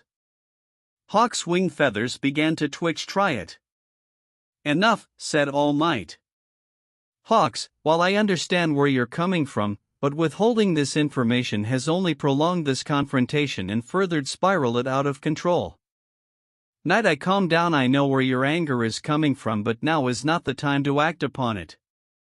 This seemed to calm the two heroes down, though the sound of the door opening caught their attention. Endeavor, where are you going? I have a location. I'm going to go and end this farce and arrest whoever is behind this, but please don't let my absence stop your meeting. Continue to waste time for all I care. As he and Vernon left, Ryukyu stood from her seat as well. Come on, we all better go after him or else he'll burn down every field in the valley. Very well then, said All Might. This unsanctioned meeting has turned into a full-blown investigation scene. Let's move out. As the heroes moved out to solve the mystery of the Demon Slayer. Clap. All right, people. Today is the big day, said Yushiro, getting everyone's attention. All the residents of the mountain were waiting in the living room. The doctors are in the medical wing and their assistants/guards are on standby in the waiting room. It's time for your last surgery, Eri. Really, said Eri, on the verge of tears. With this the curse will go away? Yushiro knelt to Eri and held his hand out. With this the curse will become a gift for you to use as you wish. Eri took his hand as he picked her up. In Yushiro's, she turned to look at Izuku. Izuku? Don't worry, Eri, I'll be right there with you through it all, he said reassuringly. Don't worry, Short Stack, said Yae. We'll be right here waiting for you. She's right, you've done this before. You'll do just fine, said Melissa. Eri turned to Tomo, who had yet to speak. Tomo. You'll come, right? No, said Tomo cheerfully, nearly breaking the girl's heart. Because I'll be here making your favorites for dinner tonight. Eri began to drool a little. Desserts. Tomo smiled. Yes, Eri, lots of desserts. Yeah, yelled Yae, also drooling a little. Yae, calm down, you're drooling, said Melissa, trying to calm her friend down. And you two are helping me cook. Both girls stunned at Tomo's words. Don't give me that look. Izuku can go down and support Eri and Master for all of us, and I know for a fact you two aren't going to be busy in the meantime. Well, I've hunted and cooked wild game, so I may be able to help, said Yae, trying to act confident. But do you really want Melissa in the kitchen? Hey, I've gotten better, said Melissa as her face slowly turned red. Toast doesn't count. Melissa was about to make a retort, but Eri beat her to it. You burnt the toast, remember? Leaving Melissa to hang her head in shame. I can make a flux drive in my sleep, yet I can't even cook a slice of bread. It's okay, Melissa, I can't cook that well either, said Izuku. Beside, no one here can invent like you can. This made her feel better as she blushed a little. Don't worry, Melissa, you and Yae can leave the more complicated stuff to me, said Tomo. Though we better start or else we won't have it done by the time they're all done with Eri's surgery. She's right. Are you ready, Eri? Asked Yushiro, and Eri nodded. Alright, let's get going, as he took Eri to the medical wing with Izuku in tow. I guess we should get started, said Yae as they headed towards the kitchen. Yeah, but Tomo, do you really need our help? Asked Melissa. I've seen you wipe up big meals all on your own. Do you really need our help? Well, to be honest, not really, admitted Tomo.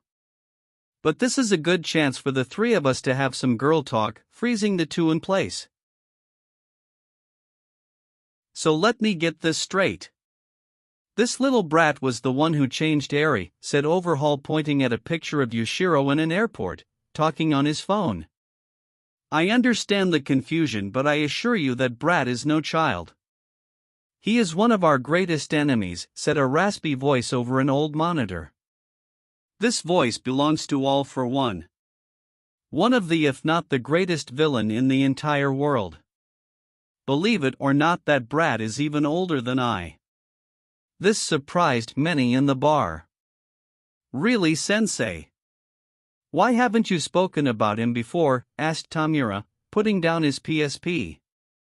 He may be our enemy, but he doesn't work like other heroes. He works in the shadow and he mostly stays out of the way. You see, his power allows him to stay young forever, and so far nothing I or anyone else has tried can kill him. I believe his form of immortality has gotten to him, so he usually stays quiet and out of the affairs of heroes or villains. He seems content staying in his hole and working on his science projects here and there. It's because of this I didn't tell you about him early. I knew a few heroes that used the same combat style as our little demon slayer, but I didn't think Yushiro was involved, not until that internet clip showed up. So he has some way of controlling and changing other people's quirks? Asked Overhaul, finding a new interest in this Yushiro. Yes, he was there in the beginning and knows more about quirks than I or any other. The only reason I haven't hunted him down and imprisoned him in some corner of the world is because of his knowledge and his resourcefulness. I've sent several assassins to try and capture him, and only a few were able to find him. Those that did either never returned or came back with barely their sanity intact. He is not someone to take lightly.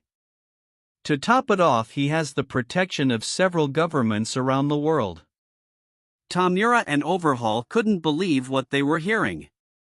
This guy was sounding more and more like trouble. Now he sounds like a final boss, said Tamura, grinning. It sounds fun. Meeting the final boss so soon. It makes killing him all the sweeter. Overhaul ignored Tamura and stared at the picture for a bit. Is this why you asked me to bring some of Eri's blood? Holding up his briefcase. Do you think it will kill him? No, I have something else in mind. Kurogiri, bring it out. Of course, said Kurogiri as he opened a portal. When the portal was fully opened, a man in a full bodysuit with a journey was pushed through with a body on it. This here is twice a new recruit to the league. Hey, who are you bastards? Oh, come now, let's be friends. He said in two different voices.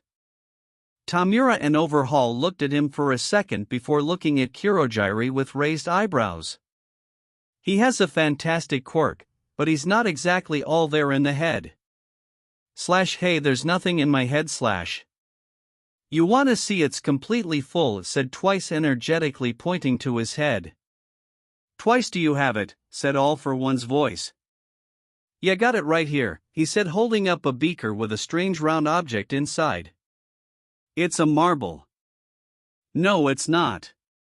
Hey, sensei. What's with the dead body? Asked Tamura, pulling up the cover on the journey, revealing a small charred human body. Disgusting. Overhaul. The child is not dead. It was put into a coma after a burning building collapsed on top of them, but that's not important. Right now we are going to try a little experiment. So I need you all to do exactly as I tell you. Overhaul, I would like you to bring a vial of Eri's blood out and give it to. I would like you to replicate her blood. Overhaul begrudgingly gave Twice a vial of Eri's blood. Twice took a moment to look at the vial. Boss, I know my quirk is awesome and all, but I don't think my quirk can replicate this. I'm worthless. I know the limits of your quirk. Have no fear. Simply replicate the vial and put it in the beaker. Twice did as he was instructed. To the surprise of the bar, when the vial of blood disintegrated into sludge, the blood came back when it made contact with the ball in the beaker. The ball began to glow a faint white color. Is it glowing? Asked All for One. Ah yes, said Overhaul, inspecting the beaker. What's the ball? A form of trigger, a drug that increases the power of quirks. No, it's an eyeball. Even though All for One couldn't see, he could tell everyone was staring at the TV screen. Now, without touching it. Overhaul, I would like you, as quickly as you can, break both the contents of the beaker down and the body of the child, and then merge them. Overhaul was a cautious man, and that side of him wanted to question this, but his curiosity wanted to see what would happen. He carefully took the beaker from Twice and put it on the body. He took his glove off, and within a second he destroyed both and quickly reconstructed the body with the beaker now empty on top. Everyone was now silent as they stared at the body, waiting for something to happen. A minute went by with nothing happening. When suddenly, the body suddenly jerked upright, screaming. The child kept screaming as it fell off the journey and began to shake on the ground as if it was having a seizure. It slowly made its way to the wall. As it was moving, its skin was changing, slowly turning from charred to pale, revealing a young boy. He slowly got into a sitting position as his hair rapidly grew on his head. When he finally stopped screaming, he was sitting against the wall with a white mop of hair covering his face, breathing heavily. "The hell," said Tamura, "it healed him. Is this some sort of treatment you are making for yourself?" "No," said All for One quickly. "Ask him his name." "What is his name?" "Hey kid, what's your name?" he asked with no response. "Come on, tell us your name or else." Still no response. Annoying Tamura. "I don't suppose I can kill him." "No, have patience, Shigaraki." They waited as the boy's breathing slowed. The boy slowly raised his head, revealing his face that was covered with strange red markings. "So gonna tell us your name now?" The boy slowly opened and closed his mouth before quietly speaking. Rue," before falling unconscious on the ground.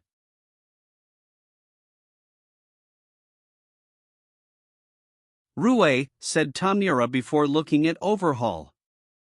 "Don't look at me, I don't know a Rue."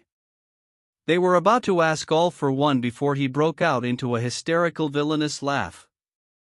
It was enough to scare some of the others in the bar. "Soon the ancient villains will rise. What will you do, Sensei?" "Oh. Okay, we've been here for over an hour minutes," said Burnin. "Nothing's here," she screamed right next to Naomesa and Endeavor. "I hate to give up too soon, but she's kinda right," said Lemillion. "Tonight we've checked all the nearby fields and the trees several times. Nothing's out here." Night-Eye rubbed his chin as he tried to think. All the heroes from the meeting have been searching the field where the cab driver's GPS showed where he dropped Ye off.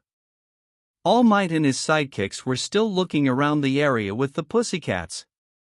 While he was thinking, Hawks, Fat Gum, Gran Torino, Sun Eater, and Ryukyu approached him. "Did any of you find anything?" They all began to shake their head. "Sorry, Night-Eye," said Fat Gum, "we couldn't find anything, not even an underground entrance, nothing." "It would appear that this is a dead end," said Ryukyu. "I couldn't even find anything searching the air," said Hawks.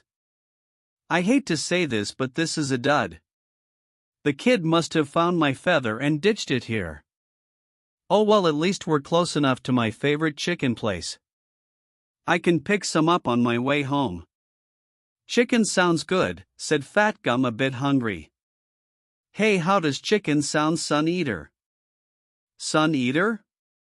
Sun Eater was paying attention to the conversation as he was looking upward. "What's Nijire doing?" They all look upward to see Nijire randomly pointing in the sky and doing some strange aerial movements. I've never seen her do movements like that before, said Ryukyu. Nijire, what are you doing? She called to her in turn. Why are all of you walking in circles? She called from the sky. What? You're all walking in circles. What is she talking about? Said Ryukyu, getting confused. Nijire, we're searching the area. No. You're only searching the area over here. You haven't searched anywhere else. Getting the attention of others while also confusing them. Hawks ascended into the sky to see what she was talking about. You guys have only searched over here, she said before powering up her Nijire beam and firing a few short blasts in the sky. Nijire, what are you doing? You can't just fire random blasts. What if you hit something by mistake, said Ryukyu, trying to scold her in turn. Yeah, said Nijire, knowing she shouldn't do this, but it was the best way she could think of. But you haven't looked this way. Firing a beam in the opposite direction. As the beam flew, swearing, spiraling in the air in one direction before suddenly unraveling in mid-air and going in all sorts of different directions. Something's here. Everyone saw the beam. Endeavor jumped and tried to rocket in the same direction. Endeavor, wait, said All Might before rushing to stop him. Catching him and bringing him to the ground. Why are you stopping me, All Might? You're going to hit Burnin, he said as he moved out of the way, revealing Burnin. What, how you were behind me? I saw it, sir, said Burnin. 1 second you were in the air heading that way before somehow turning around, as the other heroes gathered around them. I got this, said Hawks, scattering his feathers. In the same direction the Nijire beam went. All the heroes saw as the feathers changed direction before Hawks made them stop in mid-air. Before you all ask, yes, I made them all go straight. I wasn't making them change direction at all. Wait, don't call them back yet, said Mandalay. Look, that one over there, it's still straight, pointing to a feather that hadn't changed course. Hawks called his feathers back as they went towards the feather that hadn't moved. Hawks began to send some feathers out in the same direction, noticing all the shifts in the air and changes to his feathers. It's a path. It's about the size of a truck, but if we turn here and here, I don't think our directions will change. Pixie Bob. Search dog, ordered Mandalay. On it as Pixie Bob pulled a few dog-shaped earth dolls from the ground. The search dogs moved along the path a few meters ahead of the group before suddenly disappearing. What, they're still there, I can feel them, but she walked forward a bit and reached her arm out before her hand began to vanish, rippling the air. She quickly pulled it out, revealing her hand was still there. Oh yeah, that's something, all right. Without hesitation, All Might walked forward and disappeared through the air. Before his head reappeared. It's some sort of giant invisible cloak. Come on, before disappearing into the wall. Slam. The noise startled Melissa and Yae. They both turned to see Tomo had stabbed her cutting knife into the cutting board. Insects, she said with disdain and an angry look on her face. Tomo, are you okay? Asked Melissa. Is this about our conversation from earlier or? Tomo quickly gathered herself. Excuse me, there is something I must deal with, she said with her usual calmness. Tomo, said Yae, stopping her. Did something happen? Every word dripping with seriousness. Tomo smiled. Oh, don't worry, there's just something I have to do. So please make sure the meat is cooked, and Melissa, if you could please continue to chop the vegetables, please, as she tried to move to the exit only for Yae to block it. Yae staring at Tomo in the eye. Tomo continued to smile. Don't worry, Yae, I'll be fine, but here, a pen and notepad appeared in her hand. If I'm not back in 15 minutes, call this number, as she handed Yae the notepad. I'll be back shortly, as she left. "Yay, what's going on?" said Melissa, trying not to freak out. "Put a timer on for 10 minutes and be ready to move." "I don't believe it," said Pixie Bob, staring at the mountain before them. "It's real." "Woohoo!" screamed Ragdoll with joy. "It's real. The missing mountain is real." "Ragdoll, calm down. Now is not the time to get excited," said the tree line. "Missing mountain," said Night Eye. "What is she talking about?" Before Mandalay could explain, Ragdoll ran right back to the group. "If you look at any map that's over 200 years ago, it's said that there is an extra mountain in Japan, but most of those are so faded you can barely make out the words, let alone the pictures, and if you look at any electrical map it will tell you another story. This map according to my phone right now doesn't exist," showing everyone her phone. "But it's right here. The legends and rumors were true. The missing mountain is right here." Several heroes took their own phones and supporting equipment out to confirm that there was no mountain here. Gran Torino looked up from his phone. "A mountain that's been gone for 200 years. That timetable sounds interesting." This caught both All Might and Night Eye. The three had the same idea what was here. Neo Mesa, getting the detective's attention. "Go and call the police for backup. This looks like we're going to need it." "Okay, but how will I find the place?" "Follow my feathers," said Hawks. "I left a trail behind just in case." "I can order my earth creature to follow the path as well," said Pixie Bob. "In fact, they already carved a path when we entered. You'd be surprised at how many times you can get turned around on rescue missions." With that, Neo Mesa nodded and left the way they came to call the police chief and tell him that they found something. "Something big." "Humph, I'm disappointed in you," All Might said Endeavor. "Do you really think all of us need backup?" "No, but you never know what is going to happen. You have to expect the unexpected. Be ready for anything." "Like a girl," said Hawks, pointing to the tree line as a young woman came to the edge of the tree line looking down on them from the incline. A really cute girl, making some of the heroes roll their eyes. "None of you are supposed to be here.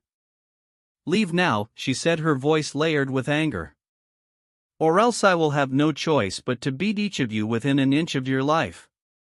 Next time, assault on Mtensagiri."